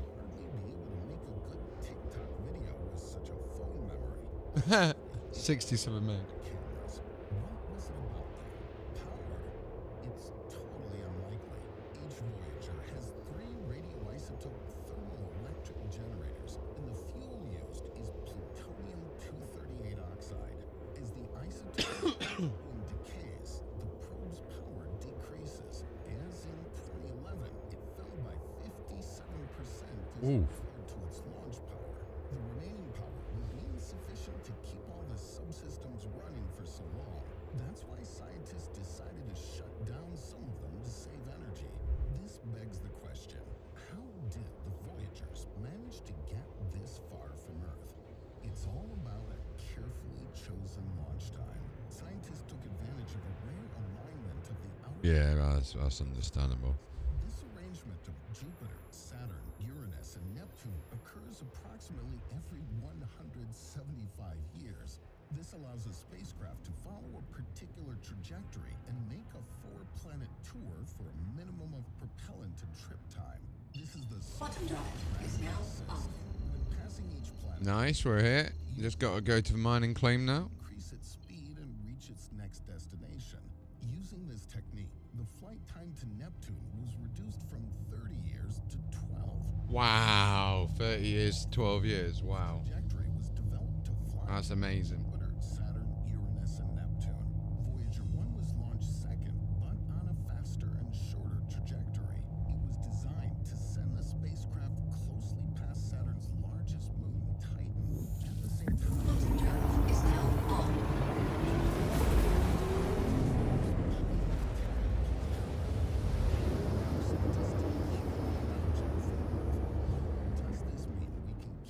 Bottom drive is now on.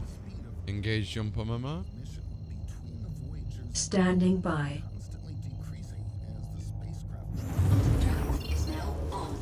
Bottom drive is now off. Jupiter to Saturn. The data transfer rate Right, I gotta search this area apparently. is currently at a distance of 18.5 billion kilometers from Earth. Cancelled. Flown 15 billion kilometers away, and they keep moving away at roughly the same speed of over 60,000 kilometers per hour. However, the distance doesn't yet prevent maintaining the connection with the devices. The Voyagers continue to search for the boundary between the heliosphere, the region of our sun's influence, and the interstellar. Voyager 1, for example, managed to record sounds where there just can't be any sounds.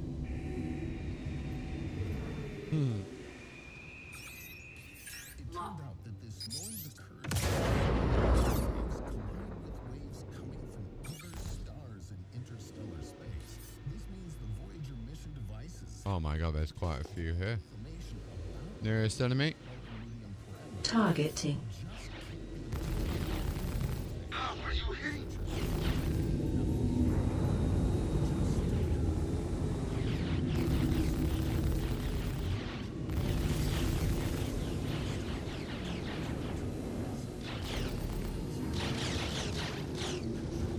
Shields hit. Seriously?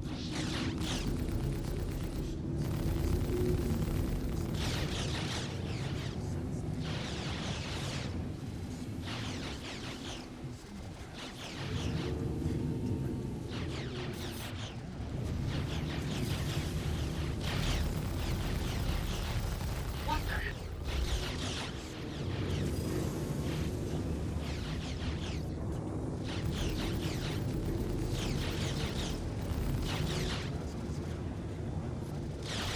Come on, PC, don't lag now.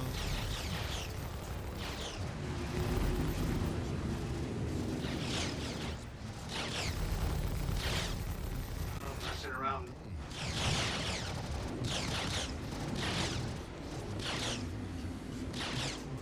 Not now, PC. Come on.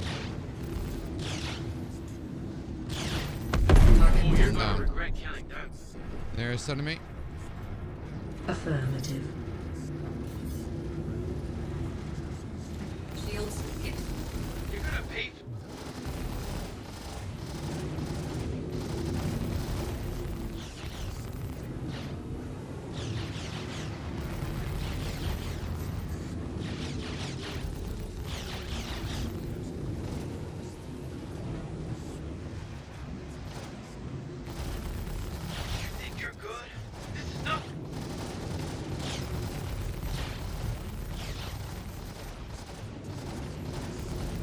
Power to weapons. Diverting power to weapons. Target destroyed. Nice. I'm gonna make you pay Let's go double. to this one next.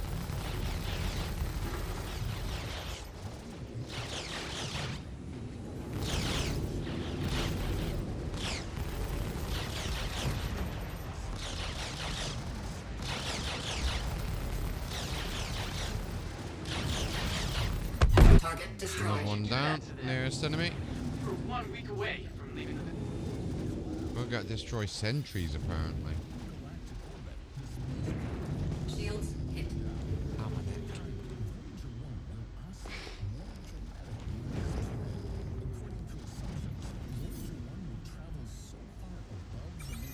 Lock.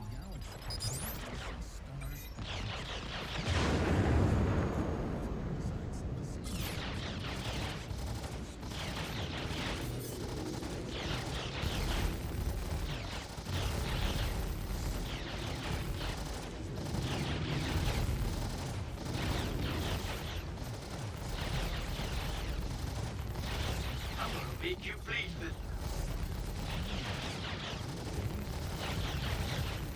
Max power shields. believe you killed them. Powering shields. Nearest enemy.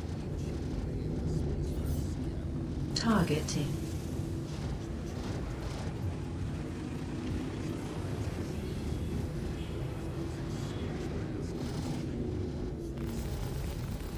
Shooting at me make you feel big? Yes, I do. Right away, Commander.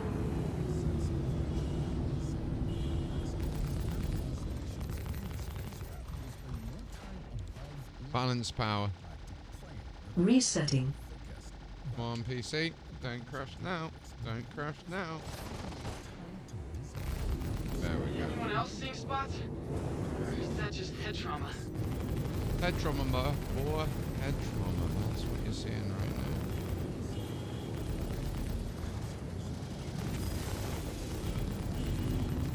Bose-Einstein condensate at extremely low temperatures. Quantum rules mean that atoms can come together and behave as if they are one giant superatom.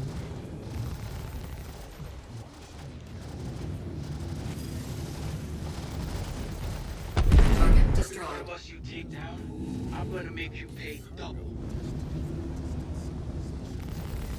Shields hit.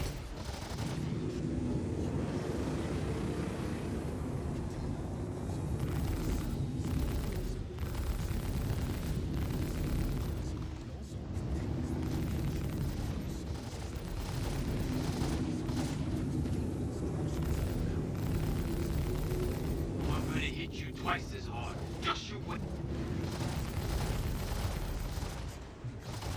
Oh wait, remove plane jumpers is broken, isn't it? Because of the sentries. Target destroyed. Bogey. Bugger. I'm just knocking out all these freelancers over here, realizing they're not counting. They're not counting. Right, let's abandon that. And we'll head over to Hurston, I guess.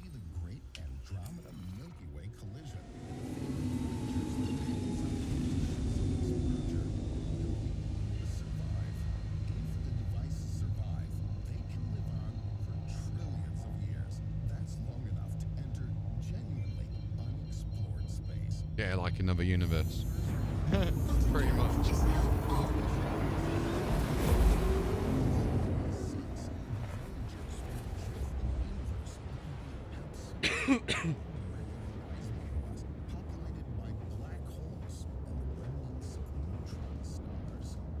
It's so cool to imagine that. At the same time, scary as crap.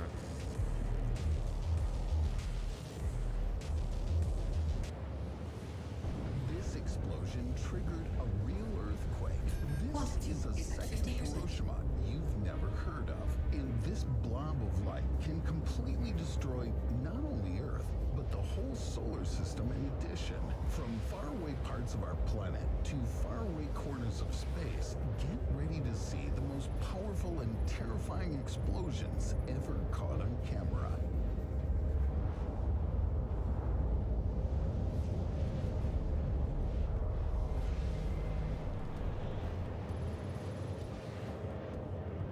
Accidental detonations are always unexpected and therefore one of the most devastating.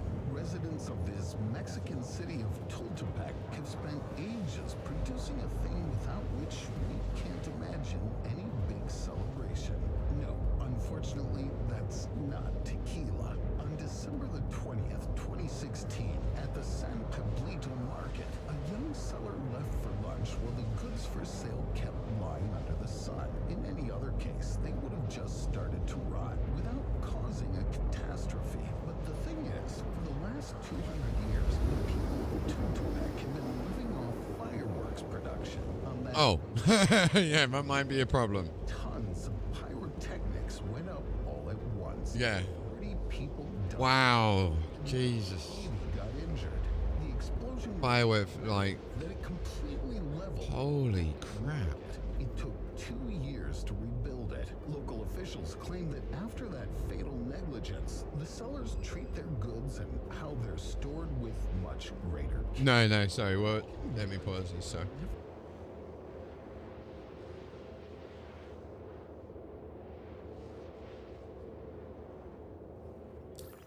How much you need?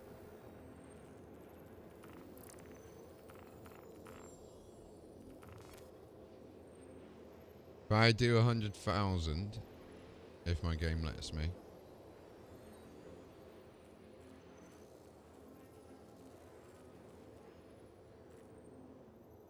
Oh, it's locked up again. So, oh my god, come on, PC.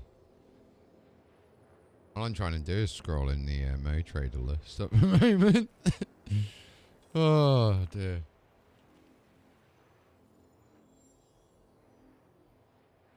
See if it pops up. 1 sec.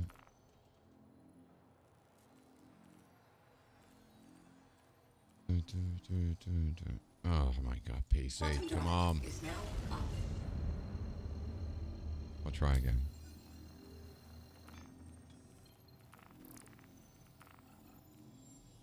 Main trader. Again.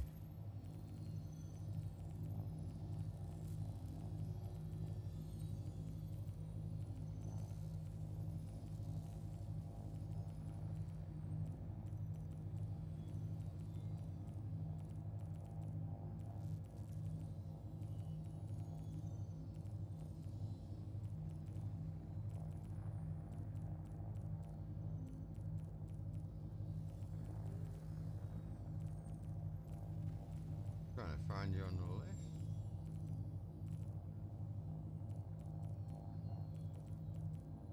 There you are.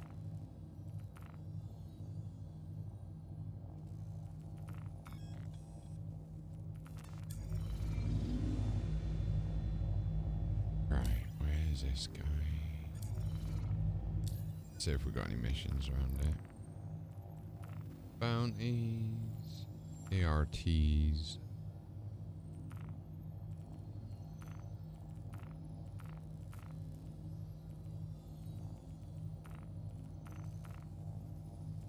Be another Yeah, so just got your 264 sent over.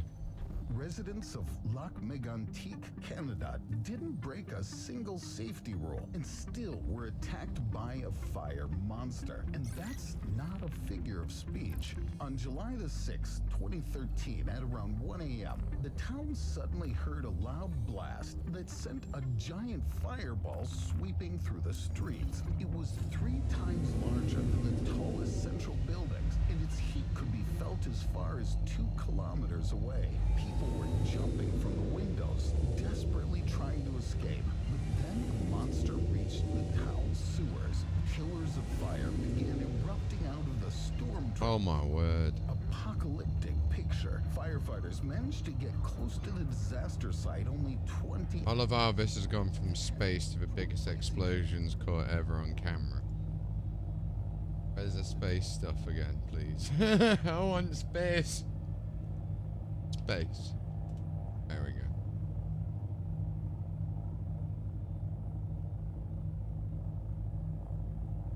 Oh, this guy's fantastic, to be fair. Anton Petrov, he's absolutely awesome. actually knows who she is as well.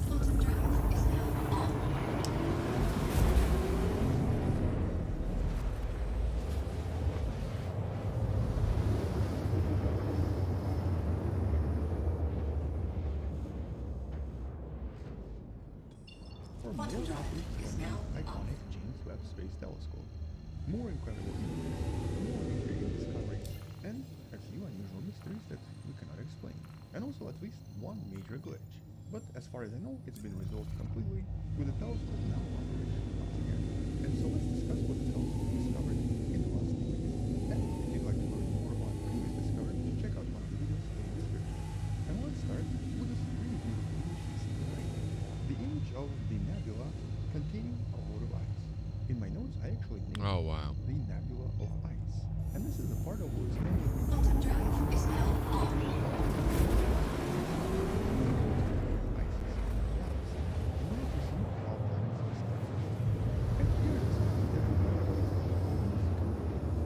It's about 630 light years away from us, and the reason we can see it is because one of the stars that you see right here is bright enough to illuminate some of this gas, which then reflects the light visible in the infrared. That's amazing. Reflected are actually tiny ice particles. In this case, it's not just water ice, it's a lot of other elements. For example, things like carbon, but even sugars, and simple amino acids. And here on Earth, a lot of this brought water, but it also brought a lot of molecules needed for complex life. Covered by various comets and asteroids. But trying to figure As out you wish. where all of this originally came from is essentially what this mission is trying to do. And the observations here already discovered a lot of different stuff. Even prebiotic molecules such as methanol, which means that a lot of the complex molecules might even form way before any planets and way before any stars. Although when it comes to certain sulfur-bearing molecules, they actually found a lot less than expected, suggesting that some of them are produced in some other way, or maybe a lot of them are hidden as something else, something for example like soot, that's a little bit more difficult to detect. But either way, some of the complex molecules that we are made out of were quite likely created before the solar system and before planet Earth, at least according to the study and the images that you can find in the description. Then there was this cool observation of the object known as Chariklo, the unusual asteroid-like object, or more specifically a centaur, that seems to possess two sets of rings. And during the observations in October of 2022, this is what the telescope was able to observe. It's a passage of Chariklo in front of a distant star. We refer to this as occultation.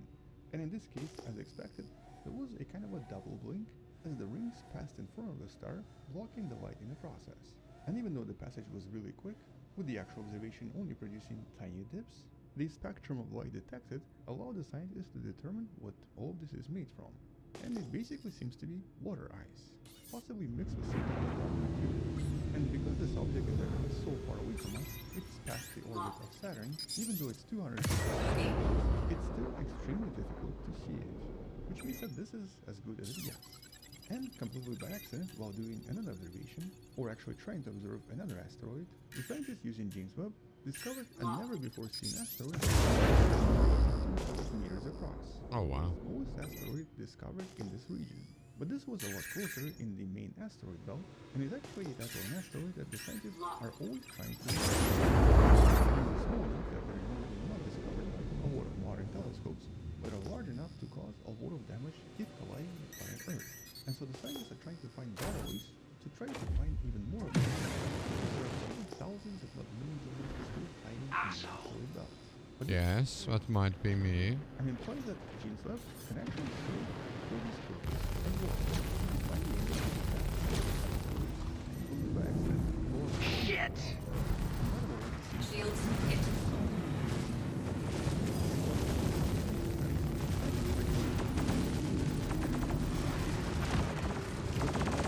Bad shields. Of course. It's flat! Look at it! Eat this!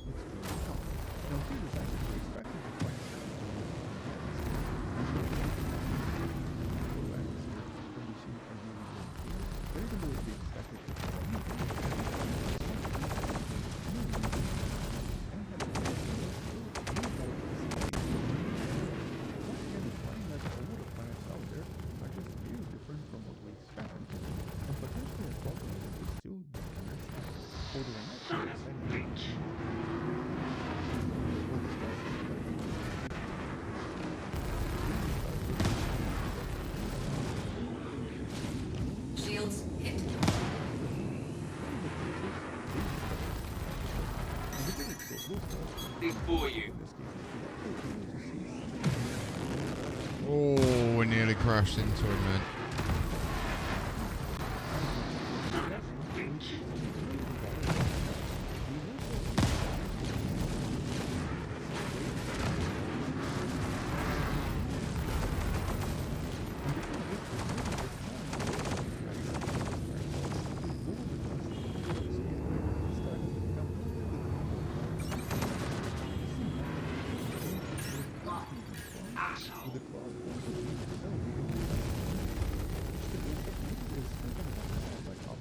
Max powered shields. Sure.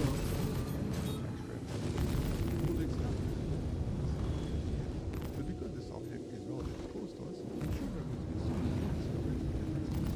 they decide that Shields. there will also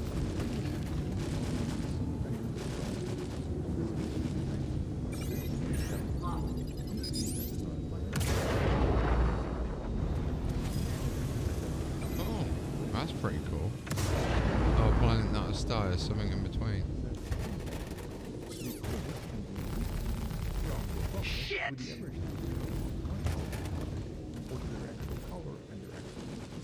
Power to weapons. Affirmative.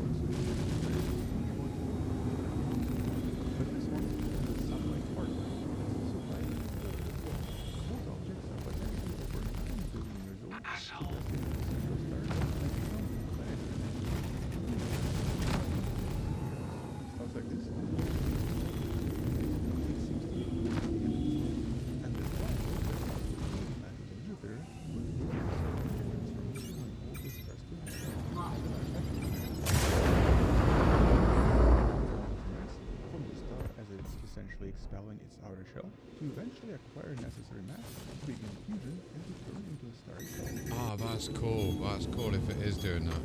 Chat low. Nearest enemy. Targeting. Touch that!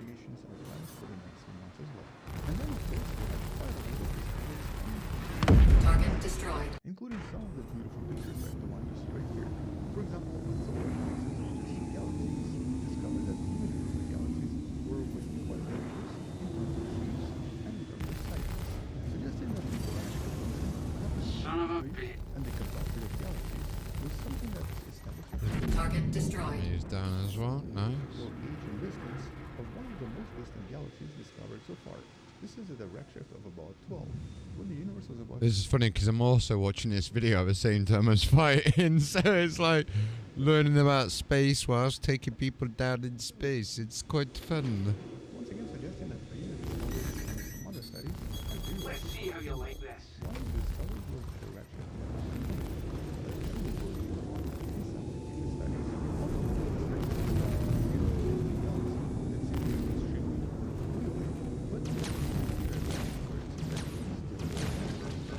Oh, wow.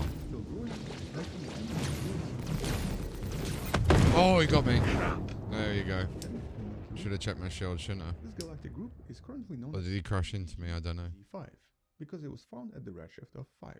Here's what the actual image looks like. And the total mass of all of these galaxies is extremely similar to the Milky Way. And so this definitely provides a lot of evidence for how we believe galaxies do form, or at least did form, in the last 10 billion years, with a lot of these emerging groups serving as progenitors of future massive galaxies like the Milky Way. But while exploring a lot of other emerging galaxies in the early universe, the scientists did discover something they did not expect, or at least something that they cannot explain just yet.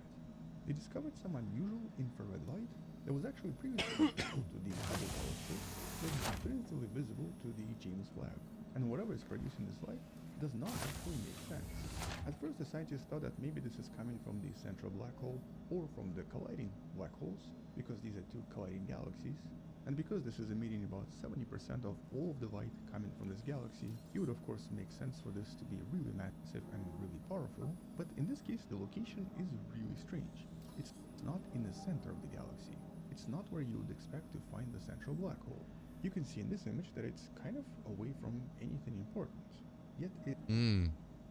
Oh, something just happened then. It is a really large object, approximately 570 light years across, even though both galaxies are about 65,000 light years across, or about 2% the total size. So maybe this could be some kind of a very large starburst region, where suddenly, due to the collisions, a lot of stars started to form all at once, producing all this interstellar light. This is something that's often expected from a lot of galactic collisions. But the problem in this case is that, well, because all of this is hidden by huge amounts of gas, no other light is going to be escaping this region anytime soon. And so it's impossible to tell what's happening on the inside. If this is a star-forming region with a lot of stars, the ultraviolet light produced by these stars is unfortunately invisible, making this a pretty exciting mystery and something that the scientists really want to investigate in future studies. Although in this case they also found 12 smaller sources of green infrared light, located around the center of them, so some of these could be clues to what's going on here and could guide scientists to the final answer. But definitely not yet. But when studying distant galaxies, the scientists were also able to find a lot of other intriguing structures, such as potential clusters, or extremely small circular structures inside various distant galaxies that are very likely globular clusters. Clusters containing millions and millions of stars, but clusters that seem to be much clumpier and much denser than anything we have today. And some of these clusters seem to be anywhere between 1 and 4 billion years old, and so much younger than anything in the local universe, with some of them showing very specific colors and also being located in very specific regions of the host galaxies, which may actually serve as an explanation for how these objects form. Even today, it's still unknown how these clusters form, even in our Waiting passengers should be mindful of the platform's edge. Strong winds can arise suddenly. Help us explain the galaxy. Although in this case, at least 2 of them seem to be What's up? and had intermediate age about 2 billion years Trap old, now and leaving seem the to be station. associated with a Stand satellite clear of galaxy doors. that's being absorbed by a larger galaxy known as Sparkler. Because this particular galaxy is only about 3% the mass of the Milky Way, by itself it's probably going to be swallowed by something even larger with time, which kind of shows us at least some hints to how galaxies might have evolved early on. But there are still a lot of unanswered questions. And last but not least, there was a small glitch on the telescope earlier in January. A software glitch that disabled the near-infrared imager for approximately a couple of weeks.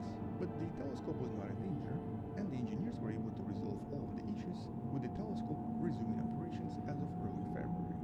And so at the moment there is no indication of firmware update danger, and James Webb seems to be doing really well, which also means that there are going to be a lot more discoveries coming in the next couple of weeks, and we're going to be discussing all of them in the next video. And until then, thank you for watching. Check out some of the previous videos in the description below. Subscribe and share this with someone who's into space and sciences.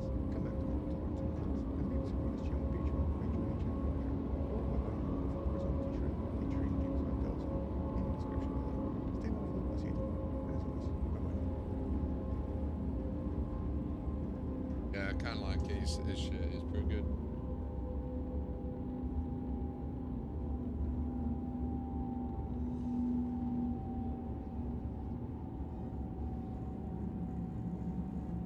Now arriving. Well, let his credits roll just because obviously featuring his content as well, so.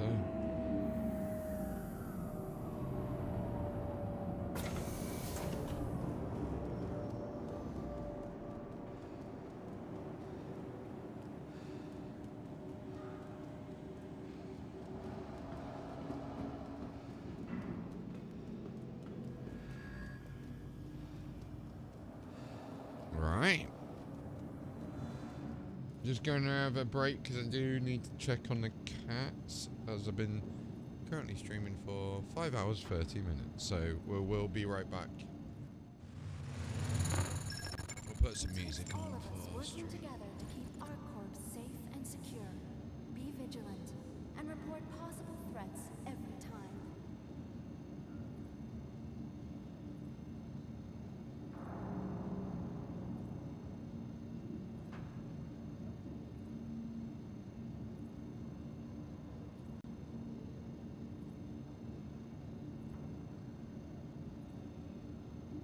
Want your company to be in good company? Our corp's unique vertically integrated corporate parks offer amenities such as resource sharing and logistical pairing for our rental partners.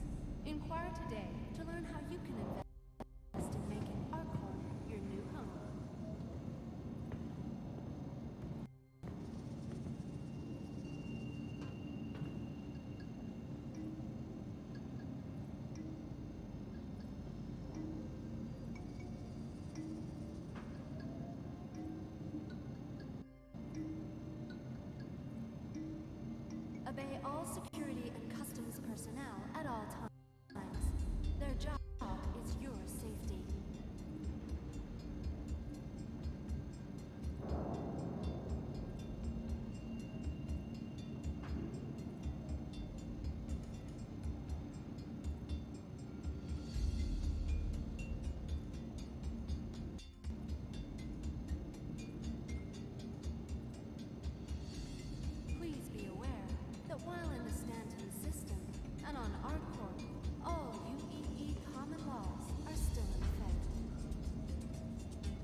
Want your company to be in good company? ArcCorp's unique vertically integrated corporate parks offer amenities such as resource sharing and logistical pairing for our rental partners. Inquire today to learn how you can invest in making ArcCorp your new home.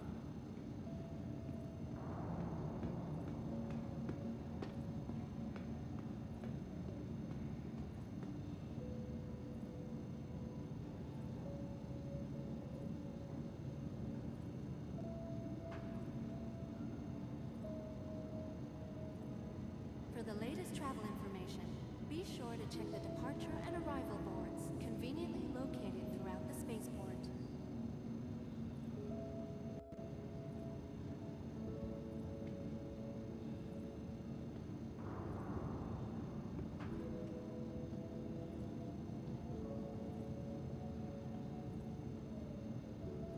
The hatch has been sealed on shuttle P6L64CR. Ground crew, clear bay for launch.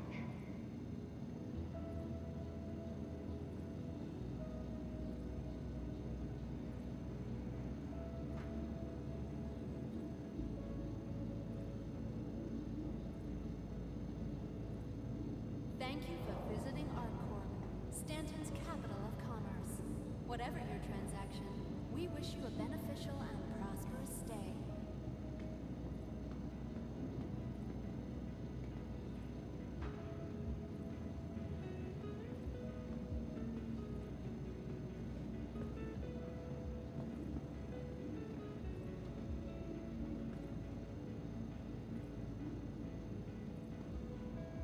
It takes all of us working together to keep ArcCorp safe and secure.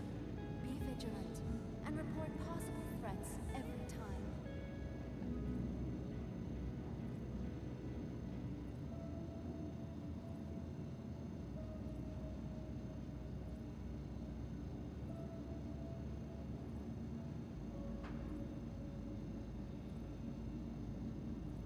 From transforming worlds to exploring the stars, ArcCorp is proud to bring the universe closer together.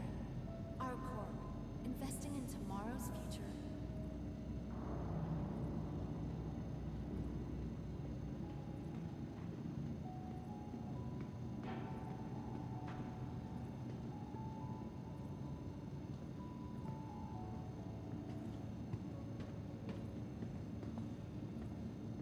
Want your company to be in good company?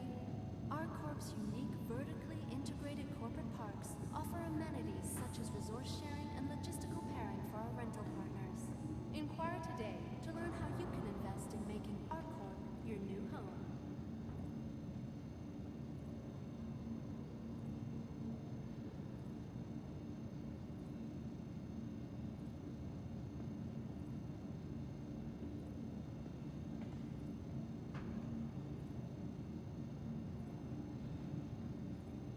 It takes all of us working together to keep ArcCorp safe and secure. Be vigilant and report possible threats every time.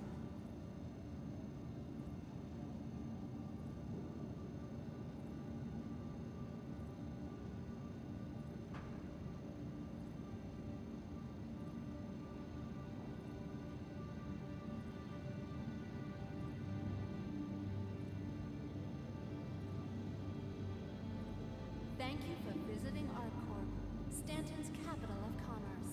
Whatever your transaction, we wish you a beneficial and prosperous stay.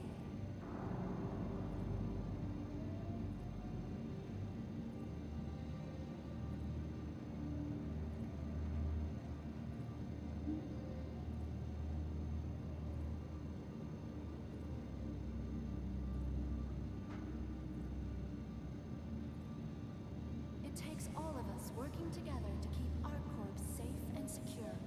Be vigilant and report possible threats every time.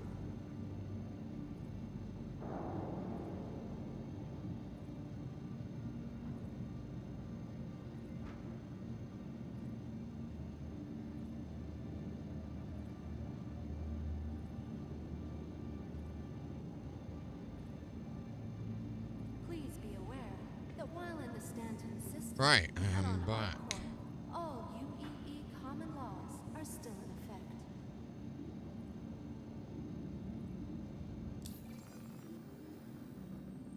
Nice, thank you.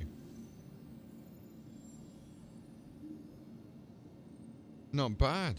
Thank you very much for that. Not bad at all. So quite close. Good company. ArcCorp's unique vertically integrated corporate parks offer amenities such as Yeah, we'll see you soon. I'm hoping we might be on tomorrow. If not, it'll be the day after for sure. I've got to double check out with family what we're doing over the weekend and stuff. So, yes. I will speak to you soon, bro. Have a good one. Enjoy. Alright. We've still got to go and neutralize this guy over here, so we'll go and see what we can grab and do that with. It takes all of us working together to keep ArcCorp safe and secure. Be vigilant and report possible threats every time. We'll do it with the arrow again, to be fair. We'll just claim it back.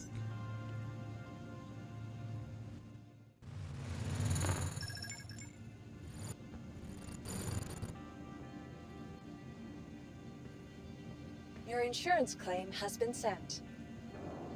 Please be aware that while in the Stanton system and on ArcCorp, all UEE common laws are still in effect.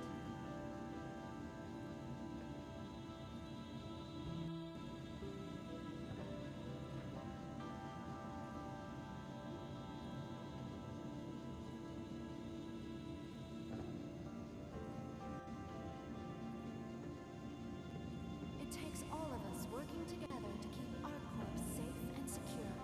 Be vigilant and report possible threats every time. Astronaut Neil Armstrong on July 21st, 1969. He commented on the moment he set foot on our satellite for the first time with the legendary words, "That's one small step for man and one giant leap for all mankind."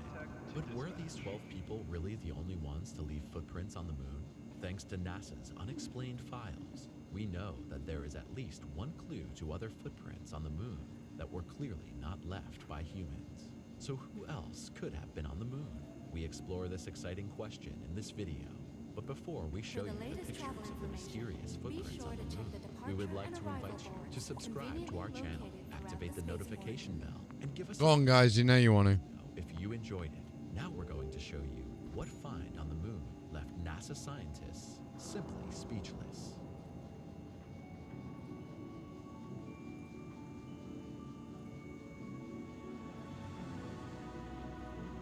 From transforming worlds to exploring the stars, ArcCorp is proud to bring the universe Mysterious closer footprints together. on the moon. ArcCorp, investing The in moon is a tomorrow's celestial future. body that is dry, dusty, and completely free of winds or erosion. There is complete silence, and footprints left there by humans in the 1960s will most likely still be seen millions of years from now.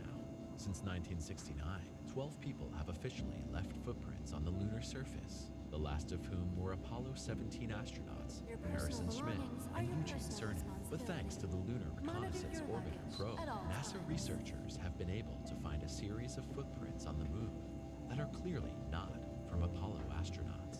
The incredible images show a series of footprints stretching over 100 meters that are clearly not of human origin. How do the researchers know this? Well, that's quite From easy to answer, transforming worlds because the to tracks you can see exploring the here stars, are far too large ArcCorp is for a proud to human bring to the be universe responsible for closer them. together. But from whom do they ArcCorp, come from? Well, investing in here, tomorrow's NASA future. researchers and press speakers, who are typically so ready with explanations, were at first rather speechless. NASA simply doesn't know.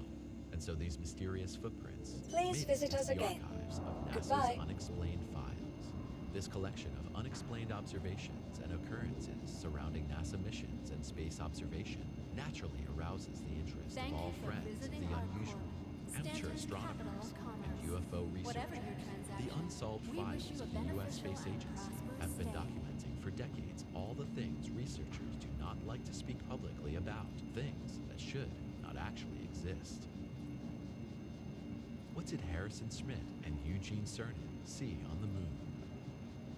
An intense mystery has developed in the past decades around NASA's last Apollo mission. Want your company to be Allegedly, in good the company? astronauts found evidence for the existence of extraterrestrials on the moon.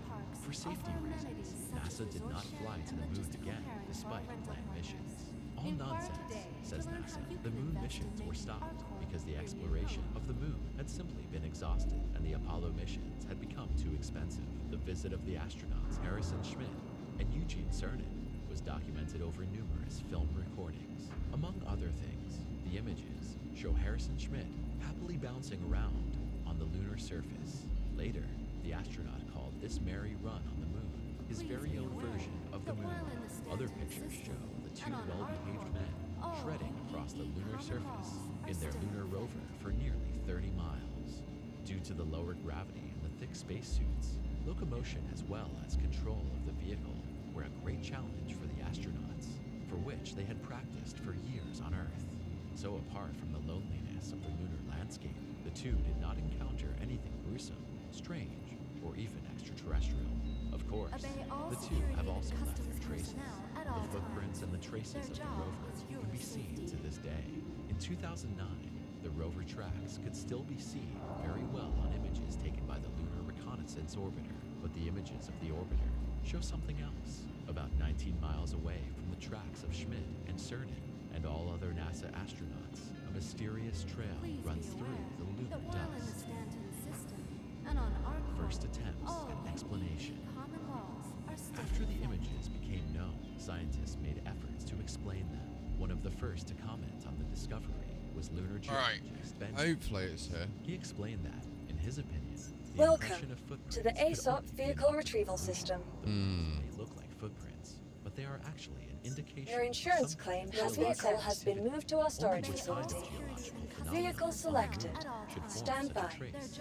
The moon Your geologists vehicle has been cannot delivered say to the following at present. location. Only this much is sure. The trace cannot come from human feet because the steps are much too large. Benjamin Weiss's explanation attempt sounds plausible at first. The only thing is that there is very little geological activity on the moon today.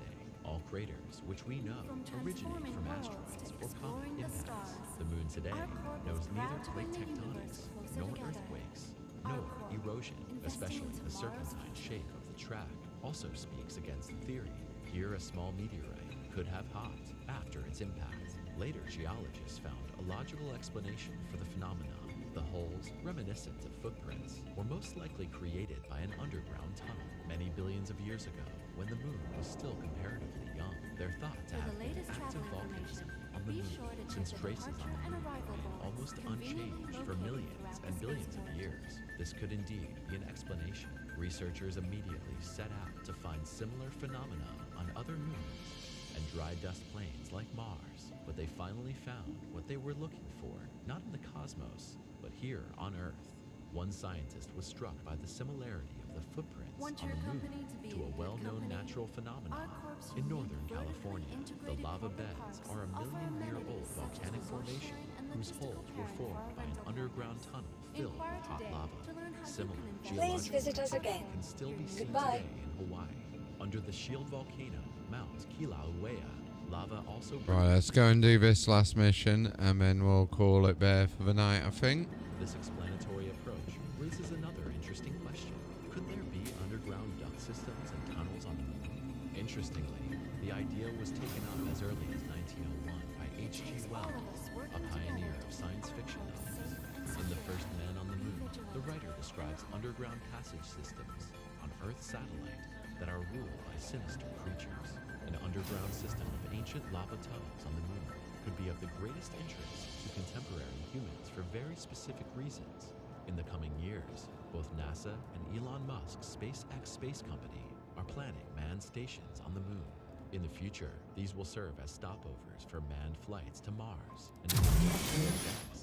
Such stations could also accommodate lunar tourists.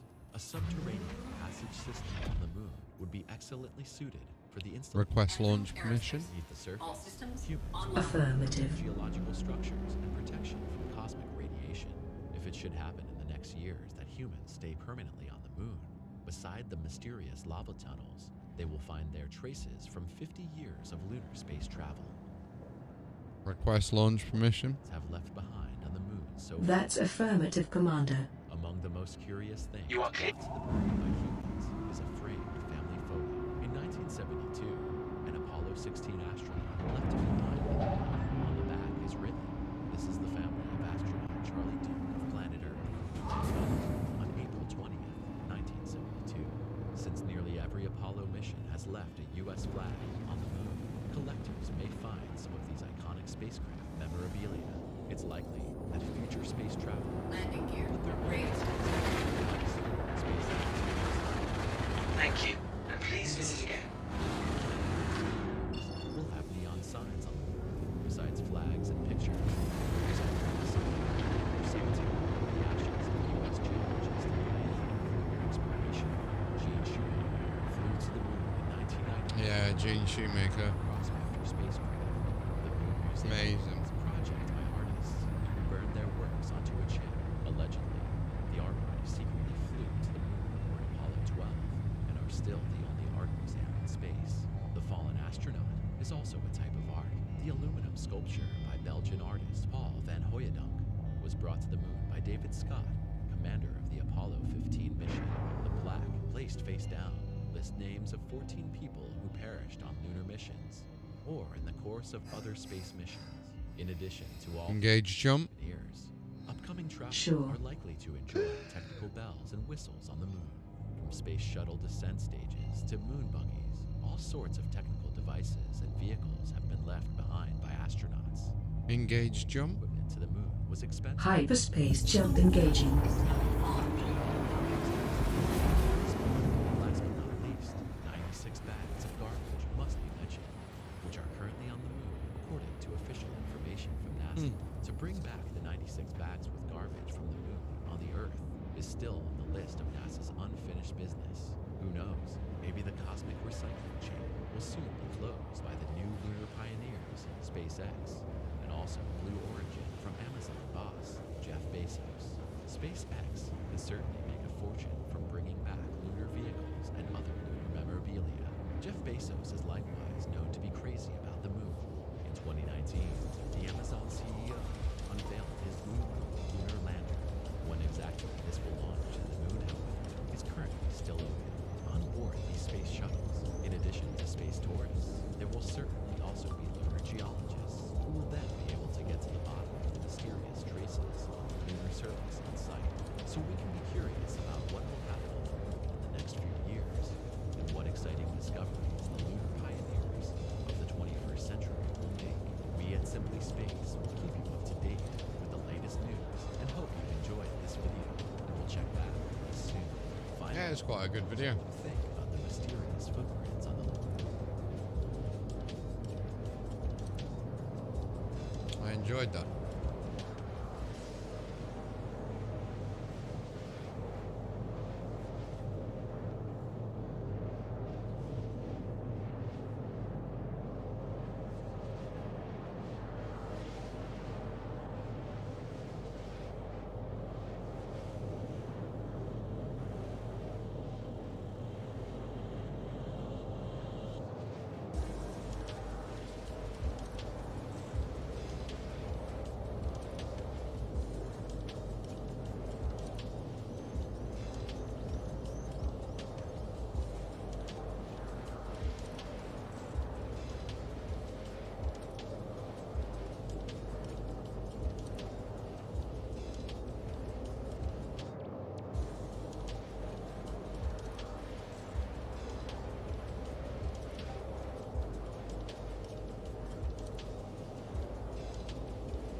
Quantum fuel is at 75%.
Quantum drive is now off.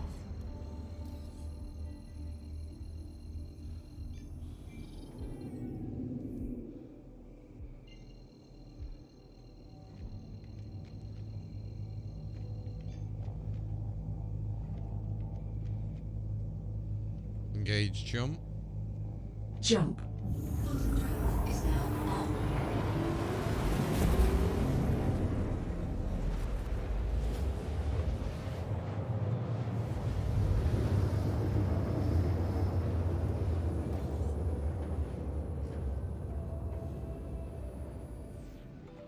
Quantum drive is now off.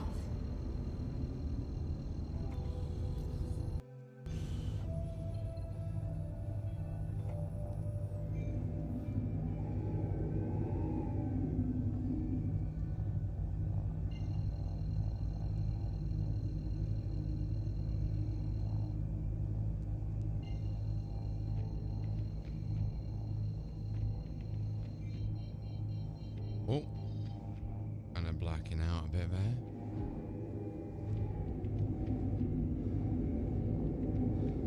Where is our target? There it is. Engage jump. Complying. Is now on. Quantum drive is now off. Despawn drive. Yoo-hoo!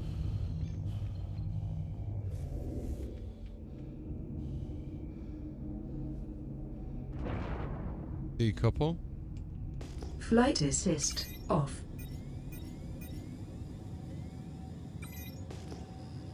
Where is he? Okay. There it is. Lock. White ammo with a cheeky 3 missiles. Lock. Lock.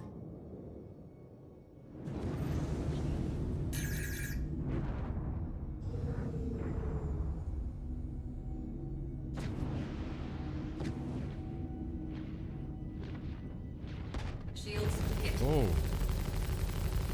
I hit an asteroid then. Shit.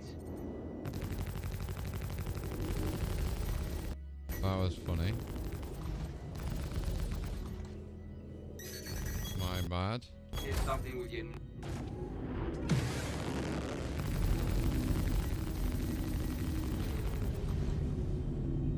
Damn it. Max power to weapons. Power to weapons.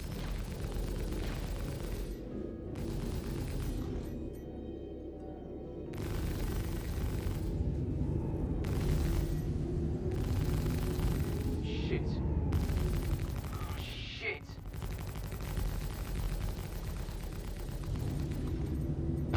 There we go. Nice and easy.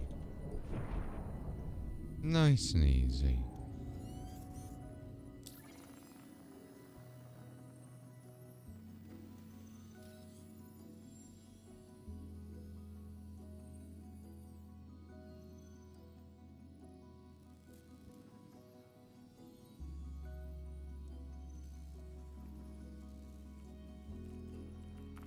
Who we got online?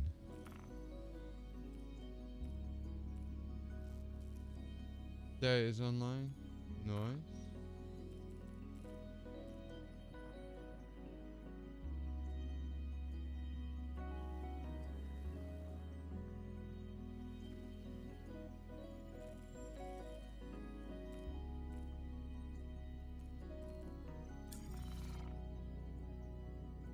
Right, I think we are going to call it there, stream. So thank you so much for joining us on this other episode of Dare 2. And we will see you tomorrow, hopefully, if not Sunday. It'll either be one of the 2 days, depending on what we're doing with my family and that over the weekend. So have a fantastic day to all of you that have joined, watching this back and more. And we will see you with day 3 of all the antics involved within Star Citizen. Take care. Much love. Peace out.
Hello, do you guys want to take a picture together? Hello, do you guys want to take a picture together? Do some pretty cool poses, or even dance, make a video for Instagram. We can be Insta famous together. It could be fair, 5149. Hello, do you want to take a picture together?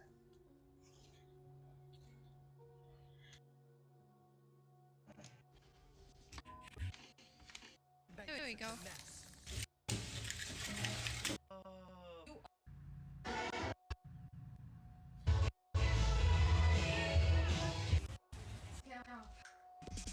Do I have to give that a hint, or do you want to give it a hint? Can I give what it rhymes with? Hold on. Can I say that word on live? Who asked that? James.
They said it was amazing, delicious.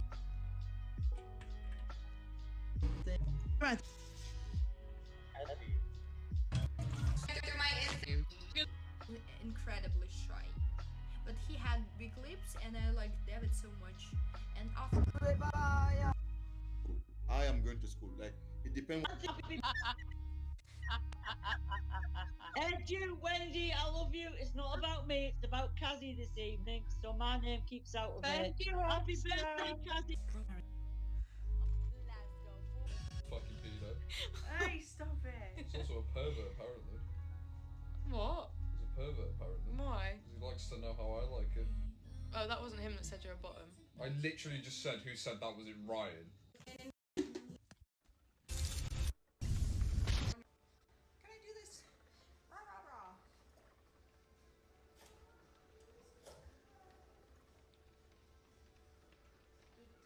I have two more beats to do. I'm so excited.